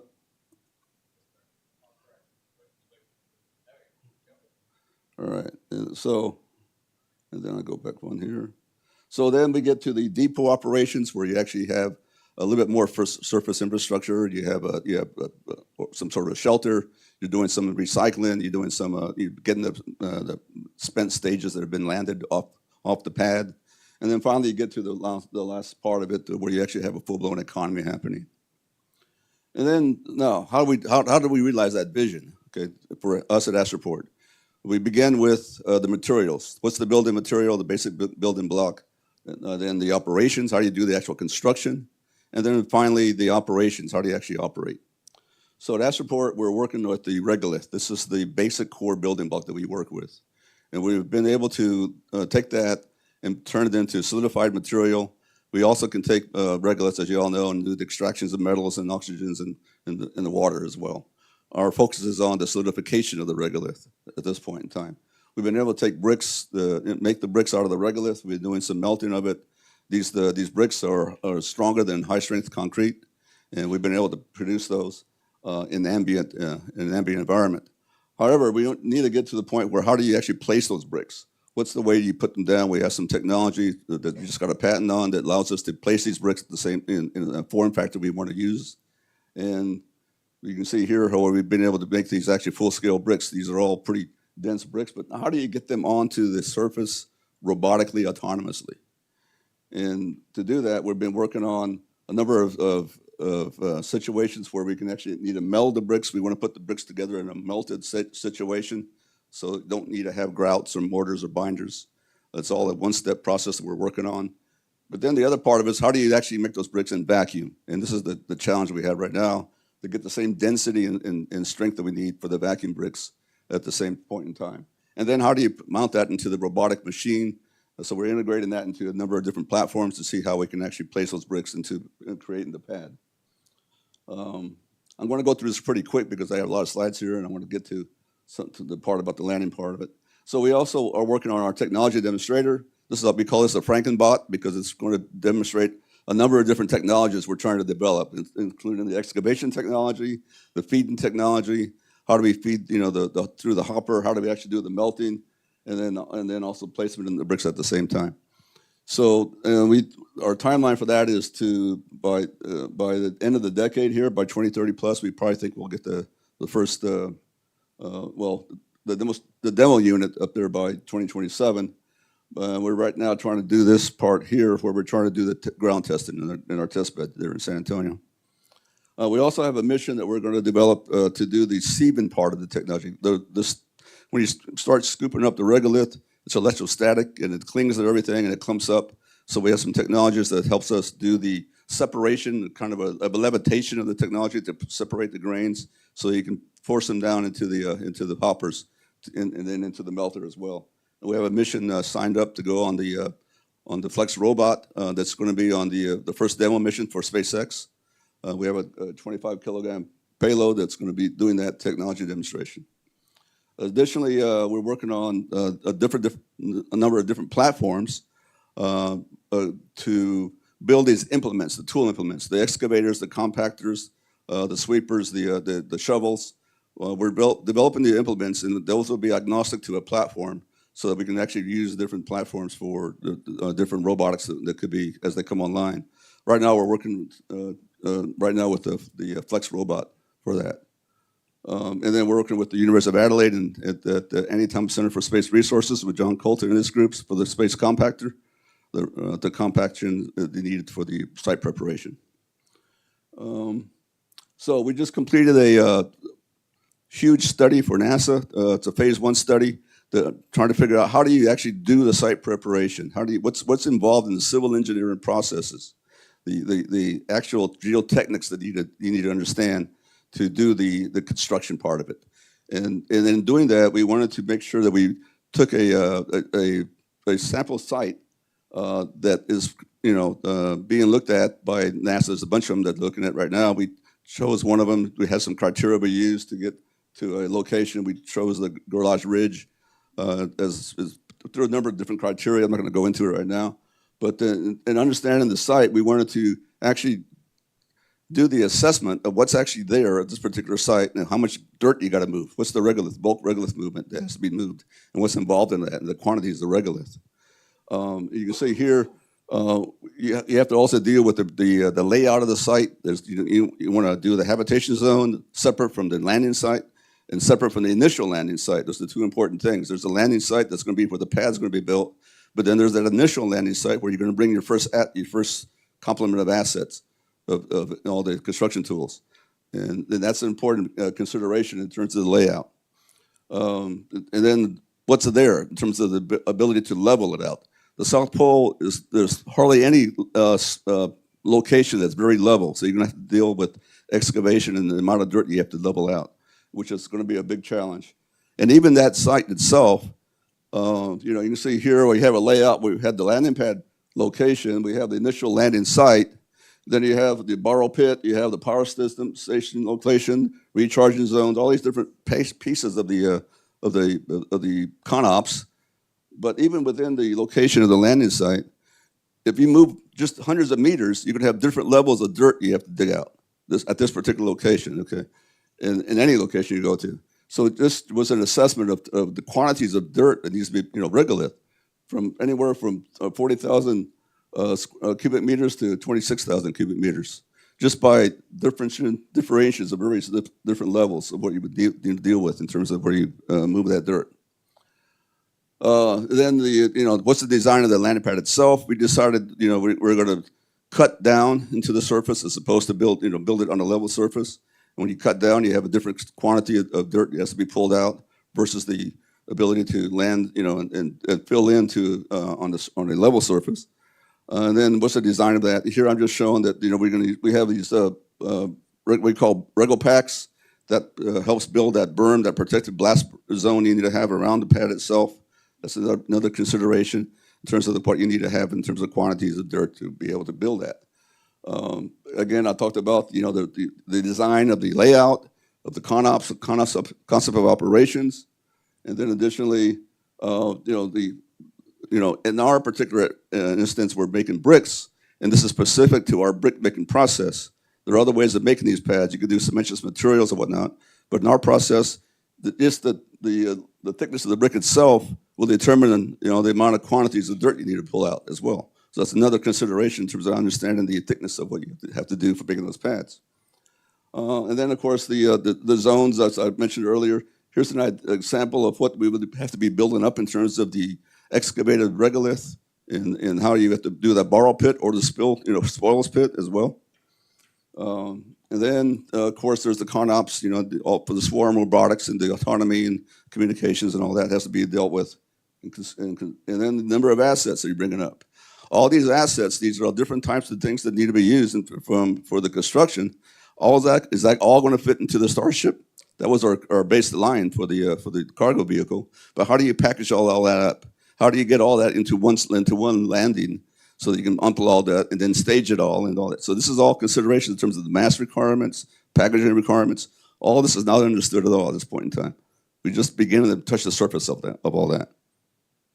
And then additionally, what's the design of the pad itself? As I mentioned earlier, do you cut down or do you build up?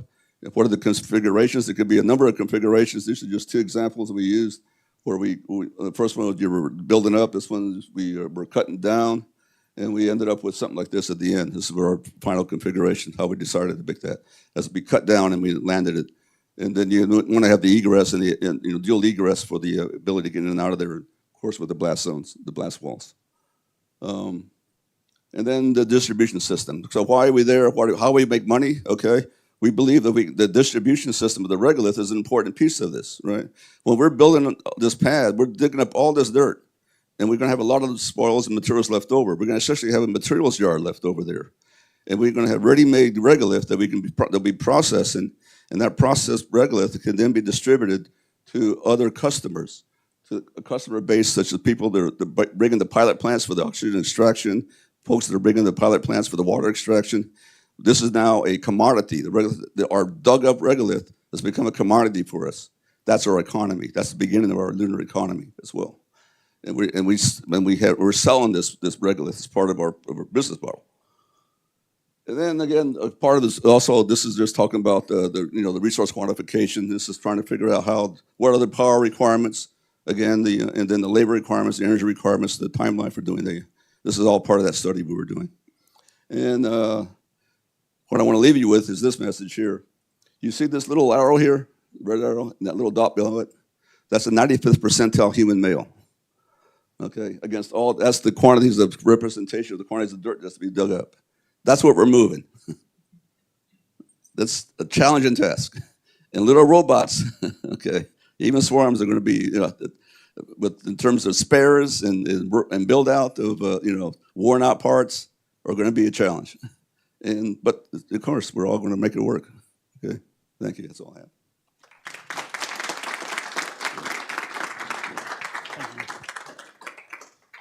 Beautiful. Thank you, Sam. It's definitely an exciting future, and we are going to make it happen. And yeah, I'm sure everyone here wants to make it happen with you. Cool.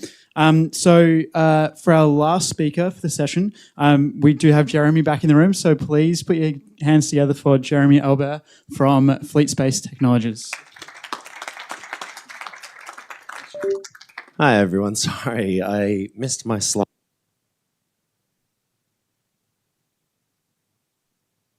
US, I think I switched it up. There we go. Thank you for bearing with me. It's a pleasure to be here today. This is a magnificent event. I think in some larger events, there's so much buzzing and going on, but here you really get to connect with colleagues and with potential collaborators and have meaningful discussions. So really appreciate all the work that the team's put together for this event. Really enjoy it and get a lot out of it. And hopefully you get a lot out of my presentation. I'll just get this up. Fleet's been pretty busy the last little while. When I first joined about 2.5 years ago, we had about 30 people, and last year we were recognized as Australia's fastest growing company. And that's not just space company, but company in general. So hoping that that's helping to bring some awareness of the speed that the space industry is moving at and some of the exciting opportunities and exciting commercial work that's happening that can underpin our space exploration dreams. So this is from a deployment on Canary Islands that I was at recently. It was a beautiful sunset, so we got a picture of our beautiful geode. And I'm the exploration manager at Fleet Space. Most of the company is dedicated towards our exosphere product, and the exploration office that I'm in is all about looking at how we take that to the stars, explore the Earth, Moon, and Mars. And there's us in our warehouse, fastest growing company. So we are explorers. It's the reason that we do what we do. We could do lots of things with all of the incredibly talented people who work for us and all the people in this room, but we choose to work in space. And it's because we share this common desire to explore. And that really lies at the heart of why we do what we do, why we pursue the technologies that we pursue. And we do that by making spacecraft for explorers of new worlds. And that's really the heart of what all of our activities are about, is making spacecraft that can explore new worlds, whether that's under the surface of the Earth or on the Moon or Mars, asteroid bodies, all these new worlds that we don't understand enough about and we want to know more about. Recently, we launched our Centauri 6 satellite, which is a 12U satellite, and that's to support our exosphere product, which I'll touch on briefly as well. So this is a really exciting launch with SpaceX. We've got another 3 coming this year, and these are operational commercial satellites that are generating revenue for the company, which we can then, then invest into all of the fun things that we're looking to do with Moon and Mars as well. So exosphere, it's really taking narrowband, low-power communications and using it to empower seismic sensing. So there's a technique called ambient noise tomography that had been around in academia for a long time, but had never really been fully leveraged for commercial exploration of critical minerals. And that's where we took that technology and tried to shorten every part of the discovery journey. So previously, traditionally, we're talking 2-4 months or so between doing a survey and getting results. We've shortened that down to about 3 days, and we're trying to get it down to 2 days. And that's a fully validated model for our exploration clients. And so we can look underneath the ground with these distributed sensors that are on the ground sensors, but then connected to our satellites. And because it's low power, that's how we're able to have it on these smaller devices. So think of it as it's like an IoT service. The reason we can't do Starlink or something like that is we need a lot of power, we need a big dish. So this is all about that distributed technology. And we're gonna need small devices on the moon as well. So this is really our niche. We're finding our niche and we're leaning into it, leaning forward on our skis. And because it's this small device, it's quite low impact for the environment. And this is all about making exploration more efficient. Right now, they drill 5,000 holes or so to find one discovery, and they drill 688,000 meters. So 688 kilometers of drilling to find one discovery. So we're trying to change that. So that gives us this three-dimensional subsurface view that we're able to see speeds of velocity, which is correlated to density. So we can then look and see, all right, how much cover is there? Is this a deposit? Is this a high-density area correlated with a certain mineral that we know? And so this gives a lot of insights and three-dimensional insights that otherwise are very difficult to get in mineral exploration. Most of the geophysics like gravity and magnetics are two-dimensional. And the same goes for the moon. We have incredible gravity data and incredible MT data, and but we don't know much underneath. We know a little bit about, say, the top meter or so, but down 5, 20 meters, 100 meters, it gets a lot more foggy. We've got some data from Apollo, but not nearly enough. So we're becoming the world's experts on this technology. And we've done 315 surveys in about 2 and a bit years since we launched this product.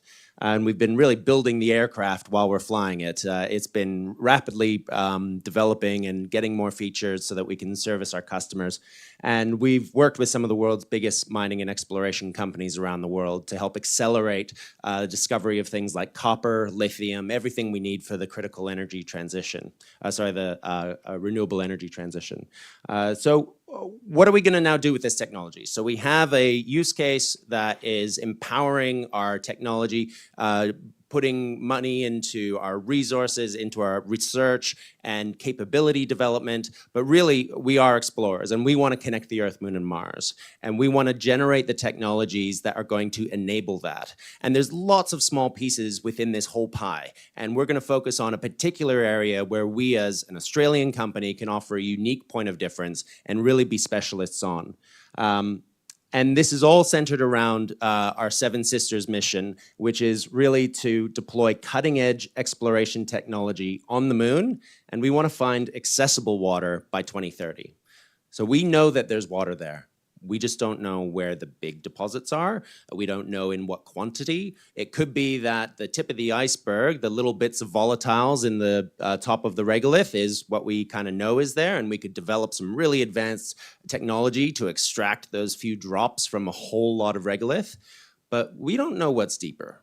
We don't know if there's a vapor barrier that is trapping ice deeper down. We don't want to necessarily invest the billions and billions and billions of dollars setting up the beautiful landing pads from the previous presentation, which is incredible, until we know what the area contains. What are the natural resources? When there's an explorer sailing along the coast, they look for mountains for building materials. They look for a river for fresh water. They look for flat arable land for farms. So you look first before you build your colony. And the same is true for the moon. We need to look, we need to understand, and we need to explore. And so how do we do that? There's 3 main areas that we focus on to enable this capability. We undertake research for subsurface exploration, and we've built up an incredible in-house geophysics and geology team. So this is all over the last 2 and a bit years. We've expanded this team, and this is only, how do I go back? There we go. So led by our chief scientist, Garrett Olivier, a world expert on ambient noise tomography. The main thing about that is ambient, so there's no active source that's required. Instead of setting off explosives, we can just listen to the hum of the Earth. And the moon actually has ambient noise as well. As it's going around the Earth, the gravity isn't perfectly smooth, and there's tidal forces that creak and groan the moon, micrometeorite impacts, and we know that there's moonquakes as well. So it can listen to that rumbling and generate this 3-dimensional velocity map. And so we've got this great team who are not only looking to build that capability, but looking at more advanced techniques, such as using machine learning and AI to improve our understanding of the results that we get from our sensors. And so we're doing partnerships and collaborating with experts in this field. We've done some initial work with Kevin Cannon at the Colorado School of Mines, and they've found that you can detect with differences in velocity different concentrations of water ice. So that's obviously very exciting for us because seismic is our jam. That's what we're really good at. And it can be combined well with other techniques, but finding this velocity difference means that we can really go in and see where are these higher concentrations. Just like you might find a high concentration of ore deposit, there might be a 5% grading or a 2% grading. We want the higher percent of water. And another part of this, we can't just jump down to the moon for a quick look. We need to find areas that we can advance this technology here on Earth. So that's where expeditions come into play. So Fleet is undertaking expeditions to planetary analogs to be able to grow our experience and also collaborate with partners around the world. We went to the Galena Rock Glacier in Wyoming with, this was with the US Geological Survey and NASA. They were testing out the Viper drill, and then we deployed our geodes, which is the terrestrial version of our technology, into a linear array. And the reason that we went to this rock glacier and why NASA was there is because from satellite imagery of Mars, they suspect that on the right here, that this looks like the flow of a glacier and that the type might be a rock glacier. So we have rock glaciers on Earth. And you can see the similarities between these. So it's a mixture of ice and rock. It's not just straight ice, and that can flow down down a mountainside. And so we undertook some deployment there, and we were able to very clearly image the ice and bedrock interface.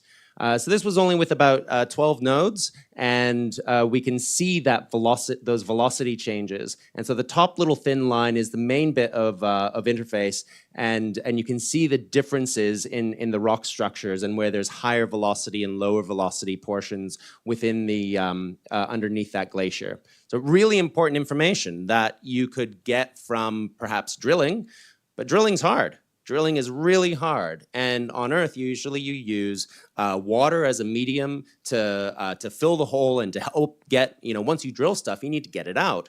And they usually do that with water. They're pumping and cycling water through and making this slurry. Well, we can't do that on the moon, and we can't do that on Mars. It's just going to sublimate and evaporate away. We need to find other ways of drilling, and they're not as efficient. So when we do drill, when we put in all that effort, we have to make it count. And so that's the exact thing we're doing on Earth, but it's really extra important on the moon and Mars. Recently, I was in Lanzarote, where they've got the world's longest lava tube, and it was in a collaboration with the Space Exploration Initiative at MIT, and we deployed our geodes there because on the moon, we know that there are lava tubes as well. We've seen these snaking lines from our gravity, from the LCROSS gravity missions from NASA, and we've seen these skylights where the roof of the lava tube has actually collapsed. And the last thing you want to do is to probably build something on top of that before it collapses. You want to know that it's there, you want to know how strong it is, you want to know how deep it is. And so it was a beautiful area, very difficult to deploy in, but what we were doing is taking our geodes and deploying them over the top of the lava tubes so that we could see how well it characterizes and detects and understands the qualities of that lava tube, of that void. And while we were there, this is a researcher from MIT. She was doing a LiDAR internal scan, looking at how we can combine near-field cameras, virtual reality to enhance geophysics and geological inspections of the moon to try and recreate environments. So it was a great partnership where we could take their data and then check it against ours. So we're not necessarily going to be able to do this on the moon, but it's great to be able to take this high resolution data and then compare it against our measurements. So that was, very, very enjoyable trip. And we've started talking about this. You might have heard some whispers, but we're looking to go to Antarctica as well, not just by ourselves, but as a coalition of researchers. We're inviting along our friends at MIT, and we're starting to have discussions with NASA as well. So we want to take not only our geodes, but then also taking our spider. This is a prototype for our lunar spider, which is being sent to the moon late 2025, early 2026. I'll go into that in a little bit. Oh, my slides have gone. There we go. So if anyone is interested or has research that they want to do in Antarctica, if you have technology you want to test in Antarctica, if you want to improve the TRL, extreme environments, anything like that, come talk to me. We want to get a big group together. Should be really fun. I hope you like the cold. I'm definitely going. And I said it helps that I'm Canadian. I'm used to colder temperatures, so I have to go, you know? And then the last part, so we've got research, we've got expeditions, and then we've got missions. So this is all leading up to actually sending stuff out and doing work. Our mission right now is to go to the moon and deploy this sensor to help to advance the TRL of the concept.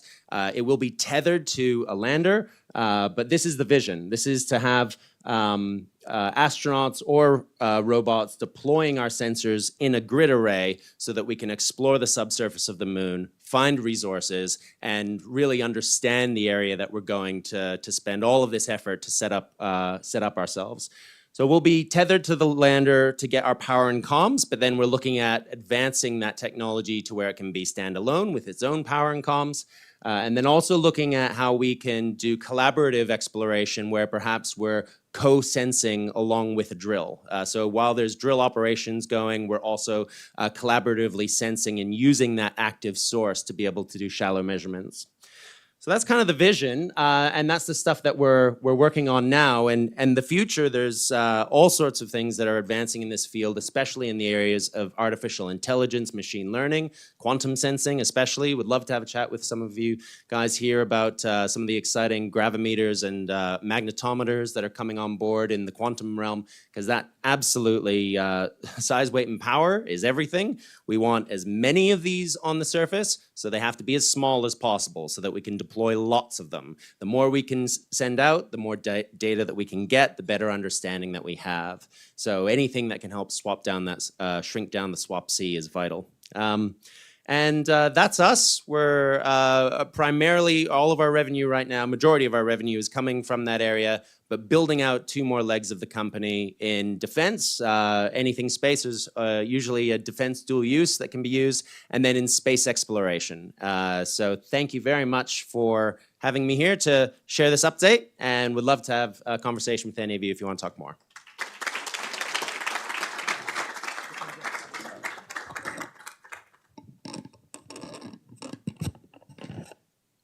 Thank you, Jeremy, for that. I'm just going to invite our other speakers, Sam, Alex, and James, to join us up on the stage here and prepare those questions if you have them.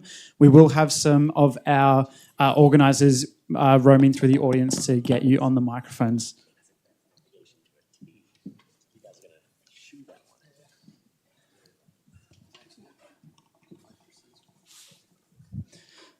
So thank you all for being part of the panel. I have a few of my own questions, but I thought because we do have a bit of a limited time before we get to lunch, I know everyone's itching for that, we might throw to the audience first. So we've got a question from this Joshi on the left-hand side there. Go for it. Hi, I'm Joshi from Sabre Astronautics.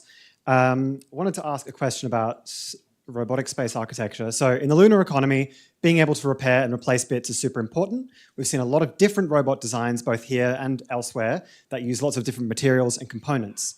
What are your thoughts on forming standards and procedures around common use components and materials to try and consolidate that diversity so that you can more easily repair and extend the life of lunar robotics? Oh, that's for me. Okay. So just like any construction project here on Earth, there are multiple ways of building things, and there are multiple ways of forming the material, using the materials as well.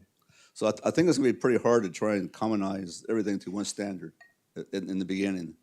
But certainly you want to get that way to some point, but I don't think you're going to get to a holy grail of one common standard for all this as well. Because it's just all kinds of ways, even the way that I showed you on the construction of the landing pad, there are other companies that have different ways of doing it as well.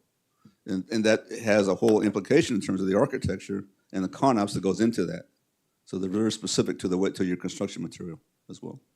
Thank you. Perfect. Did anyone else want to comment on that? Yeah, definitely up Sam's alley. So yeah, thank you for that, Sam, and thank you for the question, Joshy. We appreciate it. Going next up to the back of the room there. Yeah, thank you. Alan Hazel, National Space Society of Australia. I'm just curious to know how homogeneous is the regolith in terms of its potential use as a building material? Yeah, from what I understand, the top 100 meters, it has some homogeneous properties, but really we don't know a lot about how uniform or non-uniform it is in pockets, and there's next to an impact crater, and whether there's ejecta that's been buried, is how pulverized is that? I know there's been a lot of studies on it, but there's still a real lack of knowledge about what is at depth. So once you start to get down 20, 30, 40 meters, it's really unknown. There's a lot of modeling, but we won't really know until we go out there and start doing these types of three-dimensional surveys, because the most we've ever drilled, I think, is 1 meter or 2 meters or so. And so there's a lack of information, but I'm sure that there's a lot of modeling that you guys have done. I'd be interested to hear what your take is on the understanding of that. Sure. So we work with Simulant, for our melting processes and understanding how that works. And even and simulants are all different as well in terms of the mechanical composition, even the chemical composition, trying to match the lunar surface. And even on the lunar surface, you got Mara Regolith, and then an orthrosite up in the highlands. And those two, just with our simulant studies, there are different properties in the way you manipulate them. There's different temperature regimes in how you melt an orthrosite versus a Mara simulant as well. So I would imagine it'd be the same sort of situation with the lunar surface when we started to manipulate them for extraction of the minerals or the gases, or even the solidification parts of it. So I guess the answer is not too homogeneous. Yeah, fantastic question. And it will be really interesting, like you said, Sam, if Astroport is going for that excavation method to make those landing pads, I'm sure you're going to find out what is deeper below the surface than we have been. And also I think it's fascinating also, Jeremy, I think you're exactly right, about 1 to 2 meters depth we've done on the surface of the moon, and we've done deeper on Mars. It's just an interesting little kind of quirk of exploration that the human race has done. So I'd like to throw to James and Alex. I'm curious to know, from your envisioned futures that you outlined in your presentations, what currently are the biggest barriers to reaching that, and how are you addressing them? Alex, if you want to go for that first. Yeah, so from my perspective, one of the biggest issues that we're going to encounter is how a lot of this technology works in space. Like there is a lot of unknown, because we haven't put high-end, or what we consider high-end sensors and technologies close to the moon surface for a few decades now. That's going to be one of the biggest challenges. The second one, from my perspective, is once we get to the lunar surface, like how do we keep track and how do we keep things up to date in terms of technology, maintenance, without having to come back to Earth to fix things?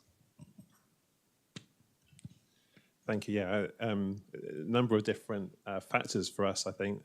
Technical ones are kind of obvious. So the serviceability is a really challenging thing, and the spec for the National Again's got to operate at full power for 10 years with very limited maintenance, which is sort of above and beyond anything that we've ever contemplated for a terrestrial application.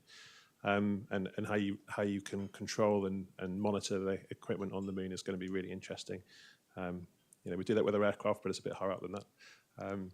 And then I guess other things to think about I talked about skills and funding as well. I guess the other two things that we're constantly trying to work out and trying to piece together the program that drives it at the pace that we need to meet the timescales that NASA are working towards.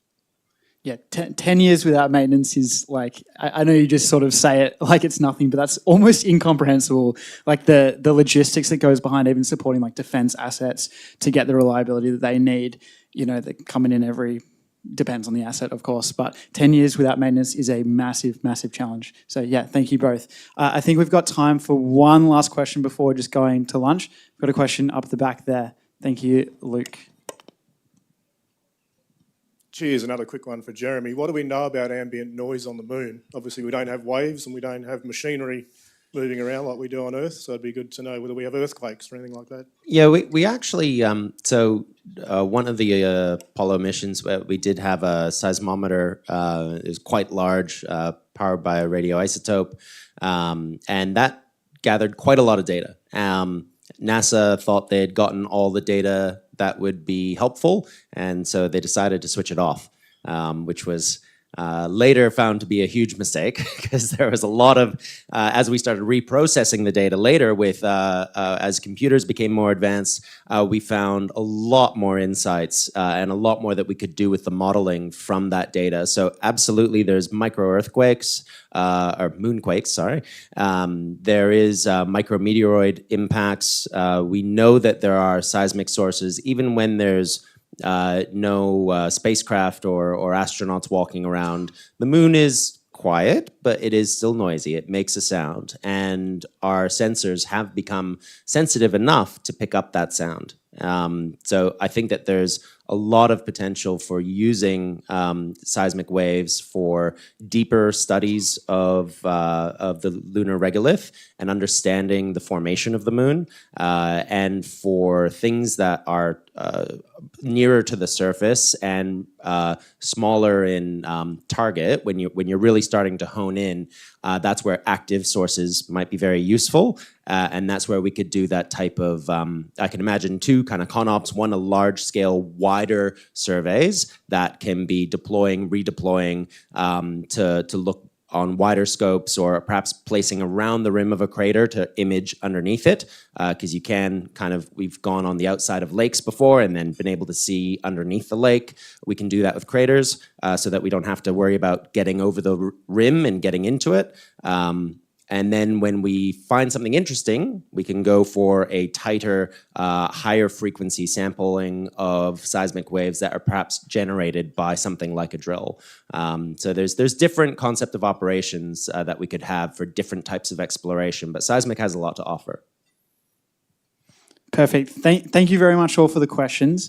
Before we run to lunch, I'd just like to thank all of our panelists. So thank you, Sam, Jeremy, Alex, and James, particularly those who've traveled to join us today. And Henry, what a great job you did moderating our panelists today. Thank you so much, Henry. And good luck with all of the Lunar Outpost work that you've got to do. So terrific. We're going to break for lunch approximately 40 minutes, I believe. I think we're going to try and get back here around 2 o'clock and kick on for our next panel. But please enjoy lunch, and we'll see you in 40 minutes.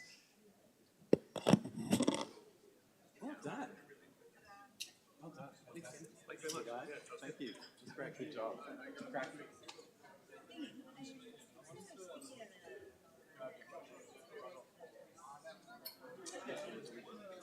Yeah, let's definitely talk about, get some real timescales of what's happening, so you're thinking of 35 deployment, did you say? Well, or 30.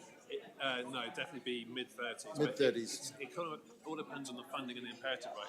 And I think originally it was on Artemis 5. Yeah. Building out the lunar base, wasn't it? But that's going to the right, I guess. No one really knows. But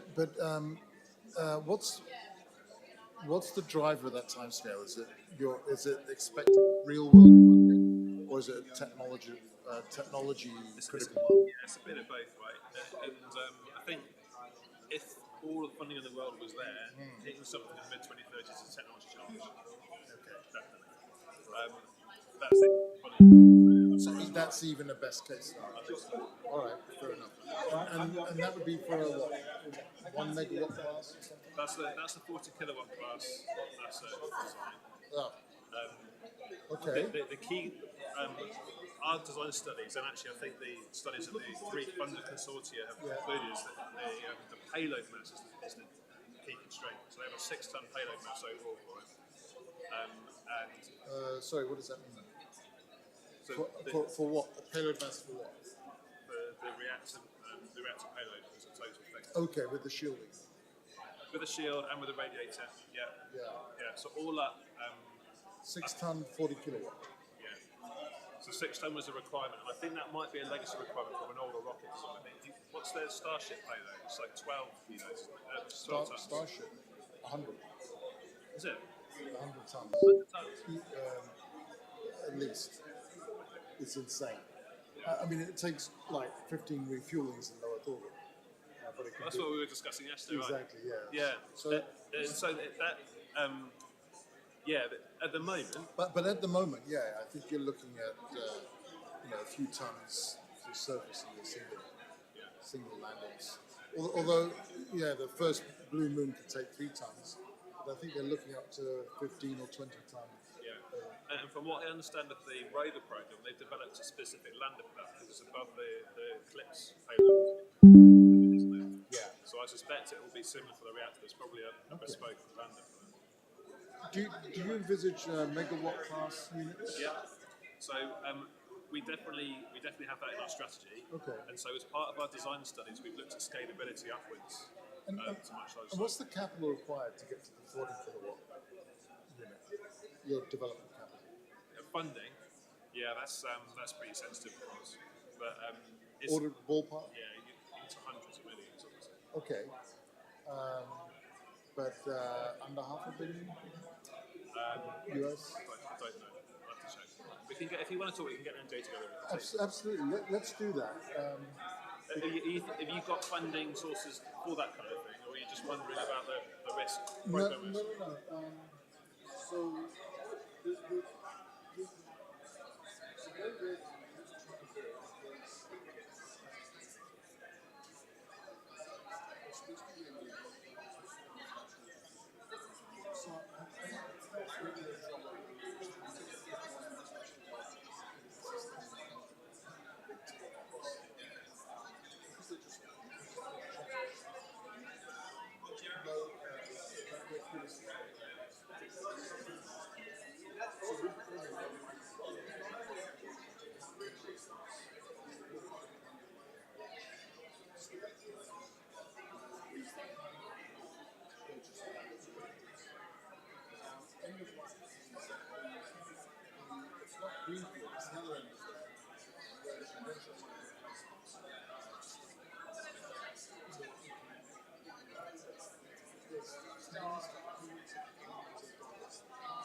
I'll give you a little route because getting from here to Hypersonics, it's tough. It's going to be but we want to see through it. We can if there's a stream,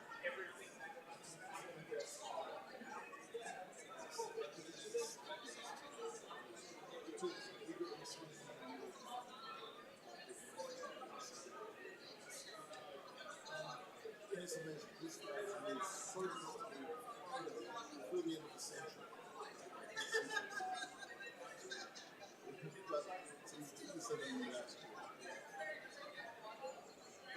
But it takes setting up a building like that. I know that very slowly and very slow. Once you're in there, they refuse any days. But what I see is real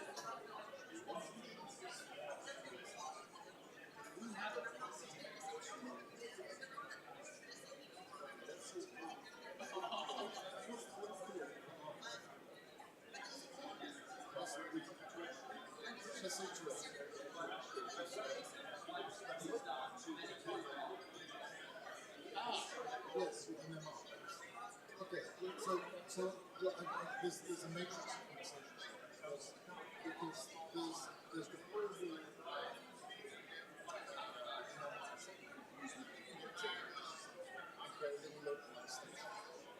which also works. So the MMR class that works. But I was also just thinking on the Lunar one. Now, if we can, because we could deploy this. The way to do it is to get pits or sovereign wealth.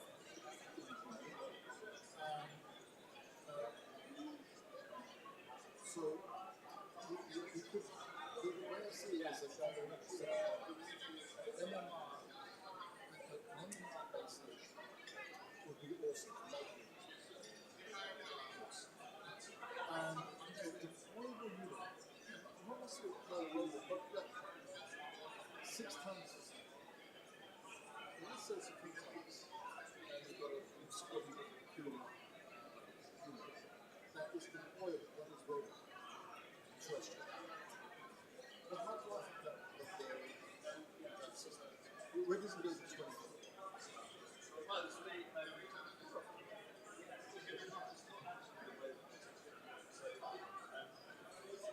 Excuse me. We can maintain that. Yeah. It's replenishing.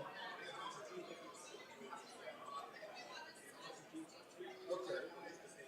Yeah, okay. Okay.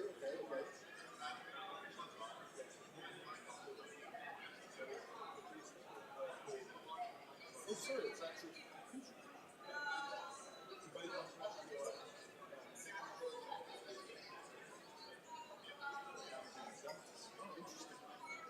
super.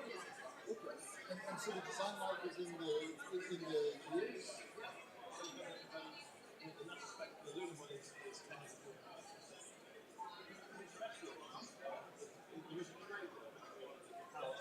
Sure.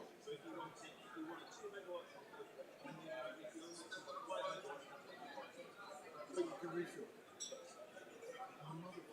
So this is extraordinarily outstanding because it's going to take us 3 to 5 years to we're looking at the first ending deployment of our excavation space in 2026. And maturing that is going to take another couple of years at least, and it's an ongoing learning. So the fascinating thing is we've got a real use case for high-intensity power. And I don't know if you saw my presentation here. So we've got a battery swap. We can have the charging stations, even that source of MMR, for example. I'm calling it MMR. So that's for MMR. We can have base stations, charging stations around, and then just conventional battery swap robots doing that. So we can create that bridge. But there are other use cases where I see that we can have localized deployment. So what you've got there is one of your micro features. It's the so what we do there is we bring that together by saying funding narrative. If you don't, are you engaging with Saturday at all?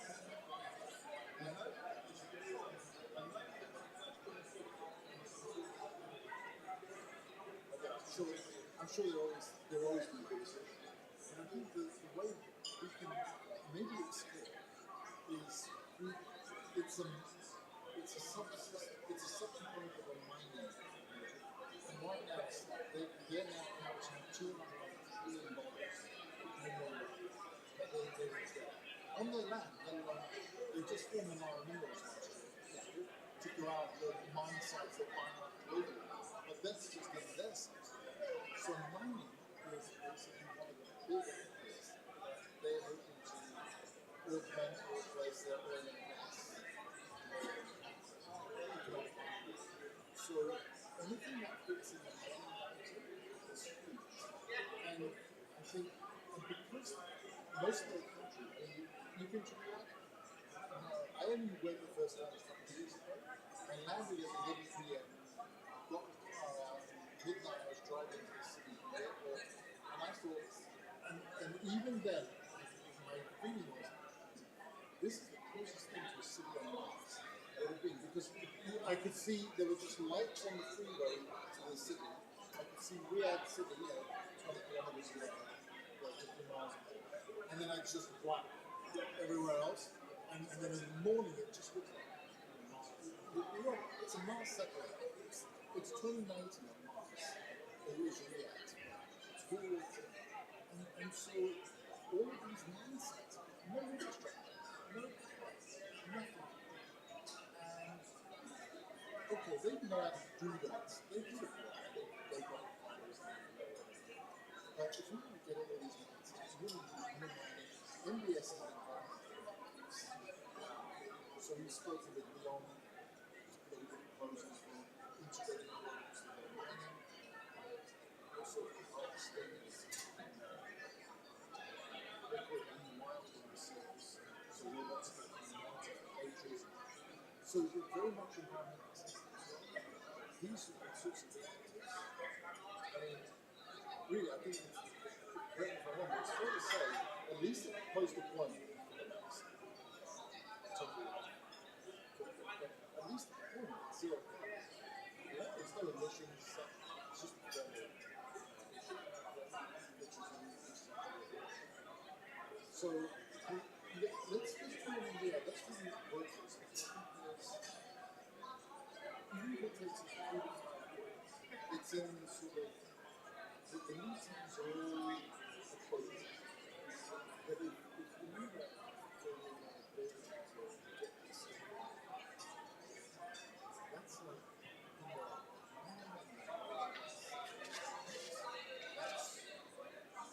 if the value proposition is clear, what you do is you're liberating $100 billion of value. Oh, and by the way, using all of these industries, multiple 1,000 use cases, it's energy. They're looking for energy. So I think there's a huge value. What this conversation is, what's the stimulating? What's the stimulating factor that can be just even that one use case? I do think it holds. It really superbly. I know what we've got is got $100 billion. Also, one other thing, I think there might be a mute or an HDMI in for the room, because I can hear the laptop audio through XLR, but I can't hear the XLR. Exactly. And so it's making some assumptions that we're maturing, sensing some data and handling what it controls there. But that's just new work. This is just engineering work, experience, and figuring things out. Not trivializing it. There's a lot to do. But with everything we've done, we see the power. It just, and again, sometimes you get slow figures. It's got pedals and see some of those pedals.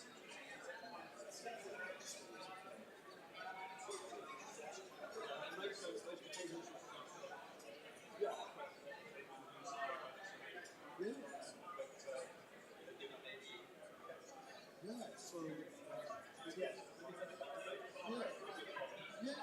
the ministers in the I'm in the UK.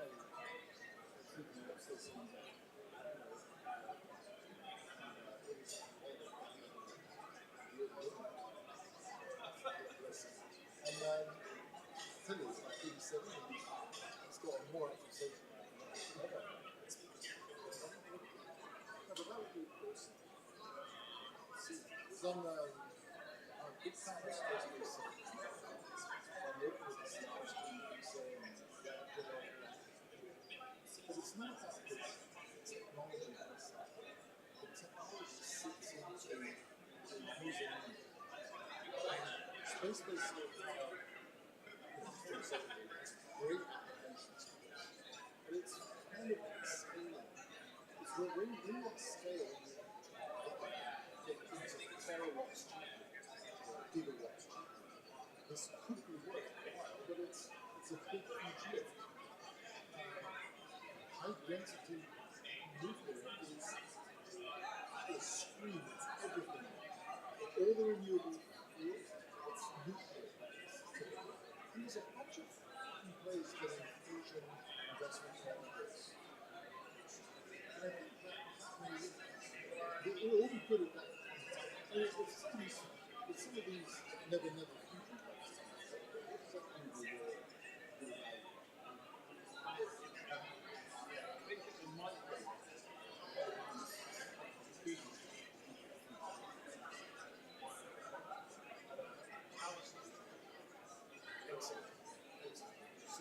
So the quality of physical is also at least for the next few decades, it could be a reasonable support.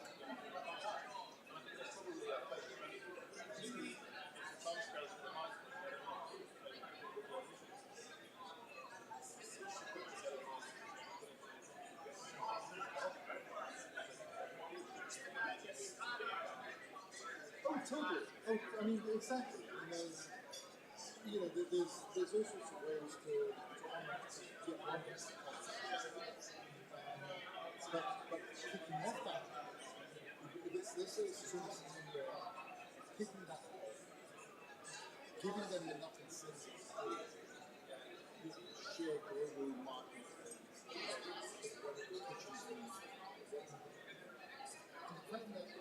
that's a small scale.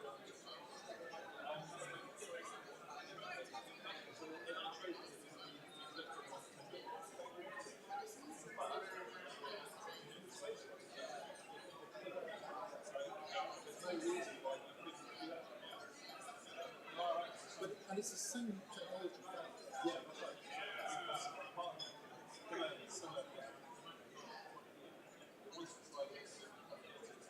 Yes. Exactly. And it could be deployed on the mobile.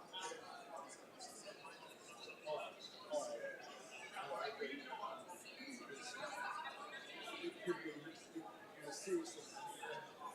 Legionnaires got nothing to do with it. We do have some of the shoppers have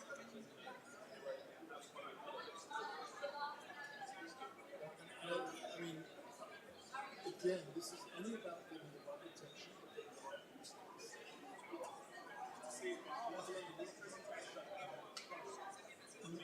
No. We've got at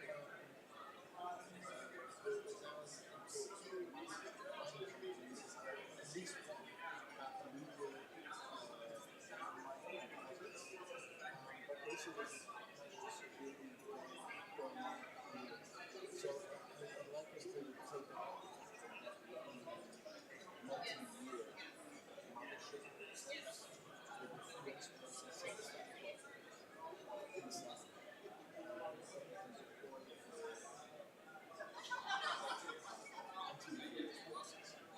But then serious participation.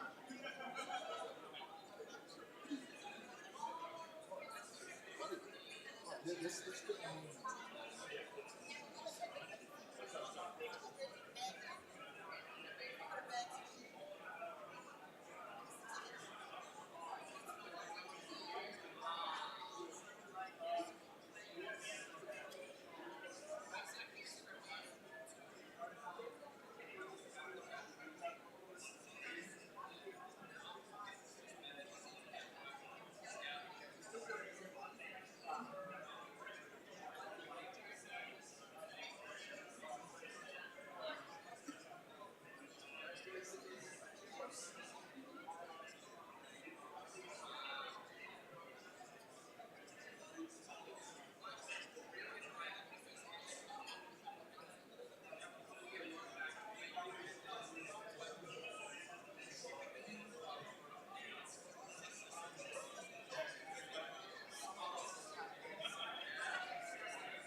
Test, test.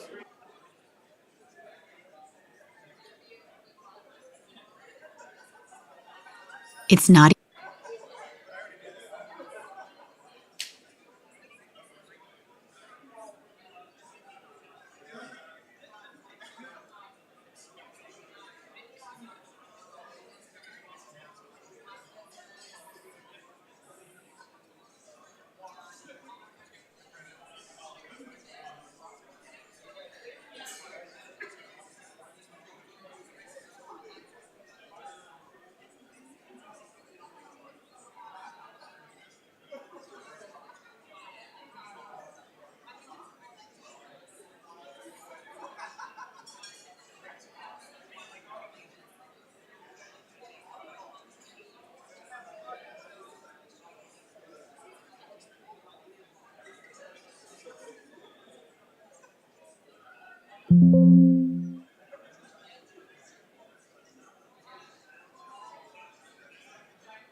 So you want to like hold the camera?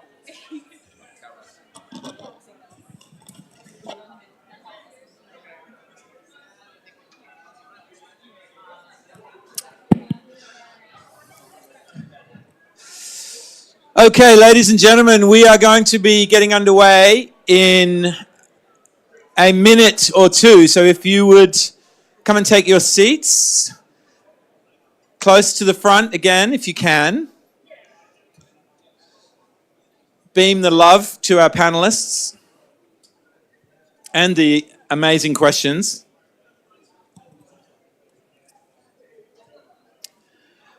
I don't know about you, but I want to go and hang out in a lunar lava tube. That's where I want to be sleeping if I'm on the moon. Thanks very much. Underground, away from all that radiation, because I don't like wearing lead underpants.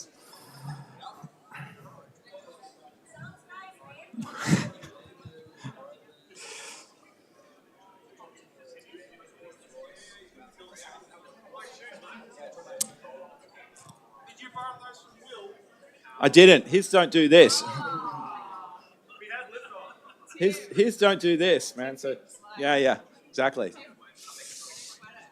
We definitely need a photo. There we go. Okay, now our next session is around infrastructure development, right? We've got to turn this stuff on, make it work. Again, the New Horizons team has done an extraordinary job bringing together some folks to talk about infrastructure. And this panel is going to be moderated by the new head of the National Space Industry Hub here in Sydney at Cicada, Alex Shapilsky. Now, Alex, we get all of our, come up here, come up. We get all of our speakers, we're trying to get all of our speakers, I haven't been very good at enforcing it, to tell us something interesting about themselves. You've worked in robotics, you've worked in startups, and then you went over to the dark side and worked at Macquarie Bank. I knew that was coming up. I have to out you every opportunity, but actually that's such an amazing perspective that you bring and the scale that is in your mind about our industry. And so I'm always quite inspired when you start talking about it. But anyway, yeah, something interesting. And then your panel, take it away. Awesome. Thank you very much, Tim. And yeah, that's true. I have a bit of an infrastructure background, both in technical consulting and financial services as well, and had my fun in startups as well. So yeah, my interesting thing is that I've had the benefit, the luck and the joy of being able to be involved in the startup space myself. So when I've had the opportunity to join Cicada and work with startups, I feel the pain in the best way possible, because a lot of the innovation, a lot of the breakthrough tech that a lot of the companies are doing today, it is genuinely that. It is breakthrough. It is not easy. It is a path no one has set out before us. So I just wanted to commend the teams. I feel you from my heart. I have the scars. I have the grey hair to prove it. And I can share a few other stories outside of this environment as well. But to tell you a little bit about Cicada Innovations, we are the flagship home for deep tech innovation in Australia, and we're very, very proud of that. We go through a series of, I have a clicker, which is awesome. I should probably use it. I'll point it at Greg. Cool, there we go, all right. We've been around for 24 years. For our local attendees here today, we're at the Australian Technology Park down in Everleigh. If you are not local and it's your first time down and you want to see a really cool place, head down to Australian Technology Park down in Everleigh. Talk to a few of the companies who've got their kit set up today. They're also located there, so make sure you have a chat with them and you can come visit them as well. But what we're really interested in doing, and I'm going to talk to a few impact metrics really quickly as well. We work across multiple streams, not just space, but I'm going to jump to that in a second. We've helped a lot of businesses over the years, helped them raise a lot of money in capital. We've seen some wonderful exits, supported thousands of patents being developed and thousands of jobs being developed as well. So for us, this is really what we're after with what we're trying to do. And a lot of this is helping young companies, entrepreneurs and innovators set up, establish, grow and scale into wonderful, massive businesses, of which you'll meet some of those businesses here today, or you should have already met them. I talked about the streams. So this is one of the unique benefits of who we are as Cicada. We don't just do space, and that's really amazing for us because space is such an enabling capability as a technology platform. it is not just for space operations, it's not just for Lunar, there are real world applications today, and we'll hear a lot about how companies we have, which when we talk about lunar habitation, they're doing stuff real world today on Earth. And we work across health, food, ag, energy, and advanced industry. The wonderful thing is when we have a bunch of startups doing all their different sectors together is that you get wonderful opportunities for pollination of their different sectors. So we're incredibly proud of that. How we go through this process. We help businesses or participants all the way from a space tech idea through to a scaling business through various programs that we do run.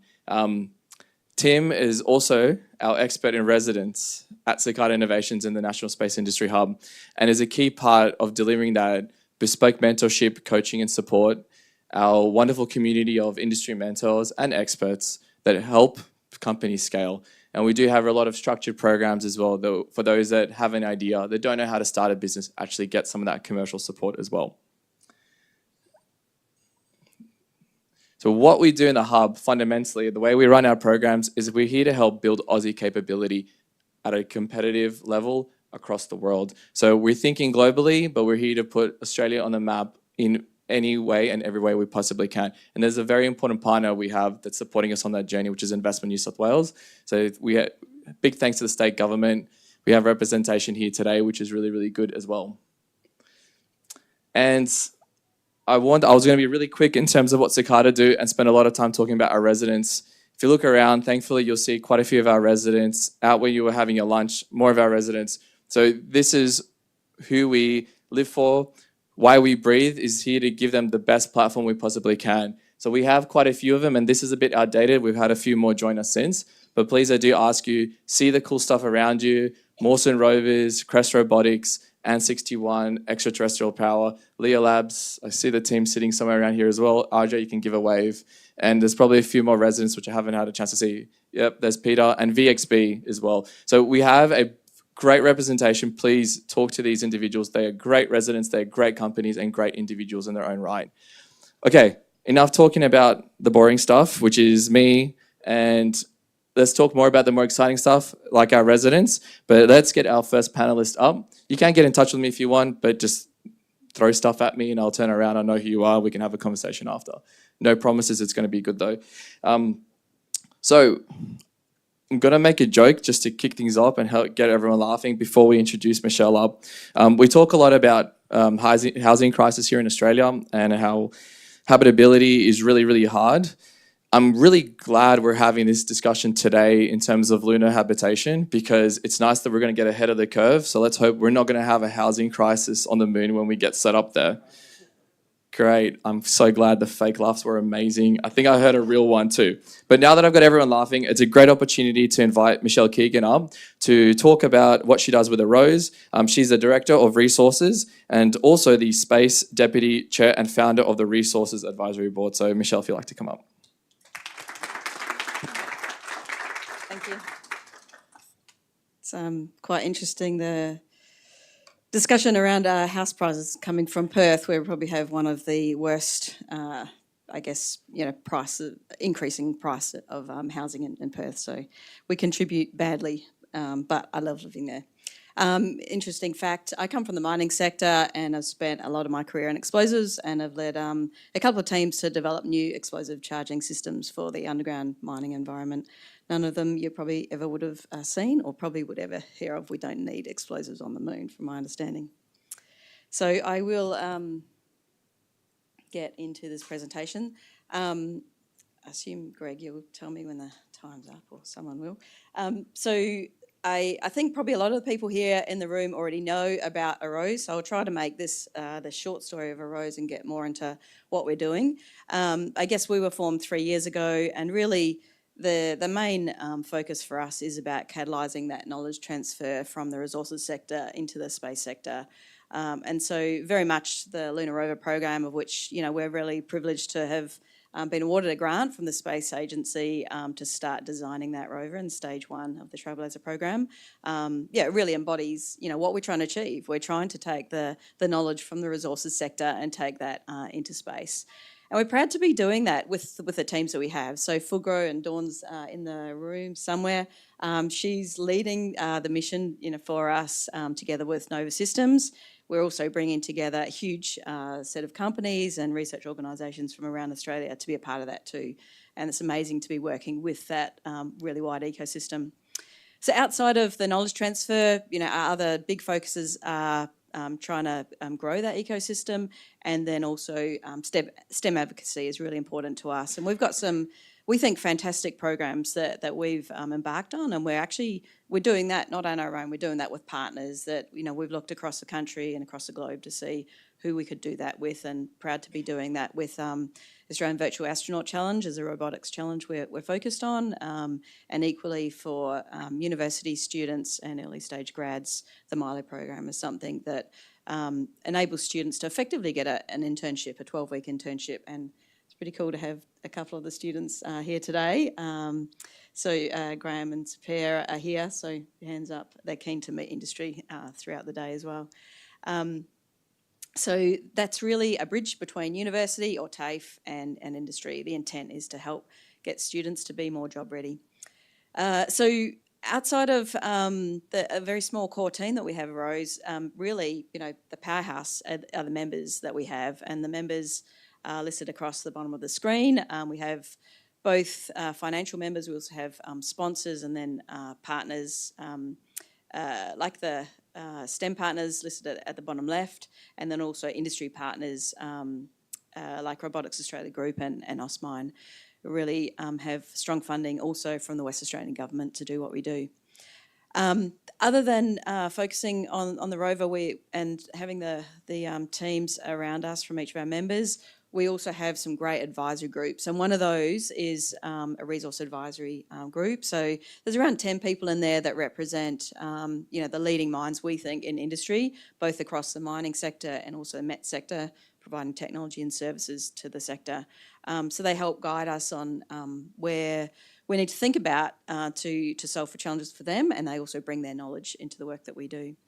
And also an International Space Council, which are pretty well recognised people from across the industry, either past work in the industry or current. So the Lunar rover, you heard a little bit from Lunar Outpost earlier. We're both taking our own journey here now, so stage 1 will conclude in a couple of months. So this is about that design phase for ultimately a technology demonstration on the moon towards the end of the decade. Why was Australia picked, and why was Rose picked? I guess the remote operations capabilities that we have up in the northwest, largely that have been in operation for well over a decade now, is what we're recognised for. Pam Melroy tells everyone that if you can do what you do in the Pilbara, you can do that in space pretty easily. So yeah, it's around 2,000 kilometres away from Perth that people like Rio Tinto and BHP run multiple assets day in, day out, including drills, trucks, trains. So huge volume of material moved. So not a small feat in itself when you think about what they've all pulled together, and really supporting the nation as well. So there are lots of people that we partner with, as I mentioned, and all of these people are actually represented by the pictures, sit in our advisory board, and we work closely with. So firstly, Rio Tinto, and we also have Michael here today. He presented yesterday at Element on the right-sized truck program, so effectively looking at a swarm fleet in mining into the future, so trying to paint the picture of what a future operation looks like. So amazing remote operations capability that they have. Equally, Woodside just built their first remote operating centre in Perth, again running 2,000 kilometres away from their operations. They also have a number of robotic systems that sit on their platforms. And equally, just up on the top left, Imdex is a company that we've worked with over a few years. They have a robotic a robot that drives around on a pit, and they place a sensor, which is the black arm at the top left there, down the blast hole to understand a bit more about the subsurface, as well as the size of the blast hole. So really great minds that sit in those businesses, really at the forefront of what they're doing another one is Parenti, and they bring both strong data science capability as well as mining capability, one of the largest underground mining services companies across Australia. But yeah, just for some stats, and I've taken these pictures from the Rio Tinto website, and these are actually their words, that Rio Tinto actually is the home of the world's largest robot, and that is their automated train. Again, an enormous project, moving literally 360 million tonnes a year of iron ore around from the operation straight to the port. So 17 mines operating 1,700 kilometres away, automated trucks, drills and trains, as I said, and then I guess there's a lot more that they're automating in their ongoing journey. But harsh, dusty conditions, the temperature extremes aren't quite the same as the moon, but certainly there is the highs and lows. So really, their focus, as with everyone, is to try and drive the costs down while they continue to innovate and continue to operate, at the best price, but also within the communities that they operate, focusing on a smaller footprint. And equally, the energy transition is, part of what focuses them right now too, and where they spend money, where they innovate around electric machines under a new ConOps that they haven't done before, and neither has the rest of the industry. So while they're leading the way, they're also continuing to innovate, as with the rest of the mining sector. Our worlds are changing. Our stakeholders' needs continue to change. They need to find resources more efficiently, bring mines on much faster, reduce the footprint, and actually create a new story for the industry. So, what a great opportunity to learn together as they face these challenges, and we also try to design for a future lunar economy, as we heard before from Astroport. You could pick up one of the pre-feed studies that has already been done in mining, maybe. So collaboration is already happening at scale in the mining industry, and just taking a few examples here on some pretty meaty topics. If you look at decarbonisation of steelmaking, as well as how to process tails in many respects people call it the Achilles heel of mining, but also sustainability and electrification. These are some of the big and hard challenges that they need to solve for. So collaboration is really the only way to get there, as what's represented in the space sector and everyone here, I think, in the room. So they want to realise, or the mining sector wants to realise, the benefits of a future kind of co-designed operation together within industry, but we're trying to drive further collaboration with the space sector as well, so we can rethink how we explore, how we extract, and the products that are made. You kind of think about what NASA always talk about with prospective product and one person's waste being the next person's raw material. There's a lot that we can both learn and how we create that new story. The advisory board, as I mentioned, we think we've brought some of the best minds together to help guide our strategy. And they're only going to continue to bring us some of the challenges that they have to connect with the mining sector, with the space sector, and vice versa. And one of them is Iluka. It's quite an interesting company, large mineral sands company, building a large rare earths refinery over in West Australia right now. Traditionally, they would have mined with pits that move material around like this. Very simple. It's quite simple kind of material compared to some of the harder rock operations. But they want to get to a smaller footprint. So there's a project in New South Wales they're working on right now, which will actually look very different into the future. There will be no pits. There will be drills that effectively drill over 600 metres down to the ore body, which is the horizontal layer there on screen, and then extract the sands back to the surface. So there's a lot of challenging they're doing themselves into where to next. One of the things we're really proud of is some of the work we're doing in the exploration area right now, and that is working with NASA and USGS, as Fleet Space mentioned earlier. What we're doing is showcasing the Australian met sector to NASA, and we're going to be doing that in a couple of weeks' time. So we actually went out to the market with challenges to understand what technologies do we use now to detect and assess the minerals underground. How do we bring data together and fuse that data? bringing multiple platforms, and then also how do we what's some of the SLAM technology that we have now to build the map of the topography.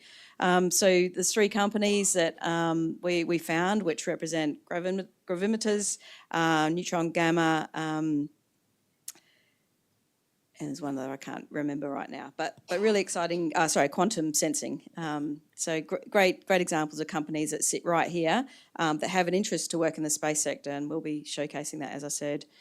But there's another important partnership that we have, which is with Robotics Australia Group. We partnered with them yesterday to put the Element Conference on, and Greg did that for us, inspired by his vision. Greg and the team. We also have a partnership with ARP, which is the Australian Automation Robotics Precinct. So massive sand paddock in West Australia where a number of companies are coming together, including robotics, automation and electrification companies, to showcase what they have and how could they create a new concept together. Lastly, it's not just important to rethink how we mine, but it's also important to rethink what is our future workforce, and we think that the Milo Academy is an amazing part of that. This is not just an academy to help students bridge from university to the space industry, a great set of transferable skills from the space sector, and what Arizona State Uni and NASA have built over in the US is what we've brought out. It has application, through defence. We've got defence students in the program now. We've got mining students. We've got MET students, and we've got a number of people who have huge ambition to be working in the space sector. So the first academy is underway. We've got 220 students operating. They've just so over 12 weeks they have to get from requirements all the way through to PDR.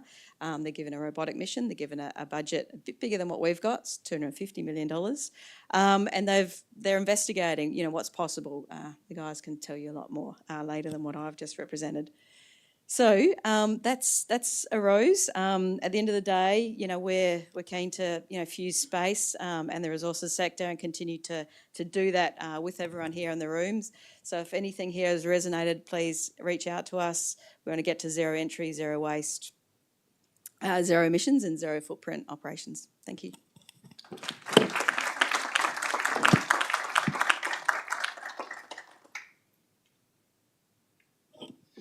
Thank you, Michelle, for that. I think definitely a really strong re-emerging theme around collaboration. And it's great to see the continuing investment for opportunities for innovative startups and researchers to be able to come and engage and actually solve some of the biggest problems that the industry is facing. So that's amazing. Thank you for that.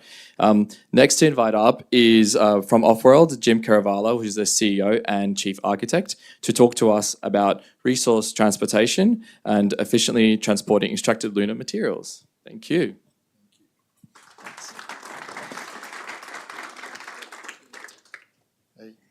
Hello, everyone.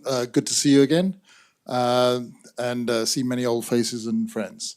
So let me dive into a little bit about Offworld, space resources, the transportation and exploitation. The first point I think it's important to make is one of context. We in this room have an existential responsibility in our generation right now, the biggest responsibility in human history, the transitional generation moving from single planet dependency to a solar system opportunity.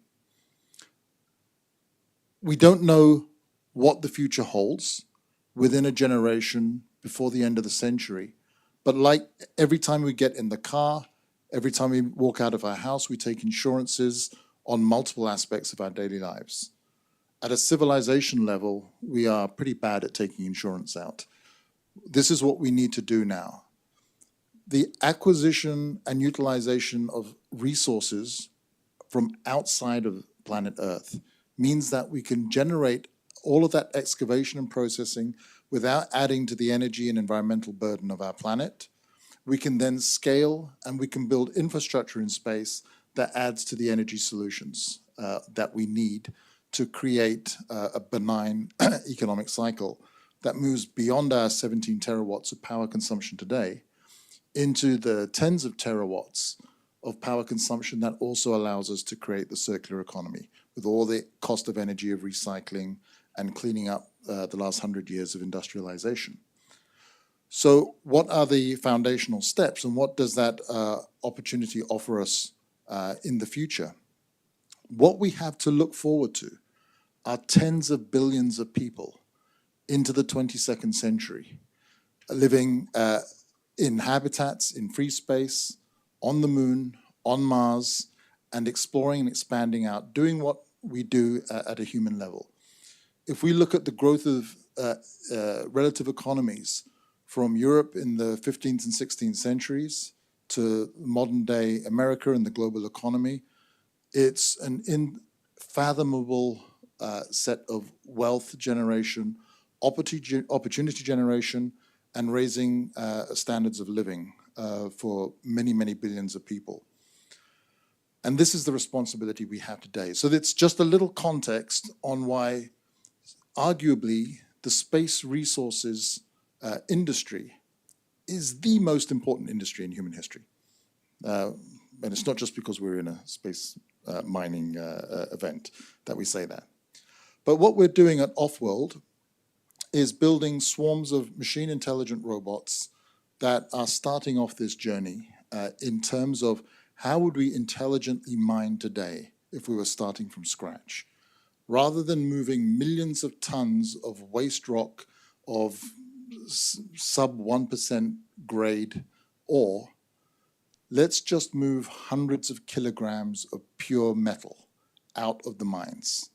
Let's harvest and process inside the mines, as close to the mines as possible, minimize the use of energy for transportation of that mineral, and intelligently use the properties of the rock and the ore to separate that metal as quickly as we can from the ore, as close as possible to the original rock face. If we think about this as in systems thinking, end-to-end, we have all of the technologies today to enable this. We have the machine intelligence and control, we have the autonomy and robotics and articulation, we have the sensing and data interpretation, and we have the communication architectures to mesh all of that information and data handling and operational capability together without human control. And this will only get better year on year. It will get cheaper year on year. And the scaling production advantages of building these machines, tying them into common interoperable open platforms and standards, will enable us to generate a global marketplace of millions of these robots working in dozens of different sectors, not just mining. Mining is the starting anchor point of what we are going to see as an industrial robotic workforce in the 30s. We've seen the huge leap in large language model manifestations of machine intelligence over the last 18 months. This really is the starter pistol for what is an extraordinary journey in machine intelligence development. And off-world, we've been developing a series of robots and systems to piece that puzzle of the different species of our industrial robotic workforce together, from our excavators and haulers and collectors through to our microwave beam energy robots. We've also developed electropulse systems for excavation as well as surveyors. And I'll mention, of course, on the space side, a little bit about our lunar operations for the first species in space, which will be our prospector. But here we see a depiction, here we see a depiction of the ConOps of what our mining operations look like. So this is a single common platform of multiple species of robots on a modular basis, where all of the mobility, the communications architecture, the transport, the articulation, data handling, power systems are a common platform basis, and we're just reconfiguring much of the deployment manifestations. The first of these species to deploy is a terrestrial surveyor, which is the analog of our first lunar species, which we're deploying in 2027, 2028, which is the lunar prospector. This is an all-terrain, rugged, fully autonomous vehicle with multiple payload bay capability. This particular version of Surveyor is symmetrical around the horizontal plane, so it can go up to a 35-degree inclination, and if it tumbles down a slope, whichever orientation it lands on, it can right itself onto the tracks and continue operations and sensing. All production units of our robots will have couple-decouple capability so that no human operator will have to go into a dangerous zone like these post-blast mine sites here on a copper mine, where you have void and other risks, where you've got collapse risks and other dangers. So you want robots that can couple and then drag these first robots out.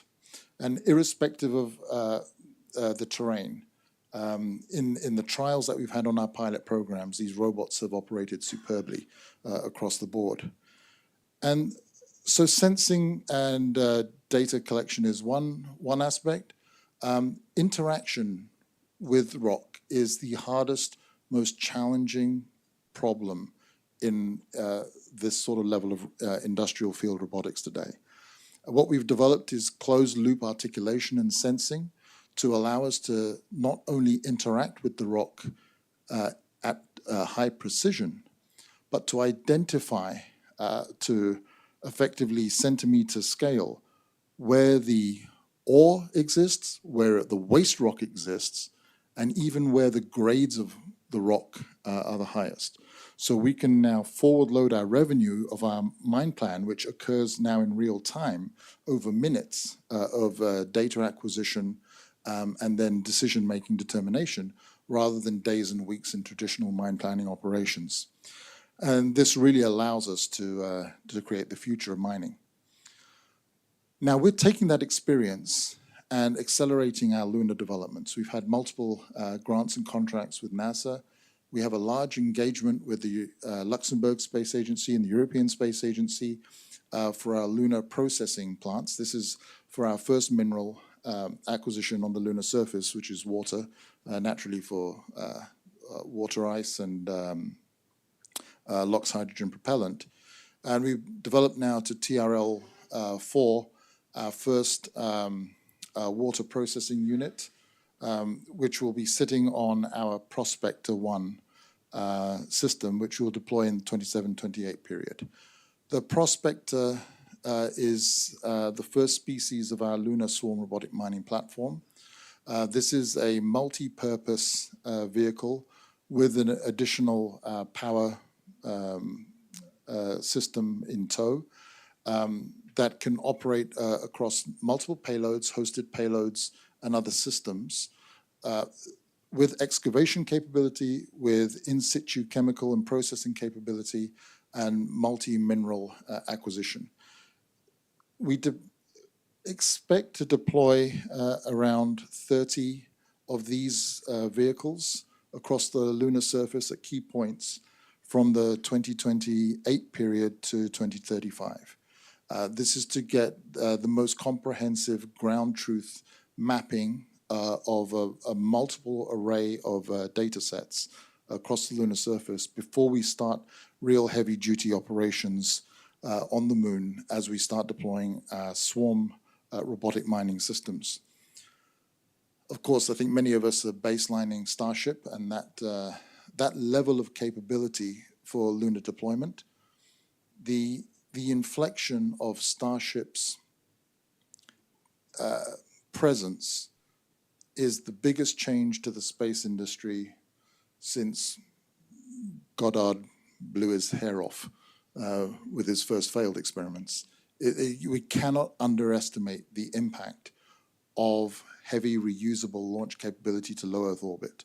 It actually doesn't matter, in my view, whether the lunar Starship is successful in any time frame. Starship to LEO is the starting pistol. And we all need to be resetting our thought processes on the economics and the drivers and the opportunities when your cost of quality engineering for your spacecraft and systems can drop by an order of magnitude. What does that liberate in terms of future economic value, in terms of future business opportunities? for transportation systems, for excavation and processing around the whole business model and business unit. What we intend to do in the early 30s is to have large-scale deployments of the swarm systems for end-to-end lunar mining, deploying on Starship, Blue Moon, and other landers. Again, using fractionated swarm robotic mining systems where each robot performs a different piece of the puzzle. In this ConOps that we developed for the Lunar Break the Ice Challenge based upon our architectures, again, we're using a lot of the structure and architecture and the systems that we are deriving from our Earth-based experience set and technology. So we're dismissing a lot of the uncertainties at the system level engineering on the nearest planet that we could find with the most paying aliens with bank accounts that we could locate. And that's worked very well for us and is allowing us to learn a lot of lessons where we can predict with decreasing levels of uncertainty what the delta is between the terrestrial engineering necessary of the physical side and the lunar engineering necessary of the space side for deployment. So with that,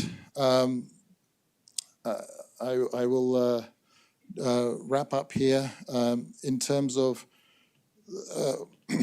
the key about this is that this is a staged progression where we are beginning with prospecting, expanding with swarm robotic mining, and into the 40s, when the economic triggers indicate, we will then start establishing fixed infrastructure and processing plants to start scaling the propellant production necessary for all the wonderful things that I think we can do together. Thank you very much.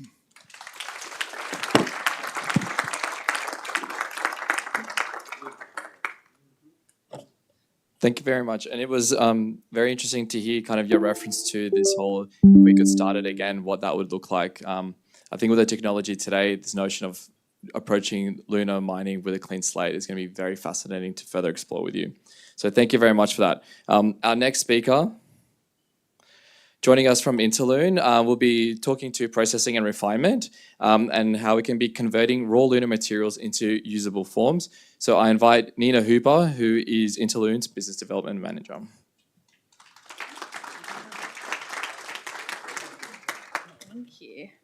Thank you, everyone. You didn't prompt me for a fun fact, but I do have one, which is that I've been pretty obsessed with space resources for over 10 years, and my college senior thesis was on asteroid mining. And I admittedly lost a bit of faith in 2017 when I was looking for my first job because I just did not think space resources was going to happen in the next few decades. Went off into the LEO market and worked at Swarm Technologies and IoT Tech, and it's just like such an honor and to know that we're in a period of time that it's actually going to be possible again. And you know, that's kind of how I want to start the talk. I can jump off without the slides, but for the first time in human history, the idea of mining on the moon or space resources, harvesting natural resources in space, is technically and economically feasible. And at Interloon, we want to be the first company to go harvest resources and bring them back to Earth. And we think Australia has a big role to play in the commercial lunar ecosystem. Got my clicker here. Let's give this a go. So in case you haven't heard about us before, it's not a huge surprise. We only came out of stealth a month ago, announcing that we had raised $18 million. So it's a very large seed round, but we've been working on this idea for about a year and a half. And despite my love of space resources and the boldness of this vision, what really sold me about the opportunity to work with Interloon was the founding team. So you can see here, this is our founding team. I joined shortly after they all got together.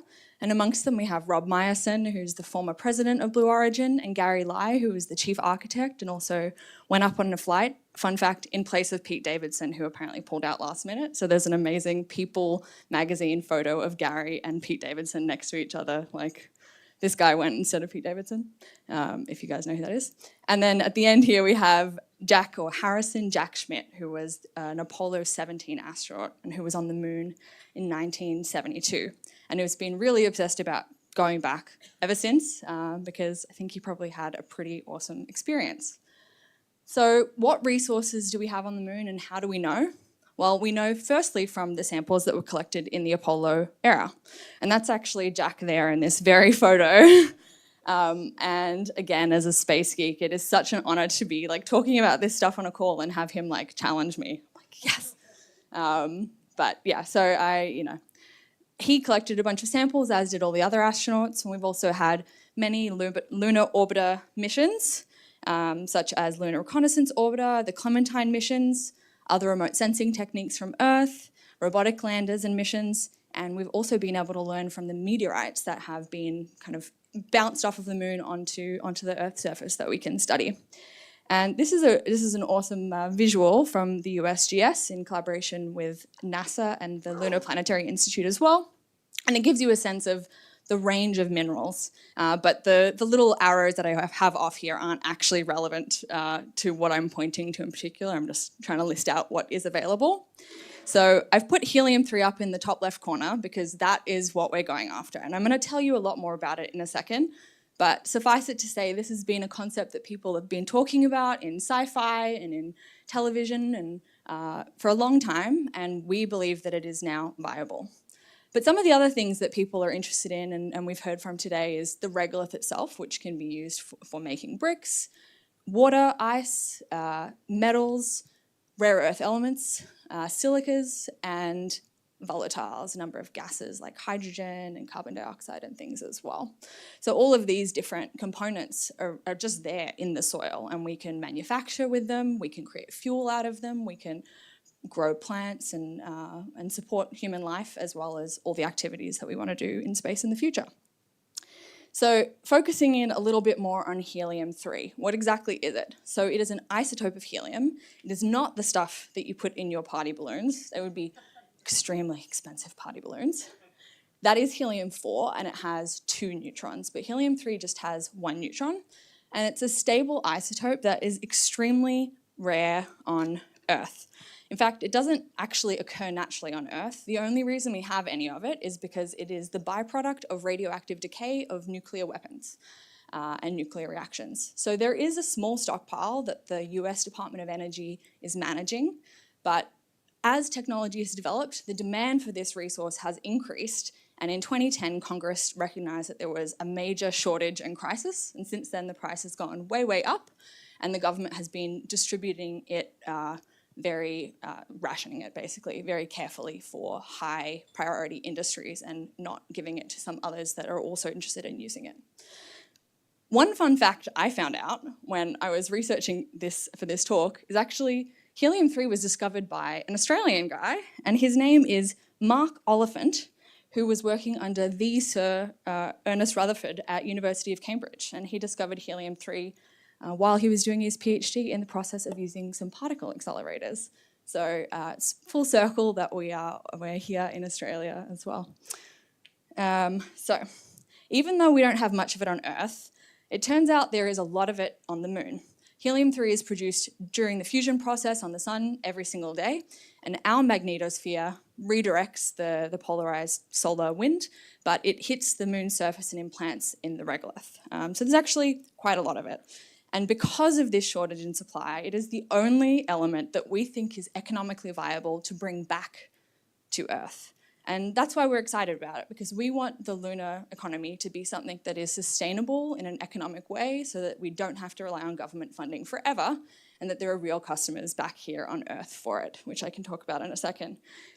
Does anyone in the room know how much helium-3 is right now? Does anyone have any wild guess if I haven't told you? No. Yeah. No. So it's a couple $1,000s per litre at standard temperature pressure, which equates to $20 million for 1 kilogram. Find me a more valuable resource, and we might focus on that instead. So, helium-3, very, very high value. So what is it used for? It's actually used in quantum computing, and it is an essential component of the refrigerators that keep them cold so that the atoms and electrons don't move that much and we don't get crazy errors in the measurements. Quantum computing hasn't become super, super widespread yet, but already thousands and thousands of these systems are in place, and all of them are already using 100 plus litres of helium-3, and there is demand for more, and the companies that are providing these fridges can't get access to it as quickly as they want. It's also used in national security, and this is a big part of the reason that the shortage was discovered in the first place. Post 9/11, they put in place all of these neutron detection systems to monitor whether people were bringing radioactive material into the country, and the detectors themselves are filled with helium-3 that capture neutrons and emit a characteristic gamma ray, showing you that there's something radioactive there. So it's a big part of those kinds of devices as well. Under clean energy, I'm sure you've all heard the idea that fusion could be fueled by helium-3, and so this is certainly a little bit more of a long-term and hopeful market, but we think this could be the holy grail ultimately of the energy sector, and we want to be there with the supply to enable that. And in medical imaging, you can actually ingest hyperpolarized helium-3, about 1 litre per person, so again, like $5,000 just to breathe in some gas. But then when you go into the MRI machine, it shows all the fine structures in your lungs. And the researchers I've spoken to, there are about 30 of the top researchers in the world in this field, they said that they can tell within 1 month if you've started smoking. And they want to start using this as kind of preventative or dissuasive evidence, as well as for clinical modalities. So, what exactly are we doing? So, we've developed novel machinery and processes to detect, extract, and send back this helium-3 from the moon. And this is a graphic that we got put together. I'm sorry it doesn't move as beautiful as your ones did, but we've got a static one. And something about helium-3, because the atom's very, very small, it slips through the cracks in everything. So everything that we're trying to do, a little bit different than some of the other systems you might have seen, is all in one contained, very, very tightly sealed machine rover going across the surface. We're then going to put it back into bottles and put it on rockets that return it to Earth. Like everyone else, we're also focusing on making the lowest swap C systems that we possibly can. Because obviously we don't have that much power on the moon. We're working towards the launch of a demonstrator in 2026 that will sample the lunar regolith, measure the helium-3 quantity, and attempt to extract some of it. And by 2030, we're hoping to start operationalizing our production. We're confident that now is the time to start such an ambitious business, and 10 years ago, it just wasn't viable. The whole industry has come a really long way, and we're excited to be investing alongside Artemis and other international governments. To that end, we've been pretty busy lately, so we've been spending a lot of time with lunar regolith simulants as well, as a couple of other speakers have mentioned. Something that we've also done, this is one of our subsystems that we've been developing, is a lot of lunar parabola flights. So 0G that you might be familiar with, you can do your 0G flight experience. They can do slightly different parabolas and represent lunar gravity instead of zero gravity. I did not get to fly on this. We actually got a grant, which is pretty amazing, that a uni student intern that we had, a girl named Maya, who was fantastic, got to go and do our first ever Lunar G flight test. I was like, that is the coolest internship I can imagine anyone has ever had. But it was a pretty big moment for us to do our first experiment a number of months ago. We've also received a bunch of grants from NASA and the National Science Foundation and have some patents pending on the technology we've been developing. Yes. In case you're wondering, the rest of the team is actually based in Seattle. So I'm the only one here in Australia, but I think I could probably convince some more of them to come over here, or they might not need as much convincing. They're probably pretty keen. So why Australia? As we've talked about today, this country is certainly a leader in remote operations, and that's something that we've been speaking about with people in this room about how we can look at doing our remote operations with facilities like Figure Spark.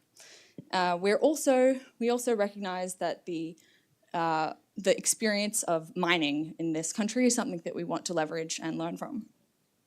What else have I got here? So. We're also interested in learning more about the Trailblazer mission and seeing how we can get involved and working with researchers at universities here and at CSIRO to develop some of the subsystems in areas where we don't have in-house expertise and we think we can leverage what's going on in this country. And something else that we're really excited about, and I generated an image here on DALL-E to represent, is the idea that Australia is a really amazing place for Earth return of resources from the moon, but as well from low Earth orbit. We have lots of space that's uninhabited, and as a country with great relations with pretty much every other country in the world, this seems like a really safe place. And so this is just a call. We're not doing it ourselves yet, but we may have to if no one else does. If anyone's interested in starting a business to do this as a service, we think that it's a pretty good opportunity, and Australia is a great candidate. I think that's it. So, I mean, ultimately, in both the US and Australia, Interloon sees itself as a force multiplier and an enabler of the lunar economy, and we really want to partner with people who are developing systems and technologies for this environment. Because we are trying to sell back to Earth, we want to be the company that you guys are like, hey, we can develop something for the lunar ecosystem, and then they're going to get funding from their customers, and this whole thing is going to survive. So we want to interact with and meet as many of you as possible. And I think my last slide here, yeah, I've just put together a call to action. So if you are here from government today, we, as always, encourage as much funding as you can put towards supporting people across the valley of death in the early stages of technology development. And we're really keen to learn about programs that help US companies translate over to Australia. We've only just set up our entity, so we're trying to learn more about how to get plugged into the ecosystem. For industry folks, again, if you have systems or technology that you've developed or want to develop and want to work with us, we'd love to hear from you. And similarly for academia, if you are an expert in something that might be relevant to us, we're especially interested in membrane type technologies for gas separation, liquefaction technologies, and people that are experts in comminution. So that is all I have. The future is closer than you think, and we're excited to go there with you. Thank you. Thank you very much, Sina. Wonderful hearing that bold mission, and it's great that we see young companies who already have an existing customer base. Makes that customer discovery piece so much easier. Inviting next up is from Hassel, and they'll be talking about habitat design. So I'd like to invite Xavier de Castellia, Head of Design. Thank you. Great to be here today. Okay, let's get started. I'm an architect, right? Maybe weird in this audience here. And I work for a company called Hassel. We are an architecture and design company, global company. We're based in Australia, originally from Australia as well. One of our largest studios is around the corner from here, on one of the piers. And actually the ICC, where IAC is going to be in a couple of years, that's one of the buildings that we designed.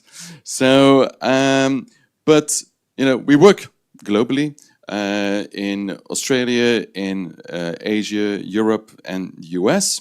So some of the buildings we've done. My role there is that I'm head of design, but also head of innovation. And I have a small innovation team in London, where I'm based.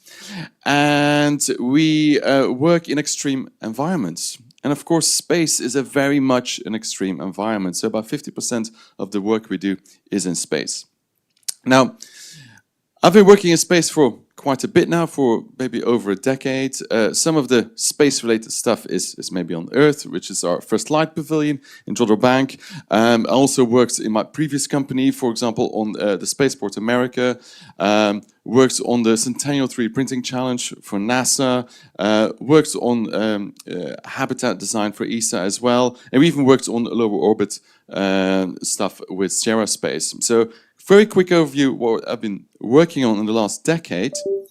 But for me, it started all with this project. This was the first 3D printed habitat design that we did for ESA. That's when I was at Foster & Partners. And that idea is kind of still there in our later designs. This is our Mars habitat 3D printing project done for NASA for their Centennial Challenge. And the concept is quite simple. You can see that here. All our habitat designs exist of two main systems. Is that internal, pressurized, made on Earth and deployed in space, most of the time inflatables or deployable systems where the astronauts live and operate. And then to protect our astronauts from micrometeorites or from radiation, mainly from radiation, we have a shell structure, right? Because we need some mass to protect these astronauts.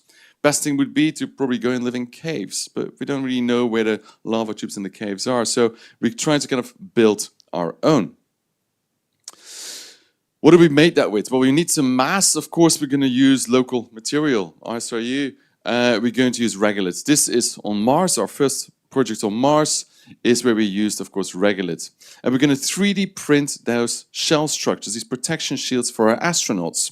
We're not going to bring a massive 3D printer. No, we're going to do that with swarm robotics, with these smaller elements. So this is these shell structures that we're producing, that we're 3D printing, and these are the robots that we're imagining we could use with it. Some of these are actually kind of based on systems that NASA has developed. So this was our first set of swarm robotics that they were thinking of, and this was one of the first renderings I got from my artist, and I really loved it because it really showed that, you know, living on Mars doesn't have to be harsh. We can actually have like beautiful spaces to live in. But one thing kind of really worried me, and that was this. That was these robots that I've just used on Mars to create our shell structures, and now is the first boneyard of robots, dead robots on Mars. And I think that's not great, right? We need to be able to reuse these robotics. So back to the drawing board. So we redraw them slightly, and we came up with this system. It's a much more modular system where we have almost kind of a building blocks, a Lego system of robotics, where we could actually have different types of robots. Some of them surveying robots, other ones then you add a few more wheels to it, add a few more diggers. We have an excavation robot.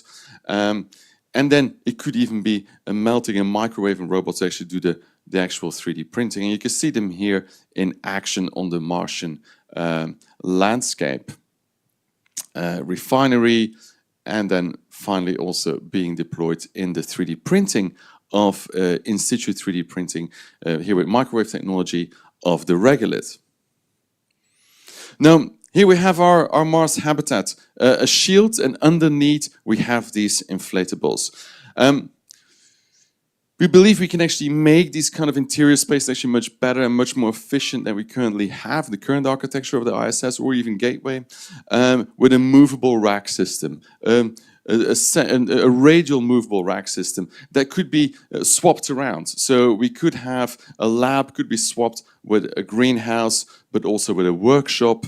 And finally, we also think these spaces could be much better and nicer than we normally design them, right? So we think architects do have a role to play here.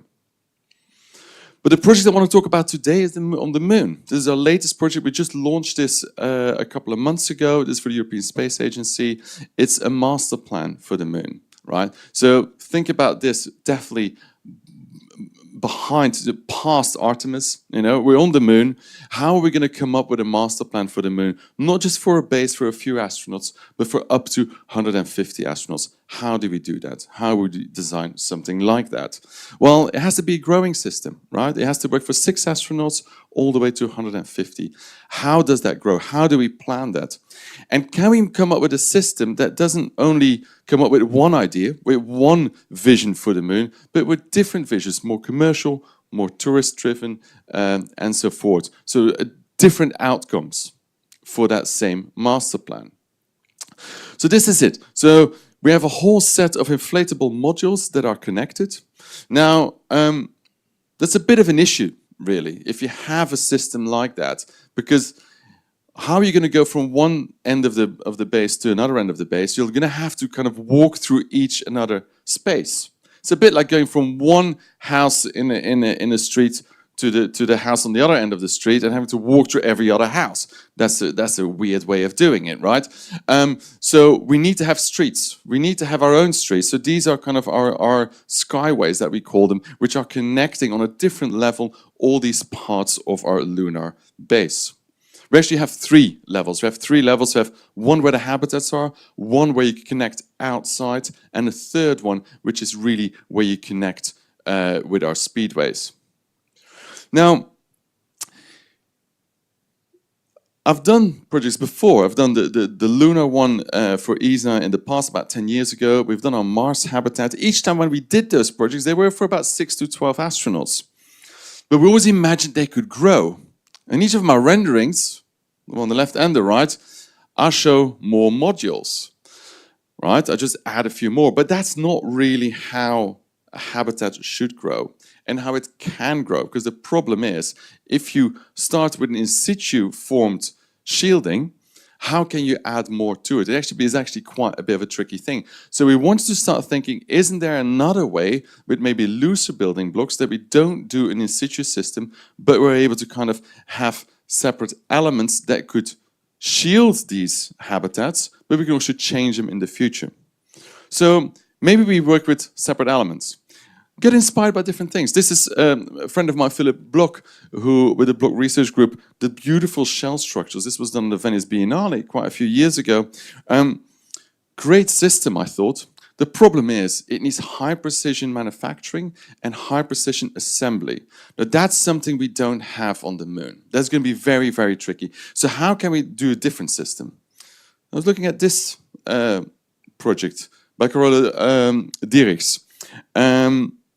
She built stuff out of these kind of spiky elements, right? You don't need precision for that. All these elements can just kind of be attached to each other and you can make structures like that. Looking at the UE Pavilion at the Venice Biennale again, I found this is made out of blocks of salt. Again, really rough making elements that are then interconnected. So we can learn from that. Coastal barriers like erosion blocks. We thought, well, why don't we take something like this? Could we actually build with that? And we think we can. Oh, there we go. Some physics simulations we do in our design process very, very quickly to understand how we could build in a very rough way and don't have to have that precision to build shielding structures. Some other examples here. And this is how it would work, we think. We start with some foundations where we start to place these tetrapods, we call them, right? These are 8 spots where we put the tetrapods in. We need those first. But then how are we going to build a shield? Well, one way to do it is that we first start, we need some support structure, right? We need some scaffolding. So think of it as a big inflatable. Start with a big inflatable. And then some inflatable arches, because we need those for the entries, and then we can actually start adding part by part on this inflatable. And when we do that, with quite a few of those, in the end we will be able to kind of take that central inflatable out of it, and we can be able to create a shell structure that is under compression only. Once we have that, we actually only then bring in our inflatables where our astronauts will be living in. You see these kind of 4 pods sitting in there. And then when that happens, we can actually, without scaffolding, start to kind of like add the last pieces of our shielding onto it. So it's a different way of thinking. It's not kind of in situ 3D printing anymore. We think it's be very, very complicated to do. So we hope this way might be a better way to kind of do this. We're going to test it, of course. You know, we don't just make pictures. We're working with the University of Toronto. This is our first testing rig where we're having some plastic little parts being thrown. But now we're working with a company in Munich to print about 4,000 of these. Can we get the other video playing as well? Of these parts, these tetrapods, they're printed in sand. And that's just a very cheap half-inflated yoga ball I have there. And this is our first test. So trying out, could we really actually create a shell structure like that? So first test was okay. So this was one by hand. We're going to now do more tests where we do a much larger one. We have about a 3-meter diameter inflatable, 4,000 of these parts going to be thrown on by a robot. Now, yes, we're going to throw them on. Because on the moon we have 1/6 of gravity. So we think it's actually a good idea to kind of use that idea that is 1/6 of gravity is much easier to throw stuff, right? So we're thinking that just kind of just using that less gravity in a way to help our construction process. And here we have our shell structures over our inflatables. Now, I'm going to go. Do I have a couple more minutes left? Yeah, good. I said we work in extreme environments. I'm going to show 3 more projects in about 2 minutes' time that actually have the same way of thinking as our space stuff. So, oh yeah, I forgot this image. If you want to see what the inside of our moon habitat is, this is our lunar bar. Because I think if we have 150 people in a base, we definitely need to have a bar, right? So, other stuff we're working on. We're working lots of 3D printing. This is a 3D printing pod that we are doing for the Alps, actually in Switzerland, made out of recycled plastics, PETGs, waste from medical equipment. So we have different versions that can adapt themselves for extreme environments, from the Alps to a beach in Senegal, and we're actually 3D printing that now just outside Madrid at the moment. So hopefully get launched that soon. Other extreme environments, we're working in Tanzania, where we're again using 3D printing, and we're 3D printing with the earth of the site, right? You see these walls, they are printed by earth, and we're working with a university in Barcelona with that, IAC, where this is our first test of an earth-printed wall. Again, using the material that we find around us on the site. And then the last extreme environment we've been working with, a project that we just finished, this is Bidi Bidi. This is the north of Uganda. This is the largest refugee settlement in Africa. Refugees coming from South Sudan. And we're building there the first cultural center. It's a music and art center. That building is again made from the earth it stands on. All the bricks are hand pressed, not fired, just hand pressed. And they're doing all the acoustics and all the work to create this project. Thank you.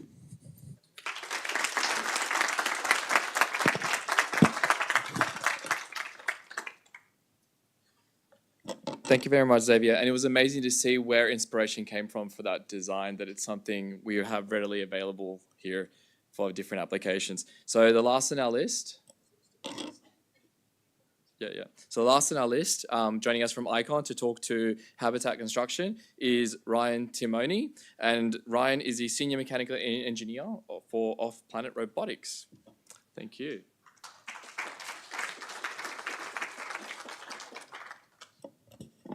One sec. Sorry, you guys still need a little bit more time? You're okay? So we want you to spend a little bit more time on your unusual or interesting, unique story about yourself, okay? While we charge a laptop. That's a challenge. Sure. Hi guys, it's great to be here. What an afternoon we've had so far. So for my stall, I'll give you a moderately fun fact. My name is Ryan Timony. I'm from Glasgow. I will work in Texas, as you can probably tell. I'm not from Texas. My fun fact, so unlike, Nina's esteemed colleague, I haven't been to the moon, surprisingly. But I have been to Antarctica twice, actually, which is kind of like a poor second best, I guess. But anyway, amazing place. You should go if you get a chance. How are we doing for laptop? Did you see any penguins? I did actually, yeah. So I was actually working on top of a mountaintop in a place called Nunatak, which is near the British base, a couple of hours south of the British base. And I was coming down to gather some supplies at the base camp by the tents. And we hadn't seen anything for about a week by this point, nothing at all, no life apart from us barely alive. And I was like, what is that? What's moving over there? It was two penguins, which had apparently, according to their footprints, wandered up to our tents and had a look in. So yeah, I saw some penguins, which is incredible to see. I've also saw elephant seals, which are more massive and much smellier as well, it turns out. So we're ready to go. I would like to say that he wins the competition for the largest PowerPoint that we've got. It's about 3 gigabytes. Yeah. That is why we were struggling. We don't have a clicker for you now, so just let us know when you want us to change slides and we'll change slides. Thanks. No worries. Okay. Yeah, guys. So thanks for having me here. It's great to be here. First time I've been. So I am sort of weirdly AUKUS. I'm from the UK. Lived in Australia for 4 years, both here in Sydney and also in Perth on the West Coast, which is great. Both two amazing cities. And now I live in Austin, Texas, which is very different, but a very interesting place to live too. I'm working for a company called ICON, which is, I think, objectively a very interesting place to work. I'm talking today about Project Olympus, which is our off-planet side of the company. The company is a mixture of terrestrial, as we call it. We find that funny, the terrestrial guys. We call it terrestrial and off-planet. And today I'm talking to you about the off-planet side. So for those who aren't familiar with ICON, I'll set the table a little bit. Icon is fundamentally a construction and technology company specialising in, well, we are basically reliant upon robotics and AI to do the job we do. You can see here a really beautiful picture actually of our new system called Phoenix. Phoenix was actually envisaged and developed and tested over the last 12 months and we're hoping to basically use it as our next generation of printing for terrestrial applications.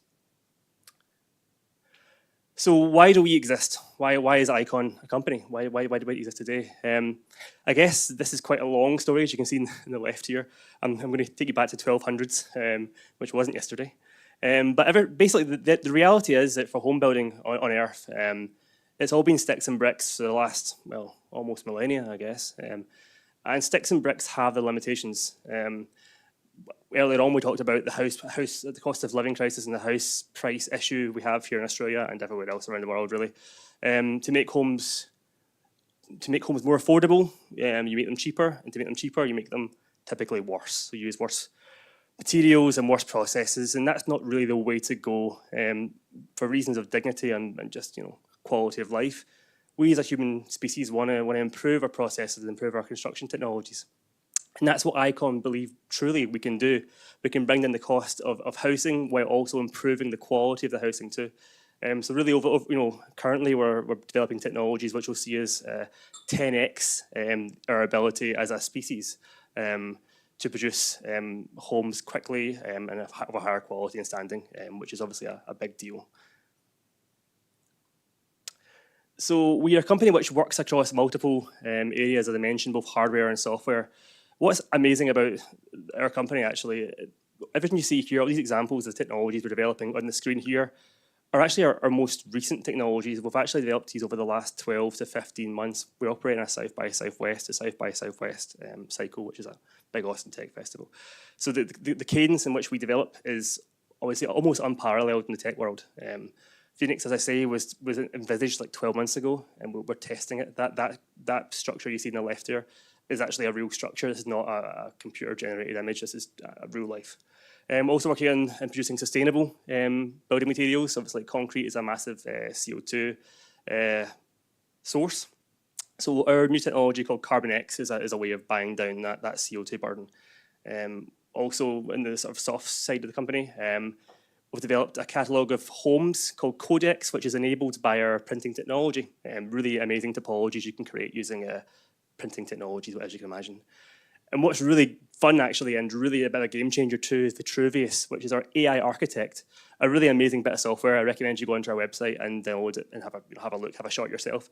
Let your imagination run wild. You can create the home of your dreams in a matter of minutes.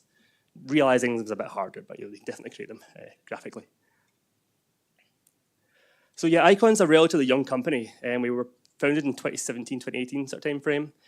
Started printing thereafter. The Chacon house at the top left is a pretty modest structure, 350 square feet, over the ADU, but still a beautiful little home. And then more recently in 2021, the bottom right there, House Zero. I've actually had the luxury of staying in this home for a couple of nights when I was visiting Austin during my interviewing process. And it's 2,100 square feet. It's a bit bigger than the Chacon house and much more luxurious inside too.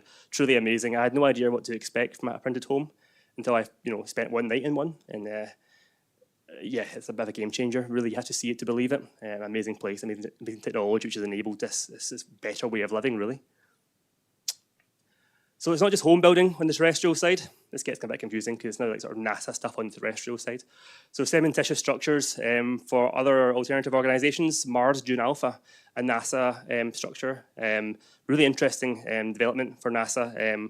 They've actually got analog astronauts in there right now, I believe, on about a 1-year mission, which is really fascinating. And they've really put our structure for the paces. Worked for the military, Air Force, the Marines, the Army, building cool barracks and sort of, obviously the military has interest in sort of ISRU for terrestrial applications too, as you can imagine, being spontaneous in the battlefield and so on.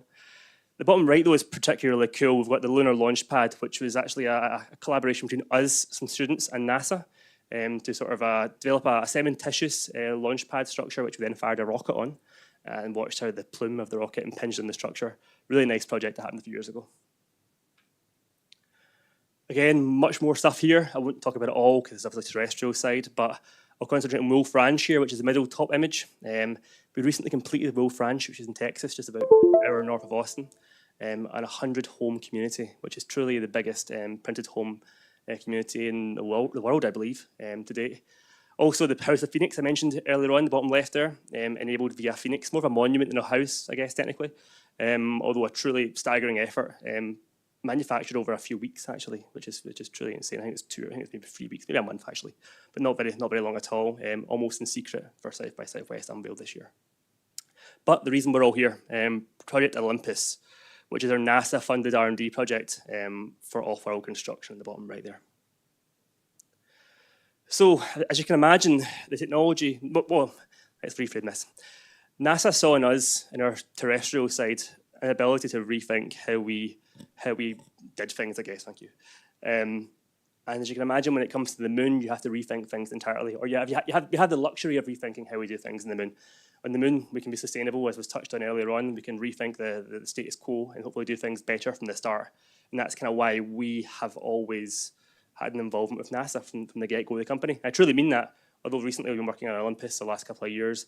The way the company has been working on sort of off-planet work from its fruition. And yeah, we're doing some really cool stuff. This is a nice graphic, actually, which finds itself into a lot of different people's presentations. It's actually our graphic, but it's really cool. Front and center here, and this is a point I'm going to make, I'm going to stress. Front and center here, as you can see, is a landing pad being constructed using our laser VMX process. I say front and center because, well, landing pads are really important. Obviously, I'm here today under the banner of habitat construction, as you can see, but that's off to the left here. I'm not sure if that's on purpose, but it's worth noting that, well, obviously, habitats for human habitation on the moon is really important. It'll have a place certainly going forward. What really excites me is the bread and butter infrastructure, your roads and your landing pads, and our VMX process can do that too. I mean, it's really a universal tool which can be applied to any sort of built environment task on the lunar surface. So we're really thankful, actually, that NASA had this belief in us, which we've sort of fostered over the years, and has culminated in an ESPR phase 3, actually, to the tune of about $60 million in 2022. We're doing some really interesting work with a NASA customer based out of Marshall in Alabama. And yeah, we're working under the banner of MPACT, which is Moon to Mars Planetary Autonomous Construction Technologies, basically, under our Project Olympus. Yeah, basically, it's ultimately where we are, concentrating on the moon in the short term. Mars is the ultimate goal. These technologies are universal. How did I kick this off? If I just press, you guys kick this off, or do I do it? There we go. So why talk about when I can show it?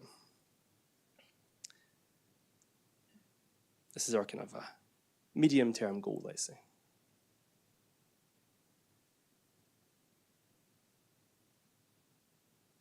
So you can see our sort of CLIPS-class lander touching down in the lunar surface somewhere. Stably too, which is nice. And deploying our package.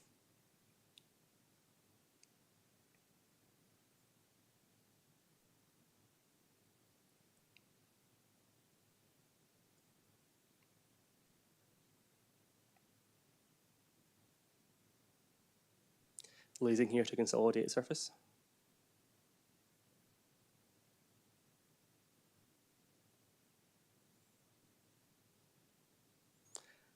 Ultimately building these consolidated tiles which can be used to create landing pads and roadways using the lunar surface, the Regolith, I guess. So yeah, nice video.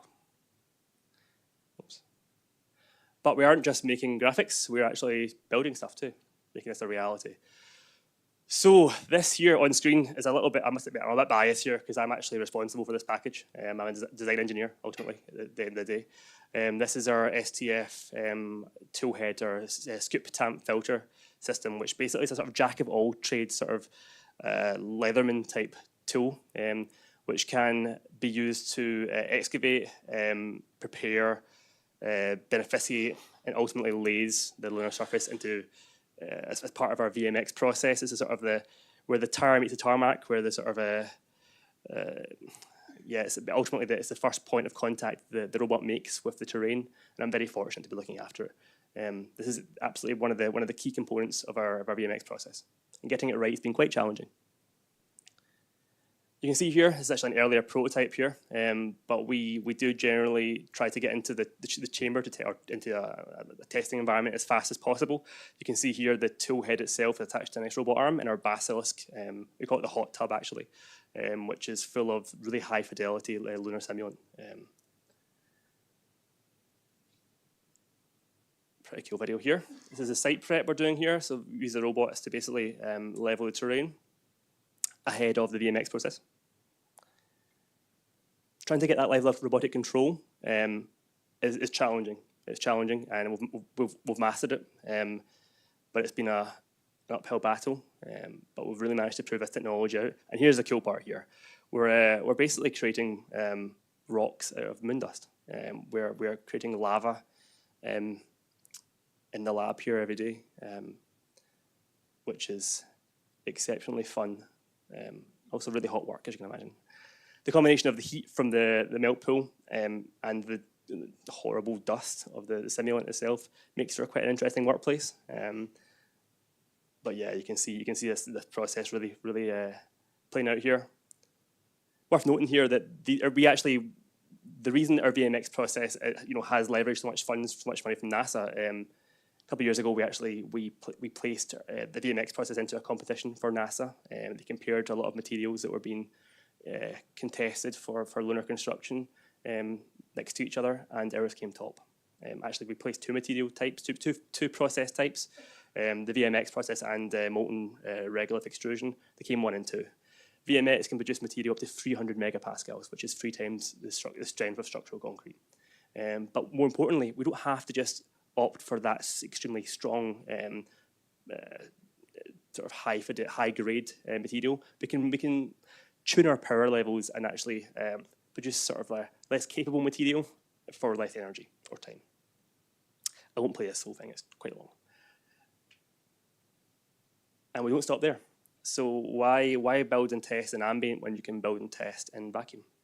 And via our NASA partners at Marshall, we did just that recently actually. So back in, I think it was February timeframe, we took our terrestrial arm. I should probably mention terrestrial arm. The terrestrial arm is a weird name for something that's built for TVAC. But you can see here a 4-meter length robotic arm which we built in-house. We took that to Marshall to test in their amazing V20 facility, a huge TVAC chamber there.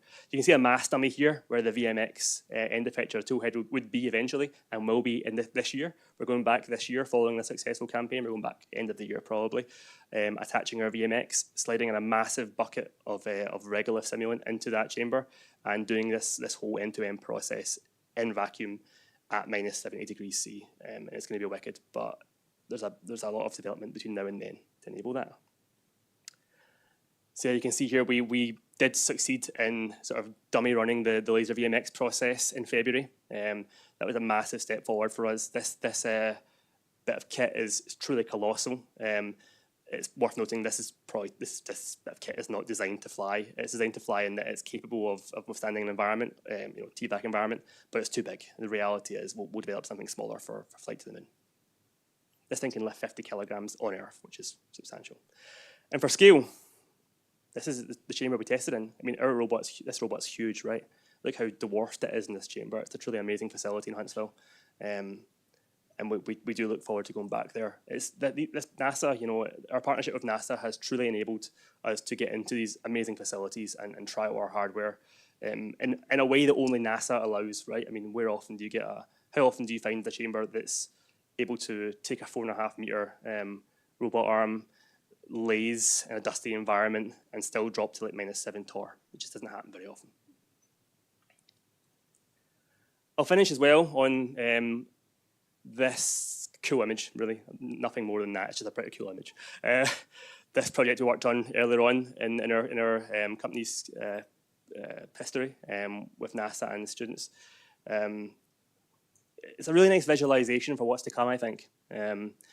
Obviously here we used a cementitious process. We didn't use VMX, we used our terrestrial printers to create this launch pad. And you can see here the rocket firing on top of the pad. This, we hope, will be a reality for us using our VMX process on the lunar surface to aid our partners, both in government and in industry, to ultimately carry out the work on the lunar surface, which we'll need to make lunar settlement a reality over the next 10 or so years. So yeah, thanks very much. It's great being here. Happy to talk tech, collaborations, you name it. Thanks, guys.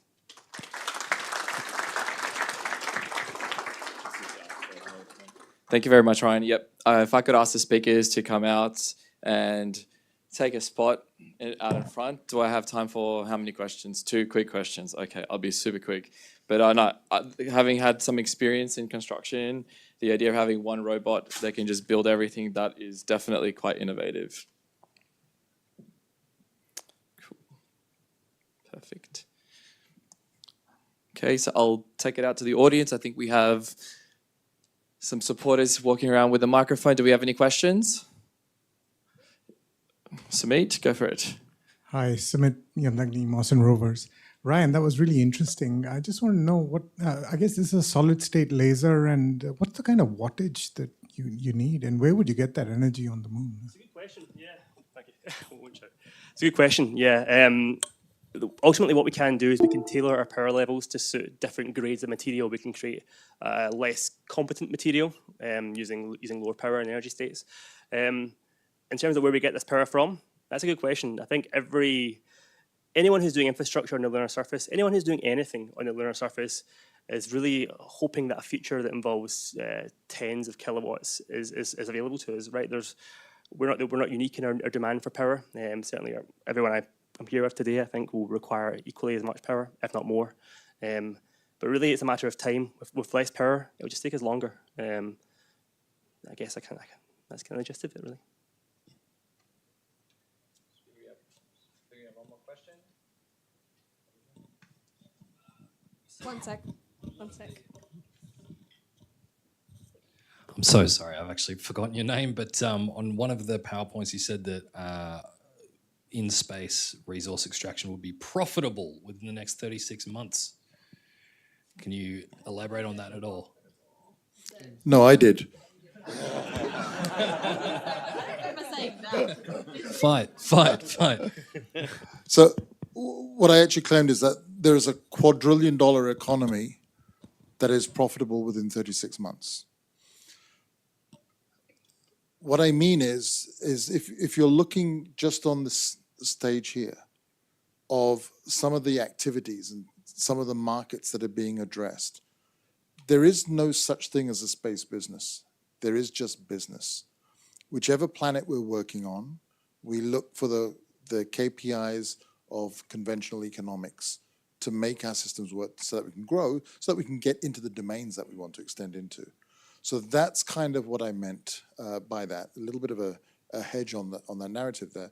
But there are also, I think we're getting into the cusp within the next 12, 24, 36 months, and most certainly again, after Starship proves itself to LEO with a reasonable Falcon 9 type cadence and reliability, the profitability for in-space operations, and then I think data and base capabilities on the lunar surface is within spitting distance. Thank you very much. I think that's it for questions. So I'd like to thank all of our speakers and panelists. Thank you very much.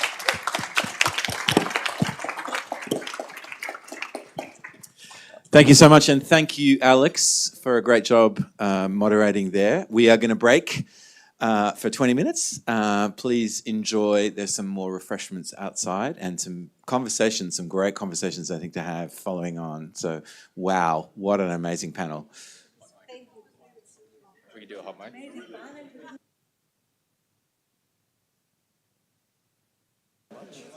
We can do.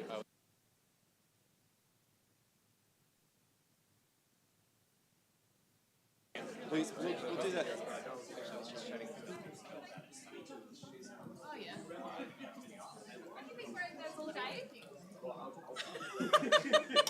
I put them on. Okay. When you weren't looking. Right. Yeah, yeah. Thought surely, oh my God. When you weren't looking. I decided to point it out. I was like, No, I haven't had them on all. Okay. I put them on. Don't worry. I would notice. It's okay. I noticed people. You're not having an issue. issue of consciousness. I had at to all. take like a double check. I was like, hang on a sec. Yeah, yeah. Awesome. All right, during this break, we do have the opportunity for some hot mic takes, so we're gonna give folks 30 seconds if they want to promote anything.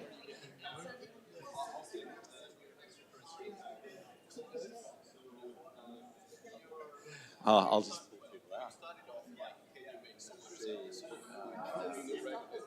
The answer was yes, but then obviously. Here's a good one. Go over. Responding around here. What is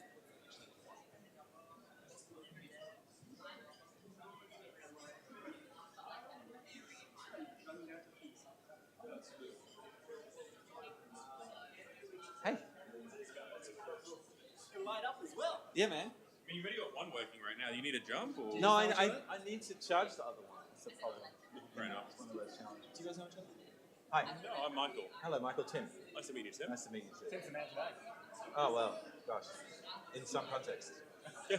In this one. What do you do, Michael? I have a one-handed controller for drones, robots, and other devices. Wow. I just put it away. You gotta stop putting that thing away, man. Well, I need to head off. Man, I'm certainly super frustrated with my DJI controller. Yeah, super sucks. I mean, we're hoping we can get to a commercial grade. This is actually built in collaboration with the DoD. Wow. US DoD. I think I've seen a video of you guys demonstrating that. It's great. All right. I remember reading or seeing something, maybe it was even in the show where someone pitched it. Maybe it was in a pitch. So that would have been us flying a drone in a pitch. Maybe, yeah. Yeah, that's what we used to do before cast off. Okay, told you off. Yeah, right. No, they didn't tell us off. They just changed the rules. Oh, okay. Cool. That's even better. Like if a 20-gram drone now has to be 30 meters away from everyone because it's dangerous. I'm going to try and get myself an FPV headset at some point. But yeah. I reckon it's really cool when you can see when you plug it into the phone, you can see the controls. Yeah. You can pull that out if you want. But yeah, that goes up, down, forward, back, left, right. I love it. Twist it, push That's it forward, so cool. pop it. So that's really made for an FPV type experience, more, would you say? No, that particular controller is designed for a platform that can self-level and self-maintain. Okay. So in the instance of the actual application for this is the operator sitting in an environment, they set an aircraft up and they do a site survey and then they see a target of interest, right. So what this controls are part of is they're able to change out their radios and then go to a different platform with different controllers. Okay. So we're part of the Universal Soldier Robotic Controller. So the whole idea is if you've got a soldier in the field, they don't need to have a different controller. Just as a heads up, if you are curious about where tonight's networking event is, the details are on the screen. Take a photo of it. It's open to pretty much everyone. If you got friends that you'd like to bring along, feel free as well. But yeah, we'll see you there tonight. Do you have a card? Are you across Mayman Aerospace? Sorry, Mike Ross. Mayman Aerospace. The name rings a bell, but I don't know. And their Razor platform. It might be Blue AS, which is what we have to interface with. Okay. Cool. I'm going to introduce you to them. I think you might find them very interesting. All right. Yeah. Mayman Aerospace. Cool. They have the only platform. Their drones can do, let's see, 60-mile round trips times 4 without recharge. They're jet powered. So they're They're I think one of the only ones, and they do like 480 knots, whatever. But when they arrive, they may need to be fine-tuned for logistics in what do they call it? Logistics in interdicted environments, whatever. Yeah. To contested logistics. Contested environments. So to ask, gentleman from Sabre Astronautics. Yes. Well, Maria is here. Yeah. She's from Sabre Astronautics. Yeah. No, we get to start. Jason is from Sabre Astronautics. Yeah. But he's not here. He came in on Zoom. But Maria is here. Do you want to advertise something? Advertise something? Yeah, hot mic. You can say 30 seconds. No, please, no. Oh, God, no. No problem. Okay. I think some folks you find very interesting.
was quick.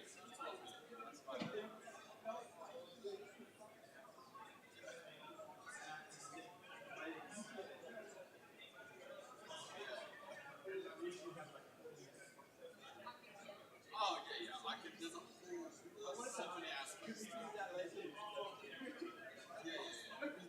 furniture is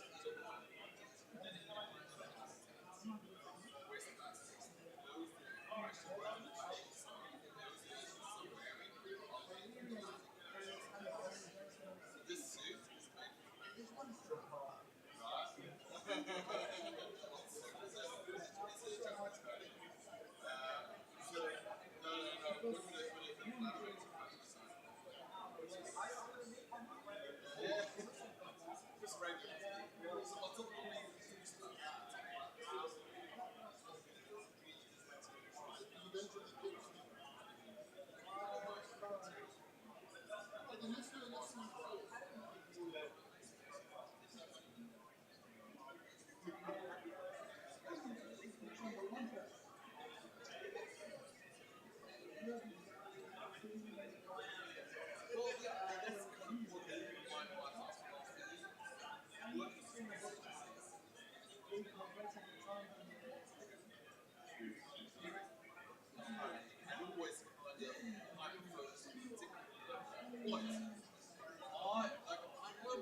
we met before, right? You remember? Remember Regolith event in Caltech? The workshop. The workshop. They're like for like 4 days. At the construction. Yes, yes. Caltech space. 2014. 15, I think 15. Yeah, it's great to see how it works going on. Like, where progress. It's really good. That was great. Yeah, that was a good week. That was lovely. Pizza and candy. But, so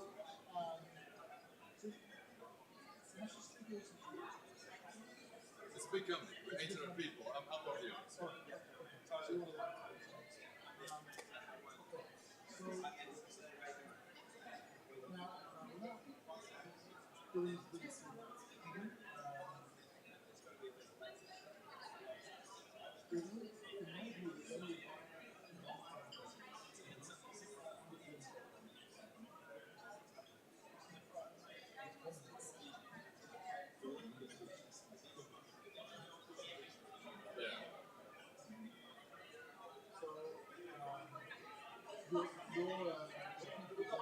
funny because the modular thing, this is the architect very close on that. So in the end, what I've learned, that's that works. The number of times you have to use it, because it's always it's a work well. It's really start to think about it.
I'll reach out. So we're building modular robots.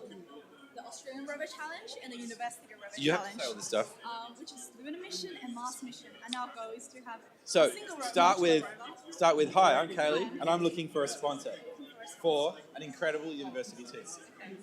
And then tell a little bit of the story, and then done. Okay. Okay. Cool. All right. So action, background, close. Sounds good. Hi, I'm Kaylee. I have just formed an incredible team. No. Hi, I'm Kaylee, and I'm looking for a sponsor. And I'm looking for a sponsor Incredible. Because you want the action. You want them to take action. Hi, I'm Kaylee. I'm looking for sponsors For an incredible University Rover team. Okay. Okay. And then the rest will follow. Okay. Okay, everybody. We're about to begin our final session. So if you start moving towards the front of the auditorium. And we also have a quick hot mic that I'm sure you'll find interesting following on from our last panel. And that hot mic is Kaylee Lee, who is final year? Third year, University of Sydney student, future leader, and let me know when I need to send my CV to you so I can get a job with your company, because I'm going to need that, right? So Kaylee, over to you. That's okay. They're gonna hear. That's gonna be their loss. All right, go. Sure. Hello, everyone. I'm Kaylee. We are looking for sponsors.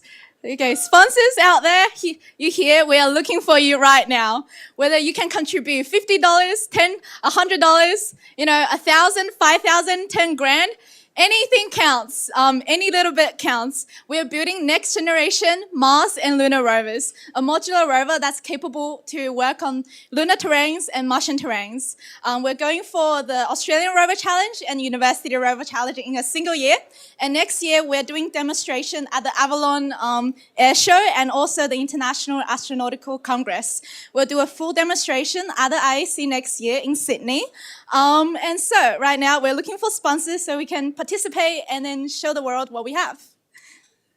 Thank you, Kaylee, and well done. I put her on the spot, and it's a student team, Kaylee? Yes, it's a student team with 70 members, 7-0. And I understand a number of those team members in the room. Can we bring them out the front real quick? All those team members, you've got 20 seconds, come out the front. We're going to have a quick photograph. And this is how we do it. We make stuff happen. Okay, hop up there on the stage where we're going to see you guys. So giving a go. They had an ask. They told you what they want. They told you what they're doing. And you guys are going to be doing the Australian Rover Challenge. Thanks. Round of applause for the team. Thanks. Really quickly, your name? Damon. Aditya. Aryan. I'm Peter. Wajiha. Kaylee. Aruk. Michael. Nick. I'm Michael. Fantastic. And you're all third year students, second, third, and fourth year students at... We got from first year to fifth year to postgraduate, master, and PhD students. Fantastic. Thank you very much. Multidisciplinary, we have science students, we have politics students, international relations, chemistry, geology, whatever you name there, aerospace, mechanical, mechatronics, civil engineers, computer scientists. Yeah, so I got everyone. Thank you, guys. We'll be watching out for your entry into the Australian Rover Challenge. Thank you very much.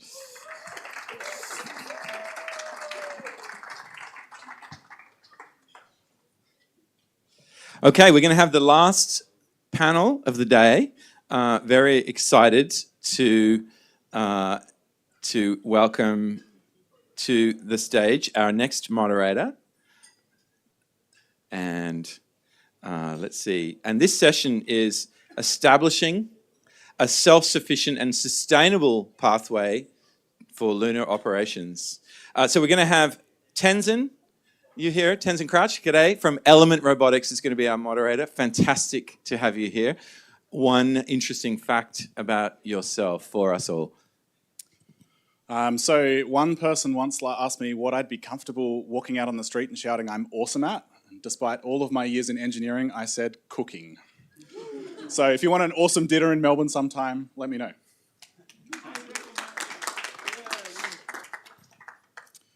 Okay, so I'm really excited to be here and to help moderate this panel. I think this is an exciting closure to this event because we've heard about a few structured presentations around landing on the moon, how we're going to get there, what we're going to build there, and this is really about how we're going to sustain and survive there. So we've got a really quite wide range of presentations on different topics, which I'm excited to moderate. I guess I'd share a couple of things. So I'm from Element Robotics. We're building all the brains for robots in this world and worlds beyond. Our current project is the ELO2 Consortium's rover design. We're building the autonomy system for that, and that comes out of some experience I had building rovers in the US. But we've heard a lot about swarm and swarm capabilities that are needed for all of these projects. So we want to build the capability that enables that swarm. If you're down in Melbourne, as I said, come say hi. And I will also shout out a little small plug. Next week, there is a Churchill Club Space Panel in Melbourne. So if you would like to come to that event, come say hi to me or Ben, who's standing up the back, who just waved his hand. And we can probably give you a free or discounted ticket to that if you happen to be in Melbourne. Without further ado, I would like to introduce Jason Crusan from Woodside. Now, I've also been asking what one interesting fact can I get about your life? And I specifically said it shouldn't be related to business. So what I've found out is that Jason is actually WA's first space import. He was imported from the United States, and he has since grown the import business into WA. Thanks, Jason. Thanks. Yeah, so I'm a bit of a recovering space addict. Left the space industry a little over 5 years. You can see how well I left it at this point. So I'm going to give you a little bit of a talk from wearing my old hat at NASA. So I was there for over 20 some years. My last role was in human spaceflight. I love the awesome graphics that the teams and everything else had up here. I'm going to go a little bit more retro graphics and images of actually a lot of our life support systems and everything else. It turns out at the end of the day, keeping the squishy bits, us humans alive, is actually quite difficult to do. But also at the same time, it has a lot of relevance on near-term applications here for Earth. I think Jim mentioned on the last panel, 36 months away from things. There's a lot of technologies that are actually can be used from space today and impact our lives today. So I think there's quite a bit of value in that. One of the things about space is Spaceship Earth is a system. Think about Earth as a big system. It's an engineering, system engineering problem for those that study that. Diverse collection of individual components or organs performing separately or combined functions. It's kind of what the human body does as well. Self-assembling, repairing, regulating all the different body functions that we have. The Earth does those as well, subject to entropy, requires supporting environment.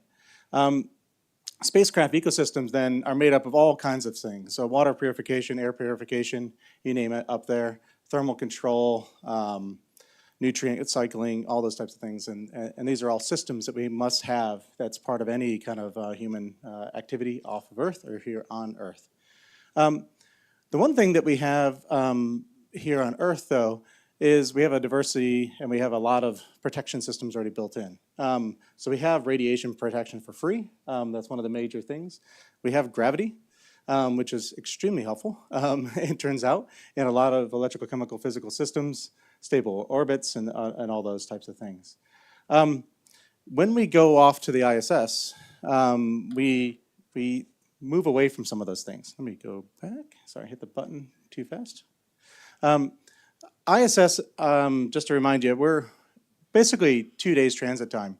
One of the things that keenly to aware, if there's an emergency on the ISS, the person can depart the ISS and be in a US hospital in less than 17 hours. You can't get to a US hospital from Sydney in 17 hours most days, but you can from the ISS. But that breaking the bonds of Earth is one of the big challenges as we move away. So one of the big values of the moon and the gateway is actually teaching us how to not have an emergency escape. That's really important. And NASA's entire mission designs and everything it's ever done is based on PRA risk analysis. PRA risk analysis, the biggest contributor to your risk is the time duration in space. The time that some random event in a human body will cause a bad day. And that's the biggest risk factor on long-duration human spaceflight. It actually outstrips every other risk, hence why they do a lot of screening on astronauts and astronaut quality. There's a lot of things here. We can do sampling of air and all those types of things from space really easy. In fact, the early days in ISS, every water quality and every air sample quality was actually brought to Earth to be processed. Those are all mostly done on space these days, so kind of breaking that. And never mind, when we go to Mars, you're talking about years of transit distance. So one of the things about the moon that I really like is, yeah, it increases that time duration. You can get to the moon relatively quickly or relatively slowly and take more cargo with you. The same thing is your emergency response. Pretty much anywhere in the lunar system, you can get back in about 7 days relatively easily. But 7 days is a long time when you have a medical emergency. Or the only thing that's keeping you alive is your spacesuit. Which is actually one of the other requirements on spacesuits, is to actually stay alive inside your suit for greater than 5 days. Never mind how disgusting that may be at some point, if you want to think about that a little bit. Human-tended platforms, you heard from Sean Fuller this morning about human-tended. A lot of that's the autonomy and how to keep things running in a very remote way where there's a lot of lack of human interaction. It's interesting, I work at Woodside now, an energy company. We have offshore platforms. So I came out here 7 years ago and actually talked to the original designers of a platform called Angel, which in the offshore world, which was an uncrewed platform in the middle of the ocean off of Northwest Australia that's only visited for maintenance. There's actually nobody that's on the platform. And that's been going on for better part of a decade and a half. In fact, the facility's retired. It's already ran its entire life, and we already retired that facility at this point. But NASA has actually never ran a human spaceflight platform that level of autonomy ever. So there's a lot to learn from that. There's a bunch of other things I kind of threw on here, trash management and those types of things as well. So advanced life support systems. One of the big advantages that Earth has, and we got to think about this when we design lunar systems, the Earth has an incredibly large buffer system.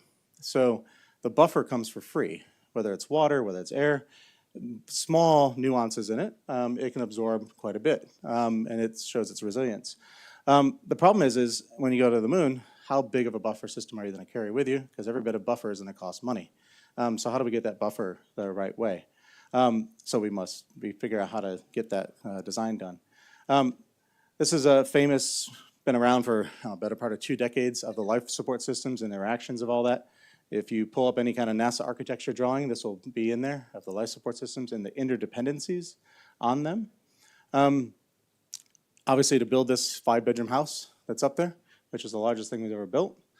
From a system engineering point of view, it's really interesting to think about your crew daily inputs and outputs. And you'll notice there's a bunch of masses on here of inputs and outputs. This is NASA's baseline for whatever it requires to keep one person alive per day, from just pure physics and biology function. And you notice at the end, there's a mass balance. So inputs and outputs. And then that's how you think about how do you do water recovery, how do you do air recovery, CO2 recovery, how do you close loop systems? Because every bit of loss in the system is something you're gonna have to launch or get through ISRU in future systems. So really interesting process to think about when you're designing your systems of how to try to close this loop and then or replace it with ISRU. Just to give you a little bit of flashback, this is the air purification system on board the ISS. It's been running for a better part of 2 decades, multiple repairs and such. Everything from air recycling, temperature control, atmosphere monitoring. A lot of the actual oxygen generation systems is actually an electrolysis system that splits water. So, which is the same exact process we use to make hydrogen. Turns out on the space station, though, we use the hydrogen to go into a Sabatier reactor, combine it back with the CO2, make methane and more water.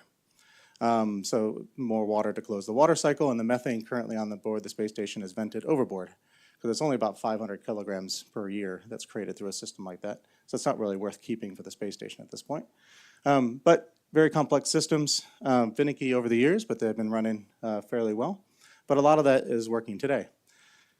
When you get to water recovery, you start thinking about how often do you drink a cup of coffee. So it's interesting, in municipal water systems, you drink the same water every 50 to 600 days. That's actually pretty comforting. Actually, you don't really think about that. But on space, it's every 6 hours. So yesterday's coffee is today's. So you think about that. But this is the way you would need to think about systems, though. And you need to extract the water value and separate the solids and everything else that come with that human biology process. So today, most of the water is recovered on the space station through water recovery systems, and also actually brine recovery as well. For a number of years, it was about 15% of the water not utilized. There's a brine recovery package that's actually been flown and tested that concentrates that last 15% and takes out the water there. So it's getting greater than 85%. Food is another big thing. All food has been flown to space for the most part. What you see is plant experiments that are going on today. There's 2 things about food, calories and nutrition. There's a simple way to think about it. Calories is the thing to make you feel full. Nutrition is how you actually live. It turns out you can't store food greater than 3 years. So you can store it, it'd be perfectly healthy, and you won't get sick from it, but you'll have what would call scurvy. There's no nutritional value after 3 years. So the big thing about is how do you replace nutritional value? And that's one of the big challenges of why you want to grow plants in space, is you actually want to create the vitamin stock that you need for amino acids. There's 27 amino acids that you need, and from that you can pretty much make any vitamin you want. It wasn't a new idea, 1960s. NASA actually funded its very first work in converting and creating, basically creating proteins for mission to Mars. I say this analogy today because one of the things we're looking at, and one of the things Woodside's invested in, we happen to be a hydrocarbon company. We have a lot of CO2 emissions and we have a lot of methane. Because I have those as waste gases today, instead of me putting them into the atmosphere, I can think about abating my CO2 and methane by converting it into things like animal feed, or biostimulants, or fertilizer that actually sequesters the carbon in a more responsible way than releasing it into the atmosphere. So this is a different way of thinking, and we actually have invested in a handful of companies already, and we're advancing to bring that to commercial scale to do our abatement in oil and gas by basically building massive plants in that scale. And we're actually looking at testing some of that with some of our mining sector friends. And yesterday, Michelle and I called that out a little bit, trying to test, because there's actually applications of the bacteria that we're developing with our partners that actually can help manage landfill gas and things like coal stockpiles and such, which are other big methane sources as well. So Jim's comment about 36 months to commerciality. I'm about 4 months from commerciality of a space technology and real impact for our business. Waste management, there's a bunch of value there. I just threw this up as every one of these spacecraft systems, and I didn't hear a lot about it in today, but there's a lot of water use, food production, clean air, and all these. Solutions for these problems for space have applications today on Earth. And I would encourage those that are in the room to think about new areas where basically if you're in these industries already, how do you apply it to space? Or if you're not in these industries, how do you get a near-term customer that is Earth application that then can fund your near-term roadmap that you need before you can make money in the space side? So the biggest lesson, everybody said, what's the biggest value of NASA? I think it was system engineering. It taught folks how to look at systems problem solving from an integrated fashion and these balanced equations. One of the weaknesses I see in the Australian academic environment, and I've talked to a lot of the universities, system engineering isn't a subject in Australian engineering universities. That is a shocking thing to me 5 years ago. When people ask, what have you discovered in 5 years? I said, the lack of system engineering in Australian universities is actually pretty shocking. So to the folks that are space folks that actually studied system engineering, the other message is you have a lot to add in the engineering community here on just terrestrial systems as well, and that get that fostered sharing and collaboration going between that.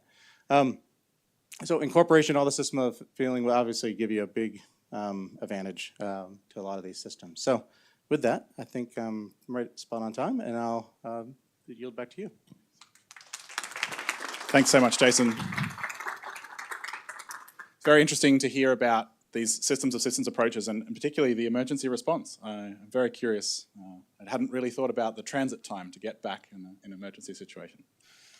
So our next speaker is actually bringing some of the academic perspective and teaching us a little bit about maybe some of the nutrition that we might get from these plants. I'd like to invite Matthew Lucy from the Plants for Space group, I guess. We can go with group. Perfect. He's going to tell us a little bit about what's happening in that space. Welcome to the stage, Matthew. Thank you.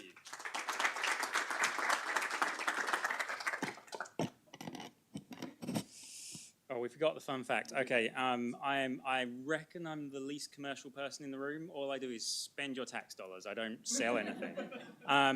If I can get some slides. Excellent, thanks guys. So I'm here from the ARC Centre of Excellence in Plants for Space. Yeah. We are a kind of multinodal national research centre, and we work on how you can use plants to enable human deep space exploration.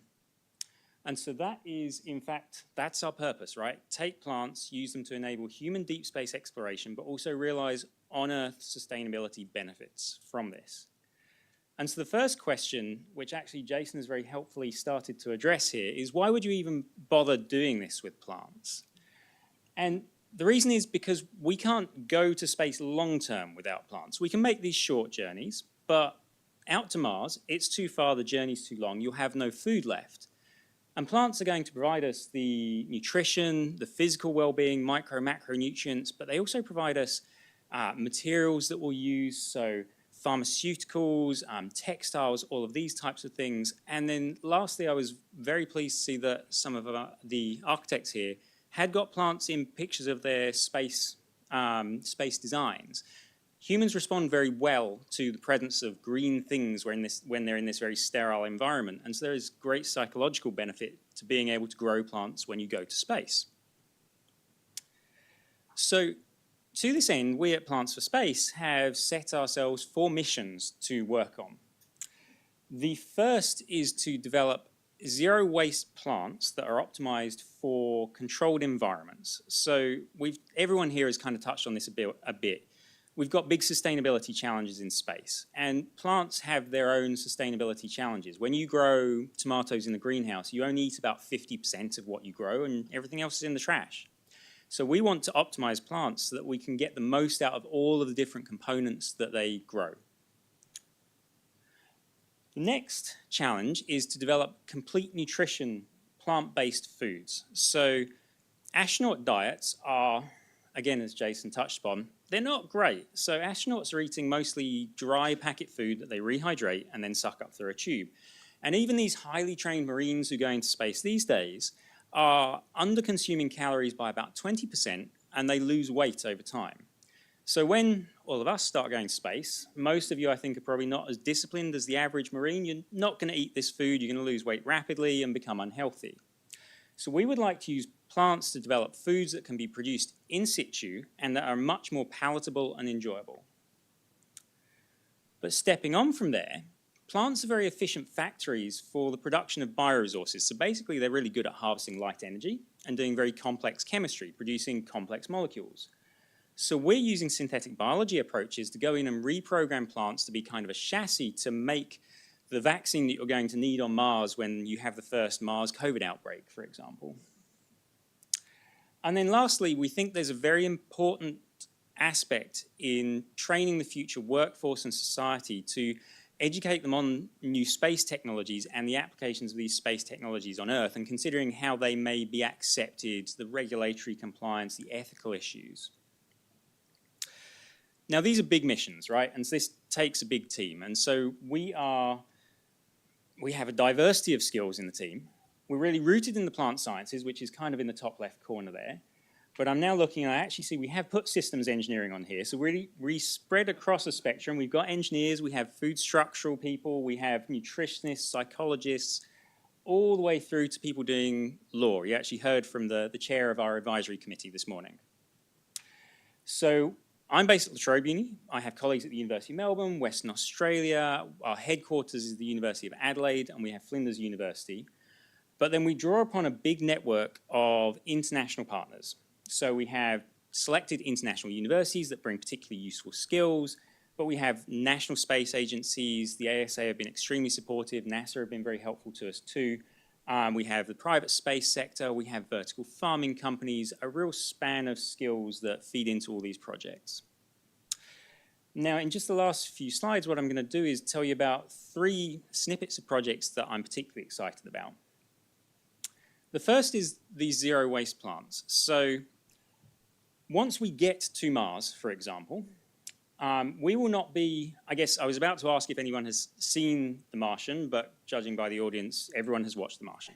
So it's not going to be like that. We're not growing food in Martian soil. The soil is terrible. It's not going to work. There's all of this radiation you need to protect your plants from. So our plants are going to be inside structures and in vertical farms, like the farms you see if you go into the CBD supplying fancy restaurants. And this is an example of one of our partners, Vertical Future, a London farming tech company. So we'll have racks with hydroponic or aeroponic systems, LED lights controlling the light exposure, intensity, and all of this. The challenge here is that plants haven't evolved to grow in a system like that. So plants have evolved to grow outdoors in fields with natural light, natural weather. They do not grow particularly efficiently in these systems at the moment. And plant breeding, to improve their performance in these systems, is really slow. So we're working with new technologies, things like gene editing, RNA manipulations, that allow us to kind of domesticate, adapt plants so that they will perform better in these environments to realize basically performance gains, yield gains, and to manipulate their architecture and their products. Moving on to the bioresource production, the synthetic biology, we are working with water lentils, also known as duckweed, but people don't tend to like the name duckweed so much when we're trying to persuade them to eat it. So duckweed is great. It is eaten in certain cultures, less so in Western culture, but it's nice in that it produces 30–40% by dry weight protein, complete nutritional requirements of amino acids, and it's fully edible. You can just harvest this off the water and eat it directly. Some of it actually does taste okay as well. So the thing that's really good about this, though, is that it grows super fast. So its doubling time is 24 to 36 hours, and it will grow in a thin film of water.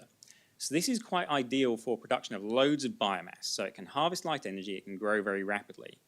What we're doing is manipulating duckweed metabolism so we can use it to produce products we're going to need. So one of the first tests is 3D printing plastic precursor. The idea here being that you can produce, I think it's PLA, you can produce 3D printing plastic precursors in the plant. You can do minimal processing to feed that into your 3D printer to then make devices that you need in space. But the idea really here is not just to make the plastic, it's to be able to reprogram duckweed to make essentially any molecule you want. So we've got projects going on with certain flavorings, with caffeine, and then you'd move into pharmaceuticals as well. The last project I'll tell you about is the one that I'm most excited about. So we found out very recently that as part of a team, we've been selected to develop a payload, an instrument, to hopefully go on to Artemis 3. And this is the Lunar Effects on Agricultural Flora, or LEAF payload. What we'll have here is a cube that will be about 35 centimeters in each dimension, and inside it's going to be growing some water lentils, Wolfia on the left-hand side there, some Brassica rapa, which is a small plant related to Mizuna, things like that, and then right-hand side Arabidopsis, which is our kind of lab rat. So we have this device inside our plants, and it will look roughly like this. So the whole device is on the left-hand side. You can see it's this cube. It's got some solar panels that fold out. The idea is the astronauts take this out of the lander, put it down on the surface of the moon, fold out the panels, and they press the red button to release the water, which then causes the seeds inside to germinate.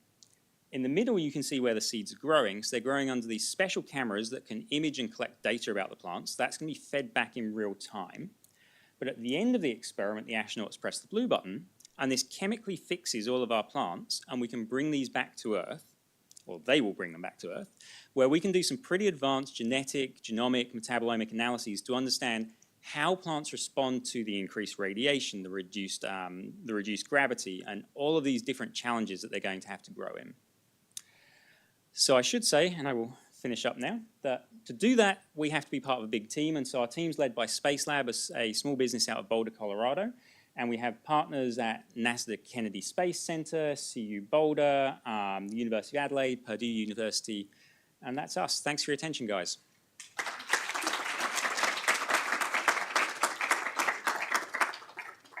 Thank you, Matthew. That was very interesting. I'm glad to hear we've discovered a new lab rat that's not actually a rat. And very much congratulations on the LEAF project. I was really excited to see that announced recently as well, along with a number of other Artemis 3 payloads for anyone who hasn't checked that out. So next we have up Johan. Johan is from NVIDIA, as we all know, a very, very small but rapidly growing company. I asked Johan for a fun fact, and he said, well, I used to be a mathematician, but somehow I found myself doing science in Antarctica. So I'd like you to change the topic of your presentation because I'm really curious about this. Thanks, Johan. Oh, well, I can speak about it later. Well, hey everyone, I'm Johan. Yep, I'm from NVIDIA, and actually my job is to look after the strategic research between academia and the company, right? We are always looking for the next big thing, and we want to facilitate that. And I'm passionate about AI and GPUs, so I tend to put them a bit anywhere, That includes Antarctica. And I'm so happy that my boss approved my trip over there. For science, right? Joke aside, NVIDIA is really a company that wants to turbocharge science, right? We used to be known for graphics, and we still do that, right? If you play games, I'm sure that you are using our awesome RTX cards. But we found out around 2006 that you can use those GPUs to accelerate computing. And one of the obvious use at the time was to accelerate scientific simulations. What you can see here, actually, it's a simulation from NASA for the landing of one of the vehicles to Mars. And that simulation produced 170 terabytes of data each time they are running it. So it's definitely not something you can visualize on your laptop or your smartphone. Even the latest iPhone was probably not good enough. So to solve that problem, we worked with them and we invented a bunch of technologies. And ever since, we keep pushing the boundaries. So I mentioned that we are a GPU company. That's right. We have multiple GPUs, from the very small one you can put in robots to the big ones that you can find in data centers. But you also found that if you want to solve the big challenge, you need to be able to connect them together, right? Build consistent systems. So that's why we started developing a whole family of interconnect. So that includes the network, that includes the CPU, etc. But at the end of the day, that's just hardware. So just a piece of silicon. And if you just look at it, it's useless. What's making them smart? It's the software, right? So all those people that find ways to leverage it. And we've been working a lot to develop a complete ecosystem. Nowadays, you've got more than 550 AI model, libraries, tools, and SDKs that anyone can actually download and start developing with. And we put that in 3 families of products. So we've got everything for HPC, so for the crazy scientist that wants to blow the moon, maybe. You've got all the things about AI, so things like ChatGPT or avatars or the nice AI you find in video games as well. And Omniverse, which is all about simulation, but those simulations that requires graphics, so digital twins. So today, I will speak a bit about the GPU side of things that can be deployed at the edge in very extreme conditions. But also, I'd like to mention a little bit about the robotics simulation part. So I want to mention that NVIDIA, even though we are not really a space company, we are very fan of the space industry and the space science in general. So actually, our headquarters in US are called Endeavour and Voyager because our boss is a geek. I shouldn't say that, it's recorded. So back in 2016, we actually kickstarted with NASA what we called FDL, Frontier Development Lab. At the time, Intel was actually part of it, and since then they dropped the ball, so their loss or win. But it's all about accelerating science for space. And when I say science, it's very broad. So you can see here, there is a lot of text there, so don't try to read, it's probably too small. But we are basically looking at all the different types of science. So we are looking at health for astronauts, we are looking at climate change, we are looking at mission operations, logistics, dynamics for solar system, galaxies, you name it. And all those projects there that are done with our partners, they are all open sourced. So we love science and we want to share with the community as much as possible. Now get back to the hardware. So this is our latest Jetson platform. That's a very small computer. That's basically the size of a credit card, a very expensive one. I think it's a beauty. My partner thinks it's a PCB. I love her anyway. That thing is basically as powerful as a GPU you could find in a data center 18 months ago, but that isn't inside a credit card, right? You can look at all the numbers, probably doesn't tell you much, but we've got a whole family of it, and it can go as low as 7 watts up to 75 watts. So that really depends on the type of usage you have in mind, the type of power budget you have available to you. This one is the industrial module, so we know that you are not going to replace those kind of computers every day, especially if it's in space, right? You cannot really swap them every now and then. So we basically, well, they have a life cycle of 10 years, which is much bigger than the 3 years we have to the regular products. pop. We have some of those units in space. One of our partners is Spiral Blue, and actually based in Sydney. So yeah, Australia. Yeah, I don't sound like it, but I'm actually Australian. And I'm not French, so you can guess. So they actually use our Jetson. They put it on their small satellite platform, and they are able to run AI for their customers. They successfully launched, I believe, 5 of those as of March 2024. So that's very, very successful.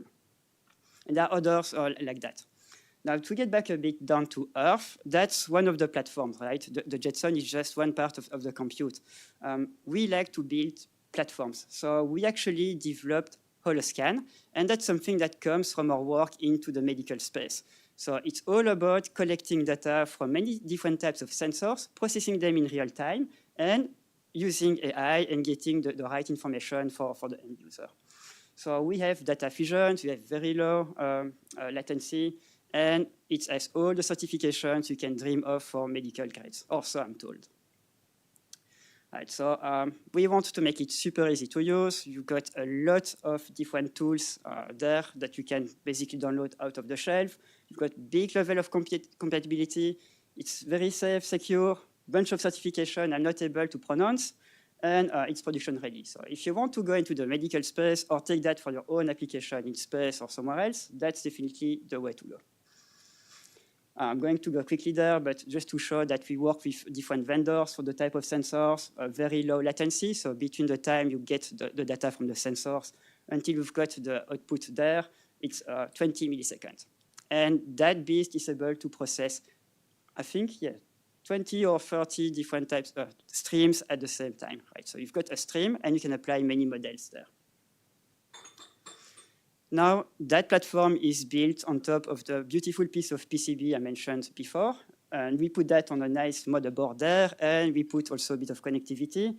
That's called the IGX Orin. This thing is super safe, super secure. And if it's not enough, you can also stack GPUs on top of it. I wish I had one. Anyway. Now, we do a lot of things with that. And one of the best applications we have, and we are actively developing right now, and it's very, very hot for us, it's robotics applications. Specifically, we look at humanoid robotics. Those are a bit tricky to basically train to perform different tasks or just walk and run and push each other as well. So I'd just like to share a little video with you to see what our researchers are doing right now.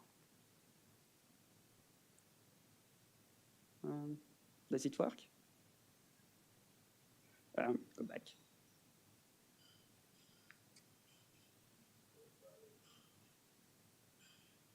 Please work.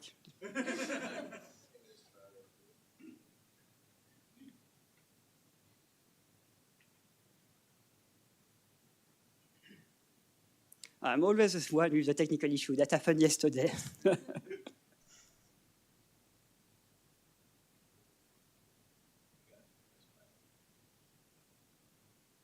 No?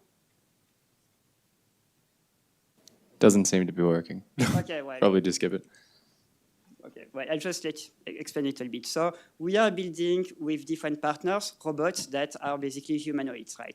And we built a lot of models that are foundation models. So you can take those models and retrain them from different tasks. To do that, we don't put those robots into the wild and ask them to train themselves. We do that in silico. So we've got AI that run thousands of those instances, they play with each other, and at the end of the day, they can learn new tasks. I'll share the link because the video is fantastic, the music is awesome, and our marketing team does a very good job, so they deserve a lot of credit. Having said that, we've got a lot of models, as I mentioned. And if you wanted to play with some of them, I invite you to go to ai.nvidia.com.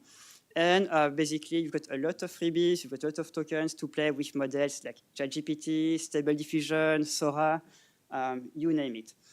Don't do it right now. I'm sure people want you to listen to their talk afterwards. But I played with it during the lunch, and I couldn't resist but making a nice little cowboy kitten riding a spaceship. So yeah, if you got any questions, and if you need help to develop your products, yeah, come and talk to me. Thank you.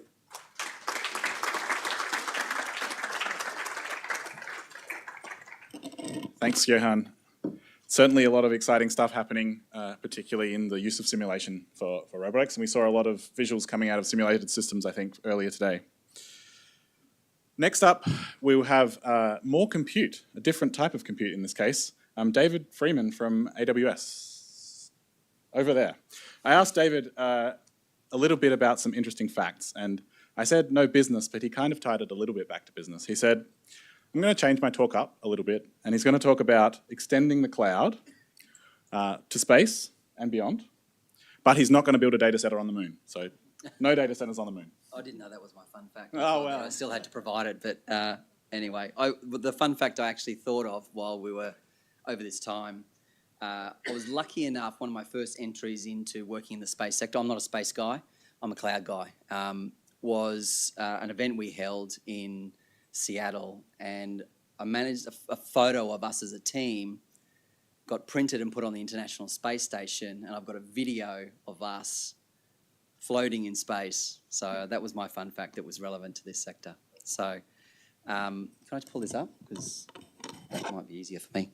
So hi everyone, my name's David Freeman. I lead the aerospace and satellite partner business for AWS across APJ. Clicker is here. I don't have my glasses. Which one is it? That one? Awesome. So what do we do? So aerospace and satellite team at Amazon is, we're an industry team really. We look after customers that operate in this sector, Earth to orbit and beyond. A lot of commercial organisations. So think about anybody who's launching a rocket, launching satellites, bringing geospatial data from space, doing mission operations like our friends at Sabre. And a lot of other companies here today use our services as well.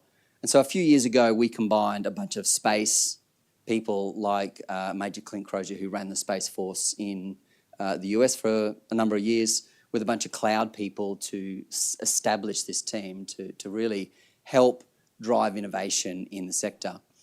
Space is hard, right? We want to help make it easier. That's one of the things that we're really striving towards using cloud for.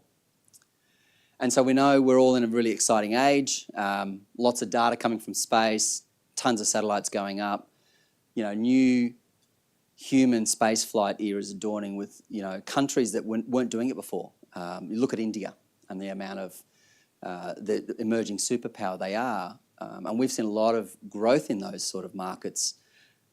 Interestingly, we just launched our first space tech accelerator outside of the US. We chose to do it in India because it is such an emerging market, and we're running a 14-week program. We've got 24 startups that are part of the cohort. It's the biggest cohort we've ever run, and it's everything from space flight, reusable launch vehicles, satellites, habitats, the whole lot. You can really, everything that we've seen about here today. So it's super exciting to be able to support a lot of these customers and what they do. But if lunar outposts and cloud at the most remote edge is the goal, whether that's the moon or Mars or beyond, we're going to need a lot of this sort of technology that we use on Earth today in data centers to service mining on the moon, to service life support systems, to service pretty much every single use case that we've heard about today. But how do we get there? I can't ship an Amazon data center to the moon straight away. There's lots of barriers to do that. And, if you think about some of those use cases, what do customers want?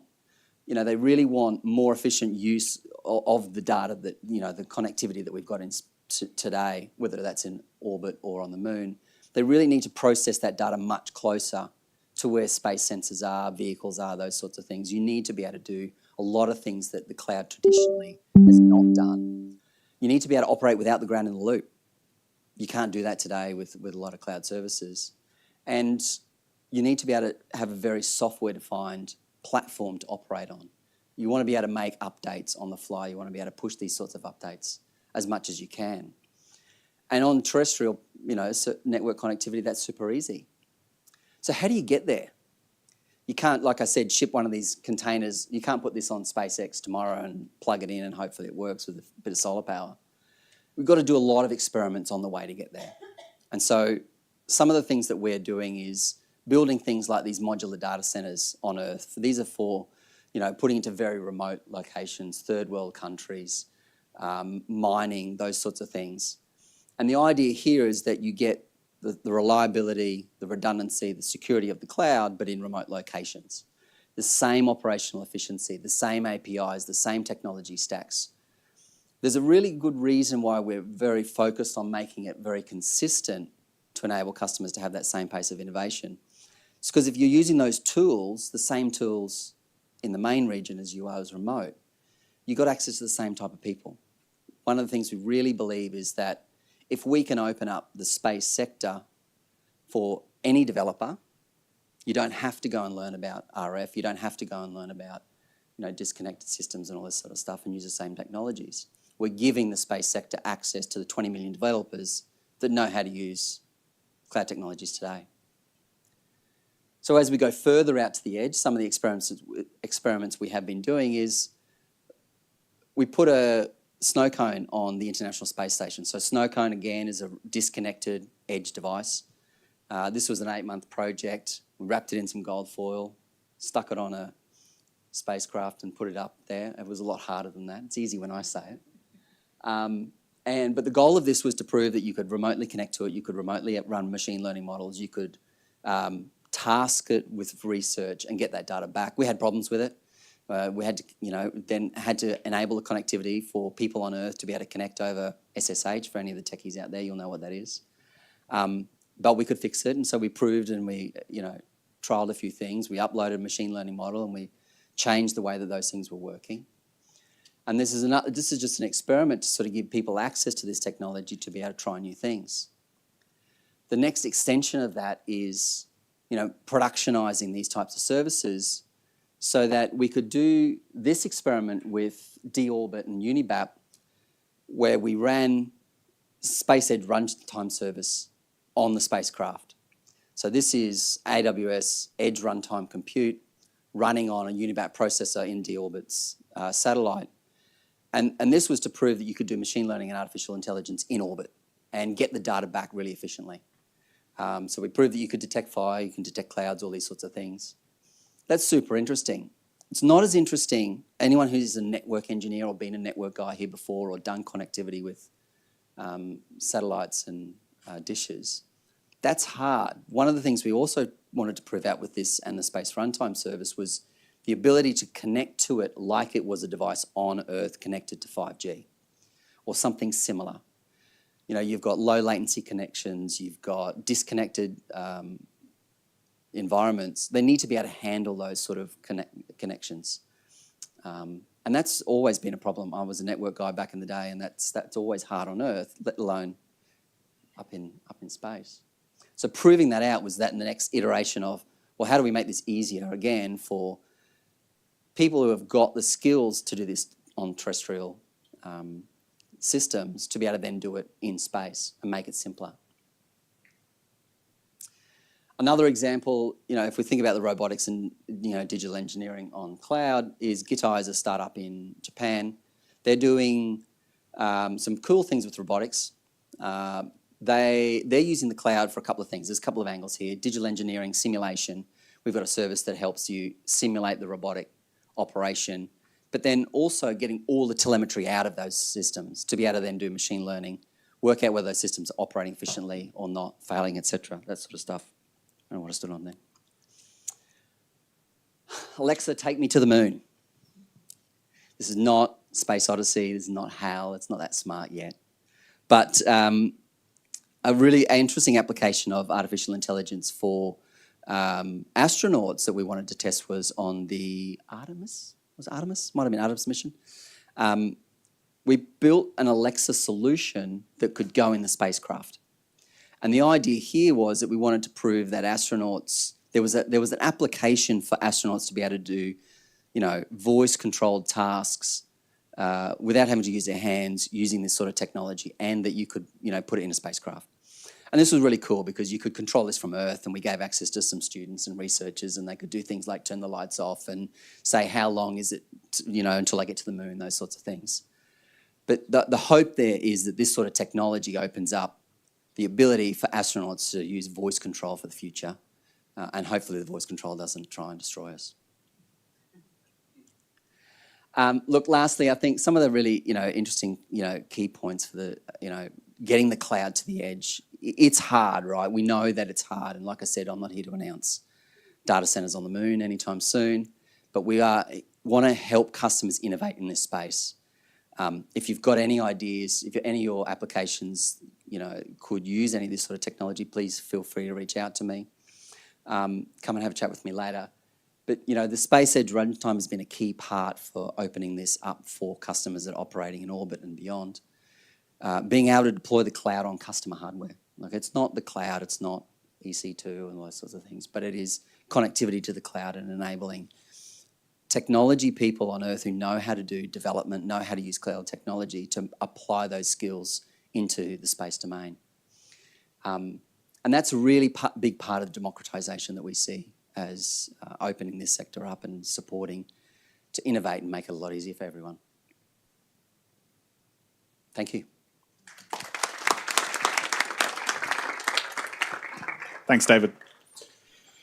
It's very true. I've spent a lot of time with people from different countries that might not have traditionally had access to space, and I think David's point on democratizing the access, not just in geolocation, but also in skill set, bringing those new people, new ideas, making it easier for everyone to get involved is really important. So next up, we're going to move on to Sophia. Sophia's from iSpace. She's going to talk about sustainable mission operations in the long term. And so when I asked Sophia for an interesting fact, she said, well, I'm a lunar scientist, but actually she's also studying for her lunar driving license. So hopefully we can hear a bit about that too. Thanks, Sophia. Thank you very much. Lucky last. Yeah, so who put the crazy Australian in charge of driving the rovers? But I'll get into about that a bit later on. So thank you. It's been fantastic to be here. I'm from Sydney originally, but I'm working in our Luxembourg office. So it's good to be back home. So in today's talk, I'll take a moment to introduce iSpace, outline a bit about our current missions, including our initial lunar launch landing attempt that occurred last year, about exactly a year ago. And also give a bit of an overview of our upcoming mission, which will be launching at the end of this year, which will include our very own rover, which will be operated out of our Luxembourg office. So I'll also highlight the importance of building robust cross-industry partnerships, and a topic near and dear to my heart, bringing along the science community and increasing accessibility not only to the industry and technology providers, but also to the research and academic sector, as well as the arts and the general community. So, little disclaimer. Don't trust anything I say. You've all signed your life away. So iSpace is a commercial lunar exploration and transportation company with several lunar landing and rover exploration missions in the pipeline. Our foundational vision at iSpace is to expand our planet, expand our future. And this vision encapsulates our collective ambition to fully unlock the scientific, commercial, and logistical potential of the moon. With over 250 professionals and actually growing, spread across Japan, which is our headquarters, Luxembourg, and the United States. Our global team embodies our role as a global innovator. Together, we're leveraging international collaboration to push boundaries in both lunar exploration and commerce. And this image that I'm sharing here was actually taken by our lunar lander on Mission 1.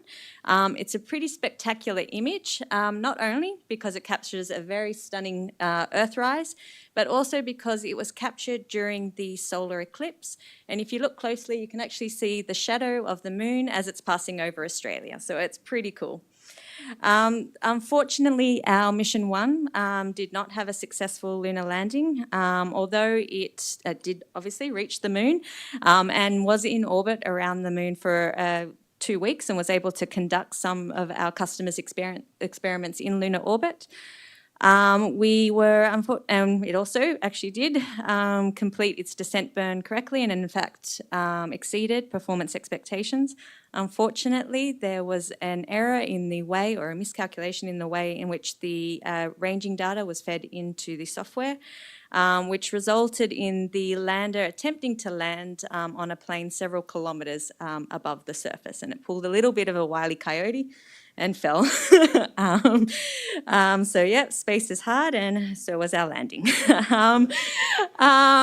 But we did achieve many significant milestones, including proving both our hardware and that of our customers, and of which afforded us several invaluable lessons that will be crucial to our journey ahead. And for us, the Lunar Quest continues. So beyond M1, iSpace has a fairly full portfolio of missions coming up.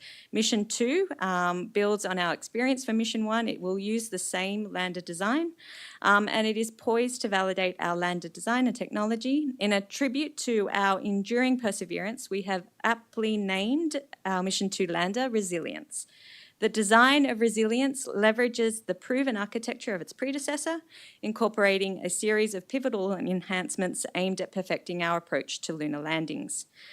For Mission 3, iSpace is part of Team Draper, which has been awarded a NASA CLIPS contract and is destined for the far side of the moon to Schrödinger crater, an incredibly scientifically and fascinating geological site, which I wish I could go into a bit more detail about, being a geologist, but unfortunately, if you have any questions, please feel free.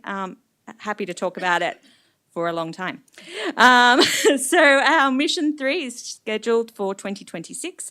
It will use our larger Series 2 lander, the Apex one, and being a far-side mission, the lander will also carry 2 orbital communications relay satellites. Again, a first for a commercial lunar lander company and a crucial enabling technology for both far-side and truly polar missions. And as we set our sights beyond our initial series of missions, Mission 4 and its subsequent ventures are designed to further elevate our capabilities and extend our reach on the lunar surface. These missions will capitalise on the experiences that we have learnt from these initial missions, and focus on establishing a regular cadence of lunar visits to support both scientific exploration and our commercial endeavours. So to jump onto one of the main topics for the presentation is to talk about the role of strategic partnerships, which are becoming increasingly crucial. These collaborations not only bolster our technological and operational capabilities, but also provide essential support in navigating the unique challenges of space missions. And a good example of this is our Hokuto-A corporate and supporting partnership program, which has been established for our first 2 missions. Now, significantly, these partners all come from non-traditional space sectors. From the terrestrial space sector, they're non-space. So it's important for us that all of our partners have an active involvement in each mission and each provide a very unique or novel contribution. So to go through a couple of examples, MS&AD, the insurance group, provided the world's first insurance for a lunar lander. Which we did successfully claim on after the events of M1.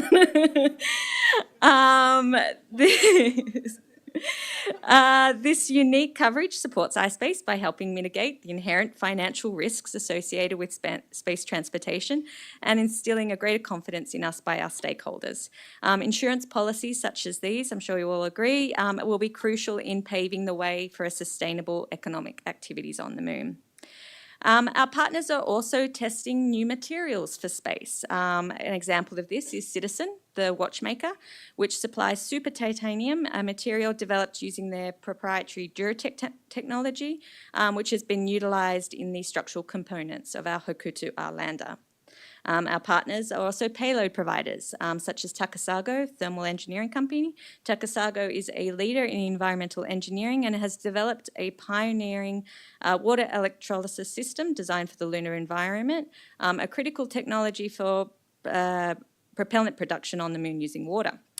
Our partners are also leaders in the field of critical technology here on Earth. For example, Epiroc. Epiroc is a global leader in mining and infrastructure equipment.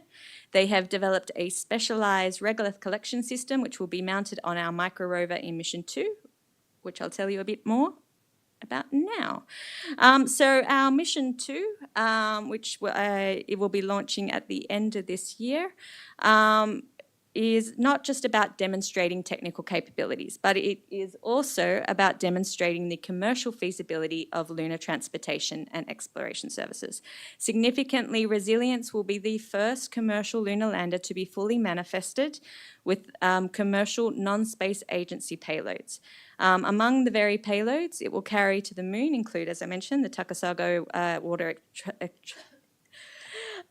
electrolysis experiment, a module for food production in space developed by Euglena, a radiation probe from the Department of Space Science and Engineering at the National Central University of Taiwan, an alloy plate embodying the Charter of the Universal Century, and actually announced this week a very special memory disk provided by UNESCO.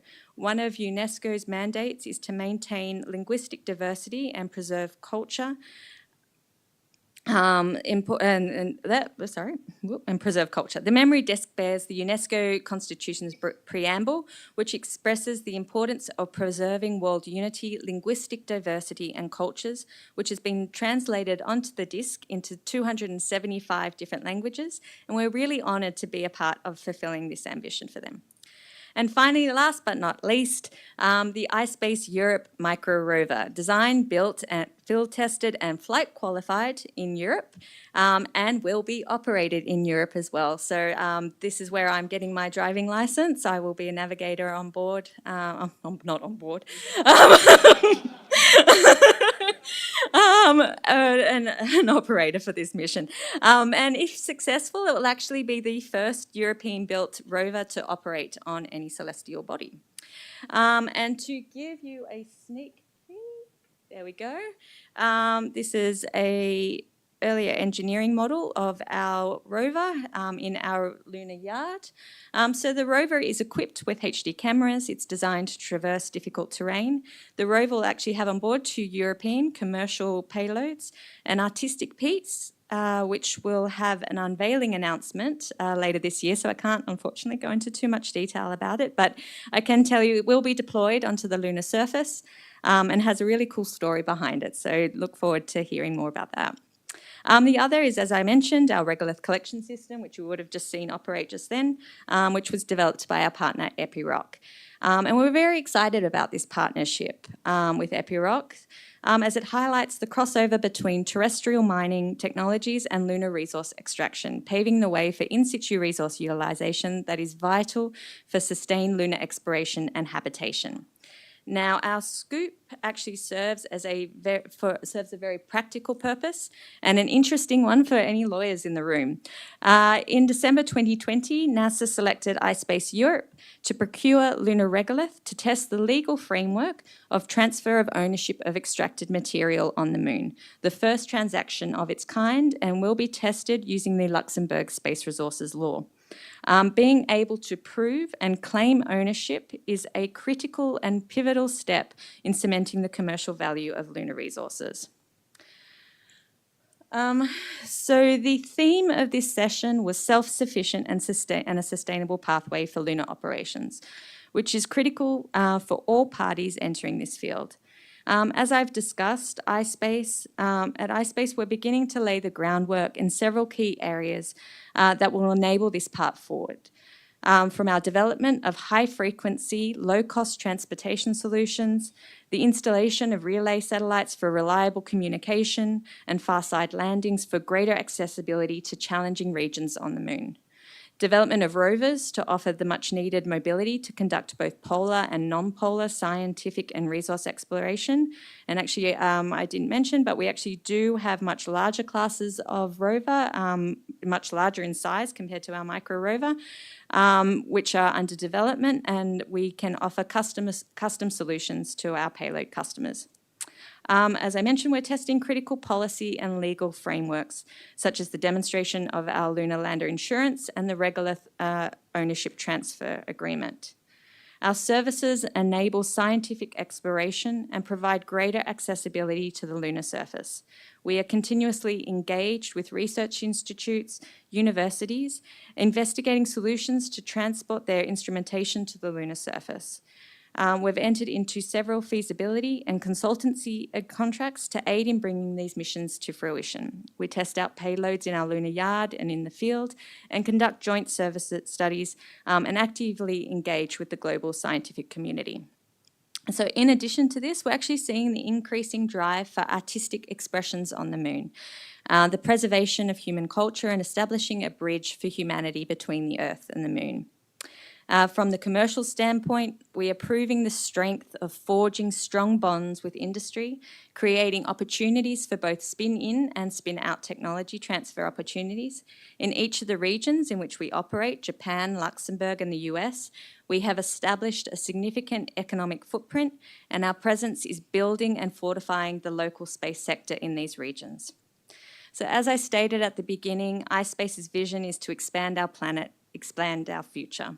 And I want to reiterate iSpace's unwavering commitment to not just offering transportation services to the moon, but to make the moon an integral part of our future. We are about forging strong collaborations, setting up markets on Earth to grow the space sector, and bringing in non-traditional players to unlock the new economic opportunities. We're about building a strong and sustainable lunar economy, so let's build it together. And with that, I'll conclude, and I'm happy to take any questions as well.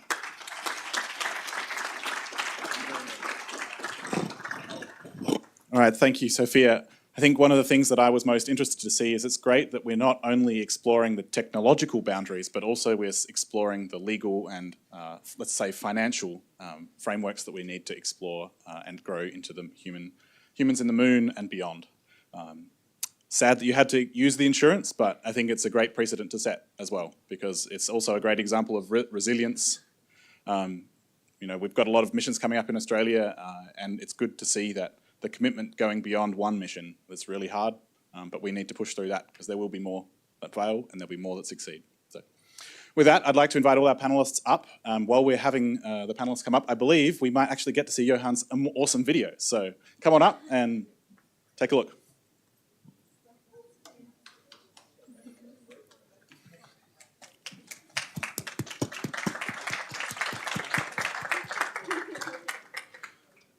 Do we have a video?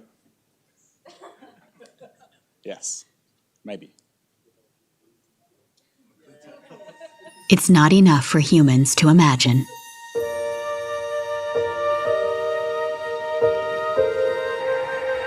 We have to invent and explore and push beyond what's been done.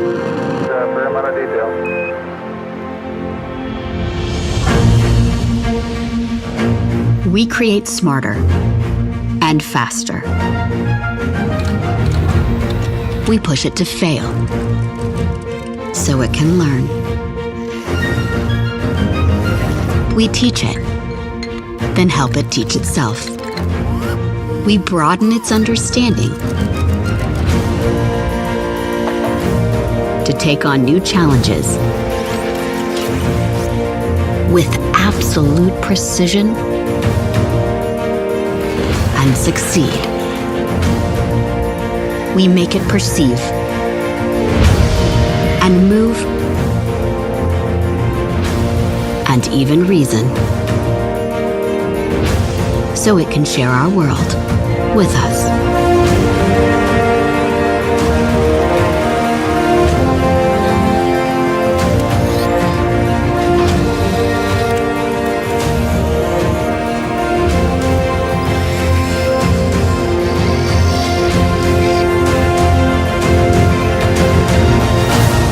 This is where inspiration leads us, the next frontier. This is NVIDIA Project Groot. A general-purpose foundation model for humanoid robot learning. The Groot model takes multimodal instructions and past interactions as input and produces the next action for the robot to execute. We developed Isaac Lab, a robot learning application to train Groot on Omniverse Isaac Sim. And we scale out with Osmo, a new compute orchestration service that coordinates workflows across DGX systems for training and OVX systems for simulation. With these tools, we can train Groot in physically based simulation and transfer zero shot to the real world. The Groot model will enable a robot to learn from a handful of human demonstrations, so it can help with everyday tasks and emulate human movement just by observing us. This is made possible with NVIDIA's technologies that can understand humans from videos, train models in simulation, and ultimately deploy them directly to physical robots. Connecting Groot to a large language model even allows it to generate motions by following natural language instructions. Hi, GL1. Can you give me a high five? Sure thing. Let's high five. Can you give us some cool moves? Sure. Check this out. All this incredible intelligence is powered by the new Jetson Thor robotics chips, designed for Groot, built for the future. With Isaac Labs, Osmo, and Groot, we're providing the building blocks for the next generation of AI-powered robotics.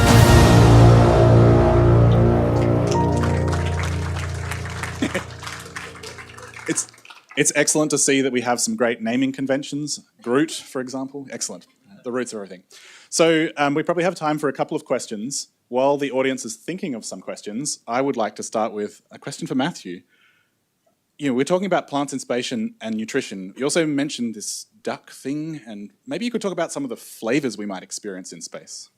So the idea would pretty much be to experience any flavor that a person might want. That's kind of the problem that we're facing, that the food is somewhat flavorless.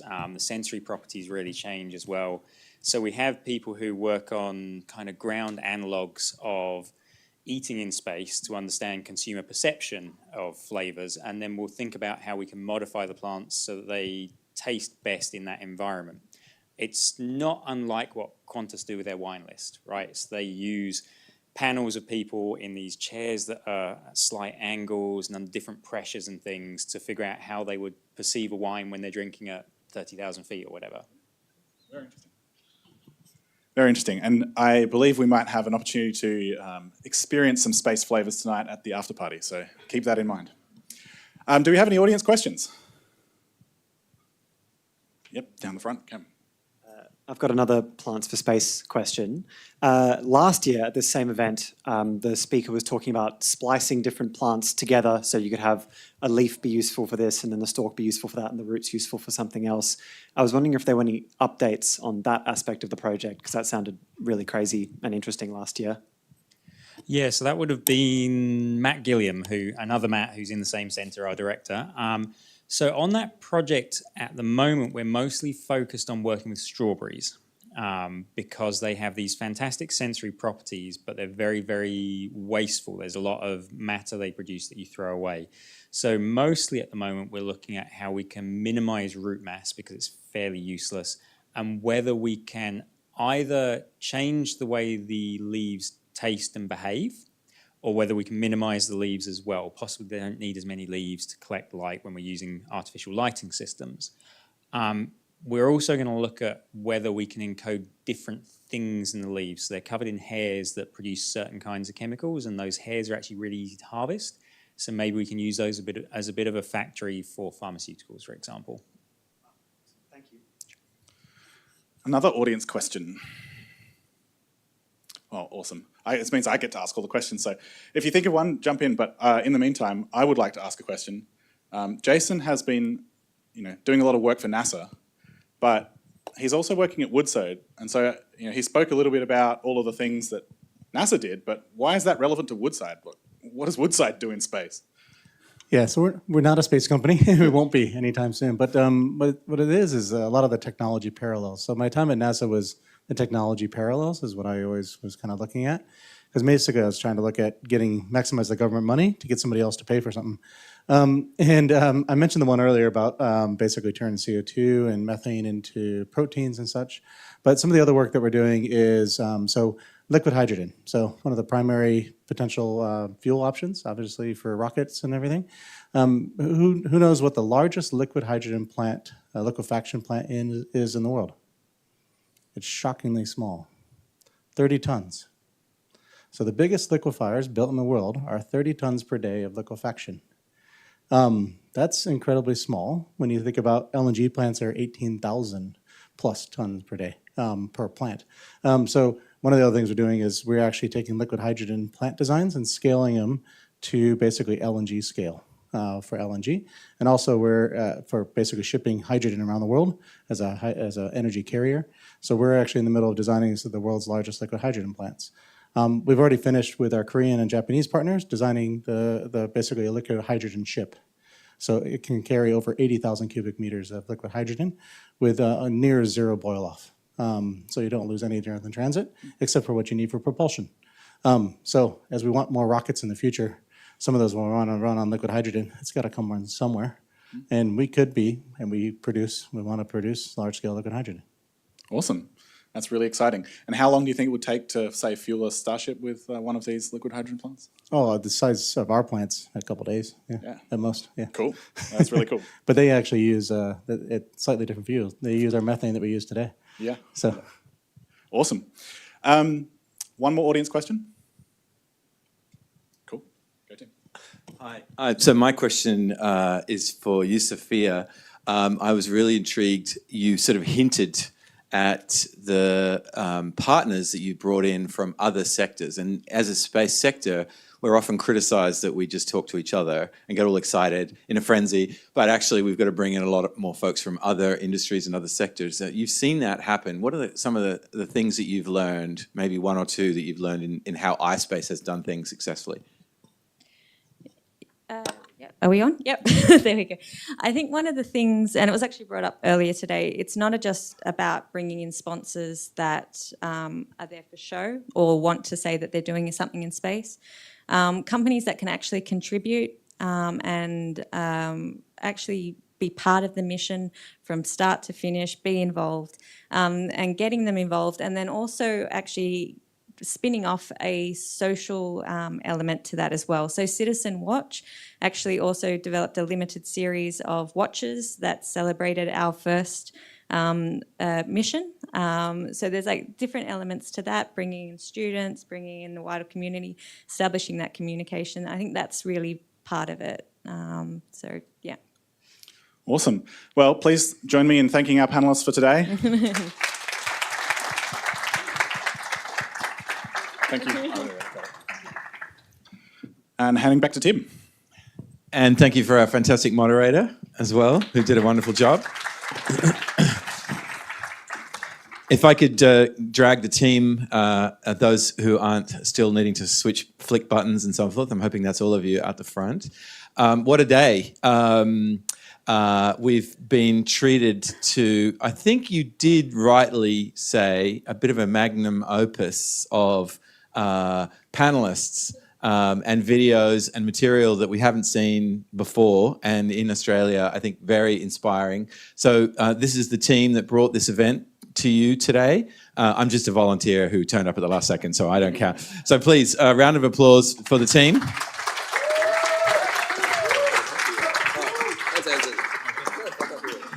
And Greg, over to you for a few words. And also Luke, I know you may have a few words too. So so I guess first of all, I'm going to reiterate what I said last year. At the end of the day, you all are the new horizons. And essentially all we're doing in these events is basically reflecting back to you what we see in yourselves. As you probably noticed, we're a really young team. And quite honestly, this is like the most inspirational things that we can see and do. And that's why we run this each year. So yeah, first of all, thanks again to the speakers, to the international speakers that flew down. Go home, tell everyone about Australia, why you should work with us, what you've learned over the last 2 days. And yeah, I'll leave it to Luke to talk about sponsors. Thanks very much. Can I get those slides up as well? I'm going to forget one otherwise. It's been a big few months. I'd like to thank, our advisory board together here, but I'd like to thank the SASIC, the Office of the Chief Science and Engineer here. The SASIC being the South Australian Space Industry Centre. SciTech, who's got their great booth up over here. Make sure you chat to Kelvin, wherever he is around here, pop your hand up. We'd also love to thank KPMG here. Couldn't have asked for a better space. Like the views, it's so comfortable, right? And next up, we've got Stone and Chalk as well. That's where we're heading tonight. Stone and Chalk has been lovely enough to host us, cover everything for us. Also brought it in last minute, saved our asses, I'll be honest. Once again, I'd love to thank this group here for everything you've enjoyed today, and for those who came yesterday as well. We constantly hear from you that you're loving it, and it could not happen without this group here. All hours of the day, and we mean that. There was people working until 6:30 a.m. a couple of days ago. Thank you.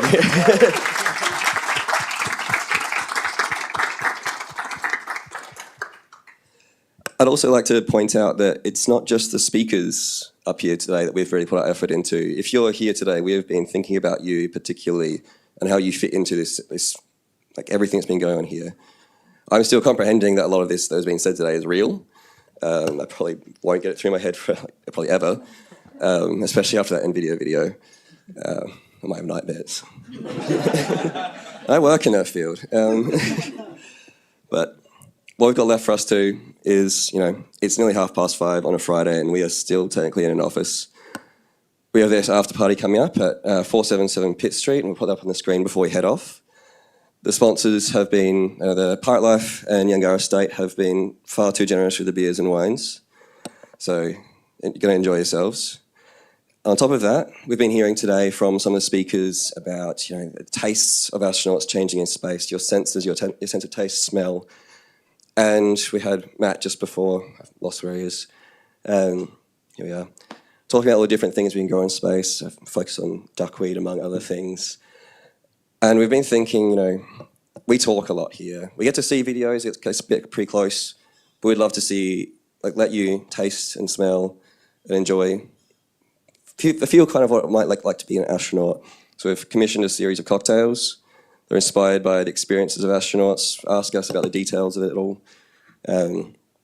But yeah, you get to taste all that tonight. The simple celestial cocktail range. All for free, of course, all included if you've got a ticket. Apart from that, KPMG wants us out pretty soon, so let's get rushing over there. First 10 there gets a gift. Come see me at the end.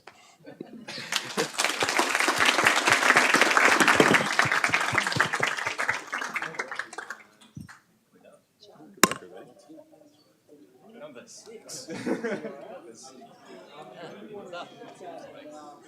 Good question. They get 2 places.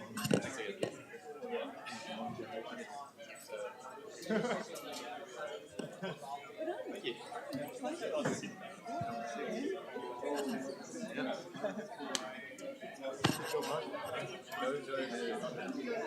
Good job. Thank you.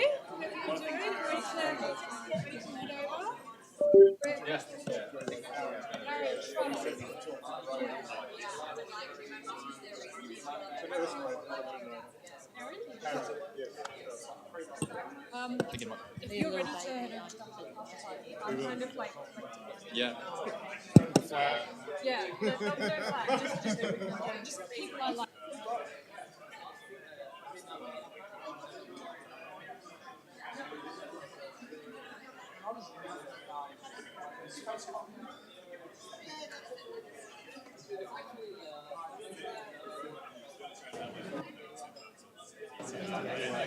All right, if everyone could start forming groups, starting to head over. Catching the train is a good option, just down to Central, and then walking in from there. Well done.